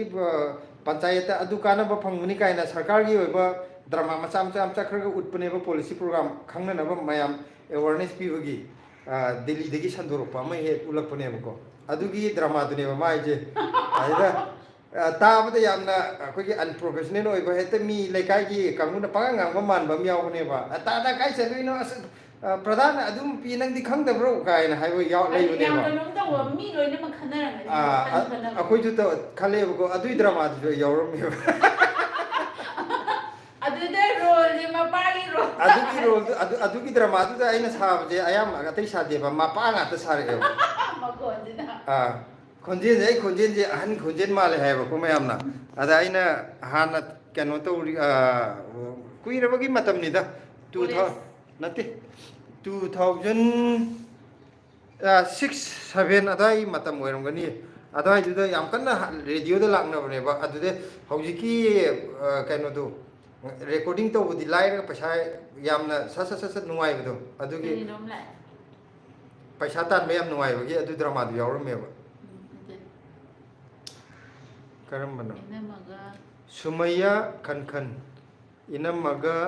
दागसी करी लमनो अच्छा कइनोने हौजिपुदी बारी लमचा मानरेको अदो आइजे पुनोक सिफाइदगिने इम्फाल वेस्ट की आइतारे लमसांगदगी कितंग अवांगलोमदा चलगा लेबने खुरखुलगा हाइबदा मयाम तानारमगनी ꯈꯨꯔꯈꯨꯜ ꯌꯧꯗ꯭ꯔꯤꯉꯩꯗ ꯑꯩꯈꯣꯏꯒꯤꯗꯣ ꯍꯥꯟꯅ ꯂꯥꯛꯑꯅꯤ ꯑꯗꯨꯒ ꯑꯩꯈꯣꯏꯗꯩ ꯈꯔ ꯆꯠꯊꯈ꯭ꯔꯒ ꯈꯨꯔꯈꯨꯜ ꯑꯗꯒꯤ ꯂꯣꯏꯇꯥꯝ ꯈꯨꯅꯧ ꯁ꯭ꯄꯥꯏꯅꯤꯡ ꯃꯤꯜꯒ ꯍꯥꯏꯅꯕꯗꯣ ꯑꯗꯣ ꯑꯩꯈꯣꯏꯗꯒꯤ ꯆꯠꯊꯔ ꯂꯩꯗꯣꯏꯅꯦꯕ ꯑꯩꯈꯣꯏꯅ ꯍꯥꯟꯅ ꯂꯩꯍꯧꯔꯅꯦꯕ ꯂꯝꯁꯥꯡꯗꯒꯤ ꯈꯔ ꯆꯠꯊꯔꯒ ꯑꯩꯗꯤ ꯑꯃꯨꯛ ꯍꯥꯏꯔꯛꯑꯒꯦ ꯑꯗꯨꯒ ꯁꯤꯂꯥꯁꯦ ꯍꯧꯖꯤꯛꯄꯨꯗꯤ ꯑꯩꯈꯣꯏ ꯈꯣꯡꯂꯣꯛ ꯁꯤꯐꯥꯏ ꯃꯤ ꯑꯣꯏꯔꯦꯀꯣ ꯑꯗꯨ ꯑꯣꯏꯗ꯭ꯔꯤꯉꯩꯗ ꯍꯥꯟꯅ ꯃꯥ ꯀꯗꯥꯏꯗ ꯆꯥꯎꯔꯛꯏ ꯀꯗꯥꯏꯗ ꯂꯩꯁꯥꯕꯤ ꯐꯥꯔꯛꯑꯦꯗꯣ ꯃꯥ ꯍꯥꯏꯍꯜꯂꯛꯑꯒꯦ ꯑꯩꯒꯤꯅ ꯄꯣꯔꯣꯝꯄꯥꯠ ꯑꯌꯥꯡꯄꯜꯂꯤ ꯊꯋꯥꯟ ꯊꯥꯕ ꯂꯩꯀꯥꯏ ꯅꯤꯌꯥꯔ ꯁꯦꯝꯔꯣꯛ ꯀꯤꯠꯁ ꯒꯥꯔꯗꯦꯟ ꯍꯥꯏꯕꯗꯣ ꯑꯗꯨꯒꯤ ꯁ꯭ꯀꯨꯜ ꯂꯩꯕꯗꯣ ꯑꯗꯨꯒꯤ ꯂꯩꯔꯛꯇꯨꯗ ꯆꯪꯉꯒ ꯑꯗꯨꯝ ꯂꯩꯔꯦ ꯑꯩꯒꯤ ꯌꯨꯝ ꯅꯪꯒꯤꯗꯤ ꯆꯤꯟꯐꯥ ꯄꯨꯔꯒ ꯍꯥꯏꯔꯛꯄ ꯃꯥꯜꯂꯦ ꯑꯩꯈꯣꯏꯒꯤ ꯅꯍꯥꯟꯋꯥꯏ ꯄꯣꯠ ꯆꯦꯟꯕꯗꯅꯦ ꯃꯥꯅ ꯍꯧꯖꯤꯛ ꯑꯦꯗ꯭ꯔꯦꯁꯇꯣ ꯑꯗꯨꯗ ꯑꯗꯨꯝ ꯏꯔꯝꯅꯤꯅ ꯅꯠꯇꯦ ꯑꯩ ꯆꯤꯟꯐꯥ ꯄꯨꯔꯦꯕ ꯁꯤꯂꯥꯅ ꯍꯧꯖꯤꯛ ꯃꯥꯒꯤ ꯂꯩꯐꯝ ꯍꯥꯏꯔꯛꯄꯗꯣ ꯑꯩꯈꯣꯏ ꯑꯉꯥꯡ ꯑꯣꯏꯔꯤꯉꯩꯗ ꯀ꯭ꯂꯥꯁ 6 7ꯒ ꯇꯧꯕꯗ 13 ꯑꯥꯒꯁꯀꯤ ꯐꯪꯁꯟꯗ ꯁꯩꯔꯦꯡ ꯊꯤꯍꯟꯕ ꯃꯥꯟꯗ꯭ꯔꯣ ꯑꯩꯗꯤ ꯑꯉꯥꯡ ꯑꯣꯏꯔꯤ ꯍꯥꯏꯗꯨꯅꯦ ꯑꯩꯅ ꯉꯁꯤ ꯊꯤꯖꯒꯗꯧꯔꯤꯕ ꯁꯩꯔꯦꯡ ꯑꯁꯤꯒꯤ ꯃꯃꯤꯡꯗꯤ ꯍꯥꯏꯔꯒ ꯁꯣꯔꯒ ꯍꯣꯟꯗꯅ ꯁꯨꯃꯥꯏꯅ ꯈꯣꯠꯂ ꯀꯥꯎꯔꯀꯥꯟꯗ ꯊꯤꯕꯗꯣ ꯅꯣꯏ ꯄꯨꯡꯐꯨꯡꯗꯣ ꯑꯗꯨꯒꯤ ꯍꯦꯛ ꯑꯣꯄꯣꯖꯤꯠꯇ ꯂꯩꯔꯦ ꯑꯗꯨꯝ ꯑꯩꯈꯣꯏꯒꯤ ꯀꯩꯅꯣꯒꯤ ꯁꯦꯝꯔꯣꯛ ꯁ꯭ꯀꯨꯜ ꯂꯩꯕꯗꯣ ꯑꯗꯨꯒꯤ ꯍꯦꯛ ꯃꯅꯥꯛꯇ ꯊꯣꯡꯒꯥꯟ 2 ꯑꯍꯨꯝ ꯀꯥꯜꯂ ꯂꯩꯔꯕꯅꯤ ꯁꯤꯂꯥꯒꯤ ꯃꯄꯥꯝꯁꯦ ꯑꯗ ꯌꯥꯝꯅ ꯄꯣꯁ ꯇꯥꯅ ꯑꯩꯅ ꯍꯥꯏꯕ ꯍꯥꯏꯇꯥꯔꯦ ꯈꯪꯅꯕ ꯀꯀꯥ ꯈꯪꯅꯕꯁꯤꯗ ꯀꯀꯥ ꯍꯣꯏꯒꯤ ꯂꯝꯁꯦ ꯑꯩꯅ ꯈꯪꯗꯦꯕ ꯃꯥꯅ ꯑꯃꯨꯛꯇꯪ ꯑꯩꯈꯣꯏ ꯌꯨꯝꯗ ꯆꯠꯂꯨꯖꯣꯅ ꯆꯠꯄꯗ ꯏꯕꯦꯝꯃꯜ ꯗꯦꯕꯤ ꯏꯅꯥꯎ ꯑꯅꯤꯁꯦ ꯌꯥꯝ ꯅꯨꯡꯉꯥꯏꯌꯦ ꯍꯌꯦꯡ ꯌꯥꯝ ꯈꯪꯅꯔꯗꯤ ꯀꯤꯗꯅ ꯆꯦꯟꯈꯤꯕꯁꯨ ꯌꯥꯏꯀꯣ ꯑꯗꯣ ꯁꯤꯂꯥꯒ ꯑꯩꯒ ꯈꯪꯅꯔꯛꯄ ꯃꯇꯝꯗ ꯁꯤꯂꯥꯅ ꯑꯩꯈꯣꯏ ꯀꯩꯅꯣꯁꯦ ꯂꯝꯁꯦ ꯈꯪꯗꯦꯕ ꯑꯩꯈꯣꯏꯒꯤ ꯂꯩꯀꯥꯏꯗ ꯂꯥꯛꯄꯗ ꯌꯥꯝ ꯊꯥꯞꯄꯁꯨ ꯅꯠꯇꯦꯕꯀꯣ ꯃꯥ ꯀꯌా ꯌꯨꯝꯗꯒꯤ ꯆꯠꯊꯣꯛꯇꯕ ꯍꯥꯏꯇꯥꯔꯦꯅꯦ ꯂꯝ ꯊꯥꯞꯅ ꯆꯠꯂꯛꯇꯕ ꯑꯣꯏꯕ ꯍꯣꯏ ꯂꯝ ꯆꯠꯂꯒꯁꯨ ꯃꯤ ꯄꯥꯛ ꯈꯪꯅꯗꯤꯌꯦ ꯑꯩ ꯅꯠꯇꯦꯗ ꯏꯃꯥꯟꯅꯕꯤꯈꯩꯗꯤ ꯐꯨꯝꯂꯧ ꯈꯪꯕ ꯈꯪꯗꯕꯒꯤ ꯋꯥ ꯅꯠꯇꯅ ꯈꯨꯗꯝ ꯑꯣꯏꯅ ꯊꯧꯕꯥꯜ ꯍꯥꯏꯔꯗꯤ ꯃꯤ ꯂꯣꯏ ꯈꯪꯉꯤ ꯃꯣꯏꯔꯥꯡ ꯍꯥꯏꯗꯤ ꯈꯪꯉꯤꯗꯅ ꯑꯗꯨꯃꯥꯏꯅ ꯆꯠꯂꯒꯁꯨ ꯏꯝꯐꯥꯜꯒꯤ ꯑꯀꯣꯏꯕꯗ ꯂꯩꯕ ꯂꯝ ꯃꯌꯥꯝꯗ ꯀꯩꯁꯨ ꯅꯪ ꯆꯠꯄꯗꯤ ꯆꯠꯂꯛꯇꯦꯗꯅ ꯑꯗꯨ ꯆꯠꯇꯕꯗꯨꯅ ꯑꯩꯈꯣই ꯌꯨꯝꯗ ꯏꯝꯐꯥꯜꯗꯒꯤ ꯍꯥꯏꯗꯤ ꯑꯩꯈꯣꯏꯁꯦ ꯏꯝꯐꯥꯜ ꯋꯦꯁ ꯃꯅꯨꯡ ꯀꯩꯅꯣ ꯆꯤꯡꯉꯤꯅꯦꯕꯀꯣ ꯏꯝꯐꯥꯜ ꯋꯦꯁ ꯃꯅꯨꯡꯗꯅꯦꯕ ꯑꯩꯈꯣꯏ ꯂꯩꯀꯥꯏ ꯂꯩꯔꯤꯁꯦ ꯑꯗꯣ ꯀꯩꯅꯣ ꯀꯤꯂꯣꯃꯤꯇꯔ 13 13 ꯈꯛꯇꯅꯦꯕ ꯕꯖꯥꯔꯗꯒꯤ ꯊꯥꯞꯄꯤꯁꯦ ꯑꯩꯈꯣꯏꯗꯨꯐꯥꯎꯇ ꯑꯩꯈꯣꯏ ꯌꯨꯝꯐꯥꯎꯇ ꯑꯗꯣ ꯃꯥꯅ ꯑꯩꯈꯣꯏꯗ ꯑꯍꯥꯟꯕ ꯂꯥꯛꯄ ꯃꯇꯝꯗ ꯑꯩꯈꯣꯏꯒꯤ ꯃꯔꯛꯇꯨꯗ ꯃꯣꯏ ꯇꯨꯔꯦꯟ ꯃꯄꯥꯟꯗ ꯂꯝꯕꯤ ꯈꯤꯇꯪ ꯌꯥꯗꯕ ꯑꯃꯗꯒꯤ ꯁꯣꯔꯣꯛꯇ ꯈꯔ ꯕꯦꯔꯥ ꯇꯧꯕ ꯃꯆꯦꯠ ꯑꯃ ꯌꯥꯎꯕ ꯑꯗꯨꯗ ꯀꯨꯊꯔ ꯂꯩꯕꯗꯨꯗ ꯏꯁꯤꯡ ꯆꯥꯎꯕꯗ ꯄꯨꯊꯈꯤꯕ ꯍꯥꯏꯇꯥꯔꯦ ꯀꯩꯅꯣ ꯂꯩꯔꯥꯏ ꯅꯤꯡꯒꯥꯏꯕꯗꯒꯤ ꯑꯗꯨꯒ ꯃꯃꯥꯟꯅꯕꯤ ꯑꯃꯒ ꯑꯩꯈꯣꯏꯗ ꯂꯥꯛꯇꯣꯏꯅꯦꯅ ꯃꯇꯝꯗꯨꯗ ꯑꯩꯗꯤ ꯁꯤꯝꯂꯥꯗ ꯂꯩꯌꯦꯕꯀꯣ ꯑꯩꯈꯣꯏ ꯏꯃꯥ ꯍꯛꯆꯥꯡ ꯉꯝꯗꯦ ꯍꯥꯏꯕꯗꯨꯗ ꯃꯥꯒ ꯃꯃꯥꯟꯅꯕꯤ ꯑꯃꯒ ꯑꯩꯈꯣꯏꯗ ꯂꯥꯛꯄꯖꯥꯠꯅꯤ ꯂꯥꯛꯄꯗꯨꯗ ꯍꯥꯏꯗꯤ ꯏꯝꯐꯥꯜꯗꯒꯤ ꯀꯤꯂꯣꯃꯤꯇꯔ 13 13 ꯈꯛ ꯊꯥꯞꯄ ꯍꯥꯏꯁꯦ ꯀꯩꯁꯨ ꯑꯊꯥꯞꯄ ꯅꯠꯇꯦꯗꯅ ꯑꯗꯨꯕꯨ ꯌꯧꯗ꯭ꯔꯤꯉꯩꯗꯨꯗ ꯃꯔꯛꯇ ꯂꯝꯕꯤ ꯌꯥꯗꯕ ꯑꯃ ꯂꯩꯔꯝꯃꯦ ꯃꯅꯤꯄꯨꯔꯒꯤ ꯈꯨꯜ ꯂꯣꯏꯔꯦꯅ ꯍꯟꯒꯦ ꯇꯧꯋꯦ ꯍꯥꯏꯔꯤꯅꯦ ꯑꯗ ꯑꯁ ꯊꯣꯏꯊꯣꯏ ꯑꯁꯣꯟꯗ ꯀꯩꯅꯣ ꯇꯧꯕ꯭ꯔꯥ ꯇꯨꯝꯃꯨꯕꯗꯒꯤ ꯅꯤꯡꯉꯥꯏ ꯇꯧꯔꯛꯄ꯭ꯔꯥ ꯀꯩꯅꯣ ꯁꯤꯂꯥꯁꯦ ꯆꯪꯈ꯭ꯔꯤ ꯃꯥꯁꯦ ꯀꯩꯅꯣ ꯇꯧꯗꯕꯅꯦꯕ ꯍꯥꯏꯗꯤ ꯈꯔ ꯂꯝ ꯑꯗꯨ ꯑꯗꯥ ꯑꯇꯣꯞꯄ ꯄꯪꯆꯠ ꯆꯠꯄꯗꯣ ꯆꯠꯂꯛꯇꯕꯅꯦꯕ ꯑꯗꯨꯅ ꯃꯥ ꯀꯌꯥ ꯈꯪꯗꯕ ꯃꯥ ꯐꯣꯟ ꯇꯧꯔꯛꯏꯅꯦ ꯑꯩꯉꯣꯟꯗ ꯑꯁ ꯅꯣꯏꯗ ꯀꯩꯅꯣ ꯇꯧꯕꯅꯦ ꯆꯠꯄꯅꯦ ꯑꯗꯨ ꯃꯔꯛꯇ ꯂꯝꯕꯤ ꯌꯥꯗꯕ ꯑꯃ ꯂꯩꯔꯦ ꯁꯤꯗꯩꯗ ꯄꯨꯔꯥ ꯂꯝꯕꯤꯁꯦ ꯂꯣꯏꯔ ꯃꯥꯅꯦꯅ ꯑꯩꯈꯣꯏ ꯀꯃꯥꯏꯅ ꯆꯠꯇꯣꯏꯅꯣ ꯀꯔꯣꯝꯗꯅꯣ ꯑꯣꯟꯅꯔꯕꯅꯣ ꯍꯪꯉꯛꯏꯕꯅꯦ ꯏꯕꯦꯝꯍꯟ ꯗꯦꯕꯤ ꯆꯥꯛ ꯇꯣꯛꯄꯒ ꯇꯨꯝꯅꯤꯡꯗꯨꯅ ꯐꯃꯨꯡ ꯆꯪꯂꯛꯄꯅꯦ ꯑꯗꯨ ꯏꯅꯥꯎ ꯑꯅꯤ ꯊꯦꯡꯅꯕꯗ ꯇꯨꯝꯅꯤꯡꯗ꯭ꯔꯦꯕꯣ ꯑꯩꯈꯣꯏꯅ ꯇꯨꯝꯕ ꯊꯨꯒꯥꯏꯗꯣꯔꯤꯕ꯭ꯔꯥ ꯅꯠꯇ꯭ꯔꯒ ꯑꯗꯨ ꯅꯨꯡꯊꯤꯟ ꯇꯨꯝꯗꯕꯅꯗꯤ ꯐꯕꯅꯤꯗ ꯅꯨꯡꯗꯥꯡꯒꯨꯝꯕ ꯇꯨꯝꯍꯧꯗ꯭ꯔꯒꯗꯤ ꯈꯪꯗ꯭ꯔꯦꯀꯣ ꯍꯥꯏꯗꯤ ꯅꯨꯡꯗꯥꯡ ꯇꯨꯝꯍꯧꯗꯕꯒꯤ ꯆꯣꯛꯊꯕꯗꯨꯕꯨꯗꯤ ꯉꯥꯏꯍꯥꯛ ꯄꯣꯊꯥꯔꯒꯕꯨꯗꯤ ꯐꯩ ꯅꯠꯇꯕꯤꯗ ꯅꯨꯡꯊꯤꯟ ꯇꯨꯝꯕꯒꯤ ꯍꯦꯕꯤꯠꯁꯤꯗꯤ ꯊꯥꯗꯣꯛꯄꯅ ꯐꯕꯅꯤ ꯑꯗꯣ ꯑꯗꯨꯒꯨꯝꯕ ꯑꯣꯏꯇꯥꯔꯗꯤ ꯉꯁꯤ ꯇꯨꯝꯅꯤꯡꯗ꯭ꯔꯦ ꯍꯥꯏꯁꯦ ꯌꯥꯝꯅ ꯑꯩꯈꯣꯏꯁꯨ ꯇꯥꯕꯗ ꯅꯨꯡꯉꯥꯏꯔꯦ ꯑꯗꯣ ꯅꯨꯡꯗꯥꯡꯒꯨꯝꯕ ꯀꯩꯅꯣ ꯇꯧꯗꯕꯒꯤ ꯉꯥꯏꯍꯥꯛ ꯄꯣꯊꯥꯅꯤꯡꯕ ꯃꯇꯝꯗ ꯗꯤꯁꯇꯔꯕ ꯇꯧꯕ ꯑꯣꯏꯅ ꯊꯣꯛꯑꯒꯗꯤ ꯑꯩꯈꯣꯏ ꯋꯥꯔꯧꯕꯤꯅꯨ ꯍꯥꯏꯖꯔꯒꯦ ꯃꯥ ꯍꯧꯒꯠꯄ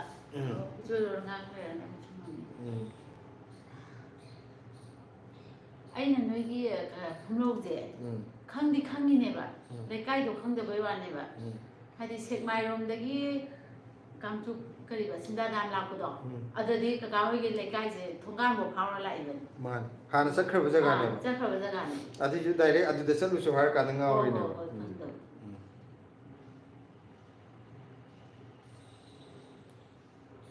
ꯑꯩꯁꯦ ꯉꯁꯤ ꯊꯕꯛ ꯑꯃ ꯇꯧꯕꯗꯣ ꯀꯥꯎꯔꯦ ꯀꯩ ꯍꯥꯏꯅꯣ ꯀꯩꯅꯣꯅꯤꯗ Achak tokpaga tumningena pabungda laibane tumgi tawbane adu koi wari kano tawbadagi tumningbaga loi phagre haiba aduna akoina disturb tawba oiragadi waru biba yade adu chumnagi nungin tumagi habit oiragadi amaromdadi phai haiba tumdabada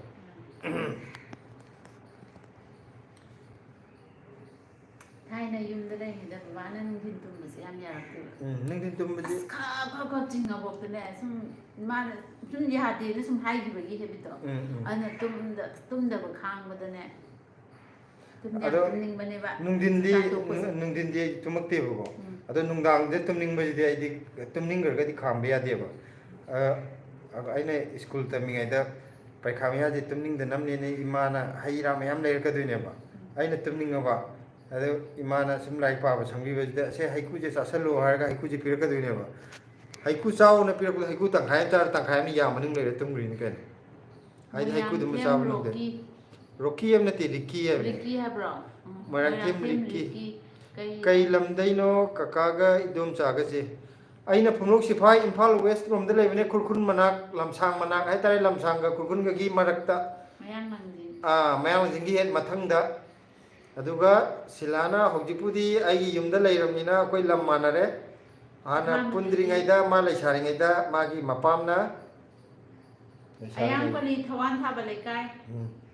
Bibek Raswang Kem Kichigao Kendragi Hana Oirambado Adudo Hoyi Lekai Moina Manunda Queen Sumpa Vivek Rasmin Kanjagi Tre Hayati Hangam Gadigano Hana Volga adu matamam na khangra mone hoji kanam khangra hoji anga intelak pa ngang nadi adu thari bajina angang oiram ni kamai khangdui no ai sum khangadra na hangune ba de ke ano pok howai chahi yogdringai da chatle ye hana pok howai chahi yogdringai da chatle ye o pok howagi ke haina da pok howagi chahi yogdringai da ahan kano to ahan oidana pok howagi ahan oibagi wari ni da adu kano ne pok howagi di khudakte ekta thok sangyan gardi ma pok howa chatpaga yam chatnate da ada matam khara ahan oina khara sangna ahan ohinge na angang bi am kuino oirame da ahan ju khara koi ohinge tawni ado silagi duna porong pa thawan thaba lekai dagi semrok school manak dagi mana reference pi ba ma kaino do mi maming jing do hana gi mi budi khangam ni hoge hor angang de ambo khangwe aduna thari history among pakat pam darka wayo ai sum khangadra na hairuban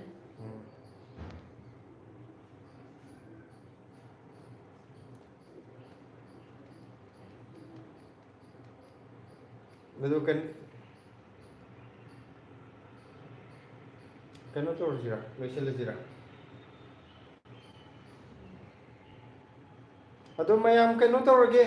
live ching asigidi loisin jarage kano to raga koi hujik market ju chat ke do bogi anga pudi wali ko market chat to badu yumgi thabengang ju sila ju kitang loisin ning bele raga ju ado kano da next week ta Saturday na traga Sunday da akoi ahang matam nei raga di akoi ju tok jarake mayam gi ju asang matam chana raga di ngahak kano to biro live chang biro wari watai sana je ado ngasi gi oina di akoi matang gi live loisin jarage mayam ju akoi si de chang biraga akoi gi live si de chang biraga wari watai ngahak sana bi gi damakta akoi gi maikai dagi yamna nungai jabo pokchei thank you very much ado ngasi gi oina di bye Luar betul.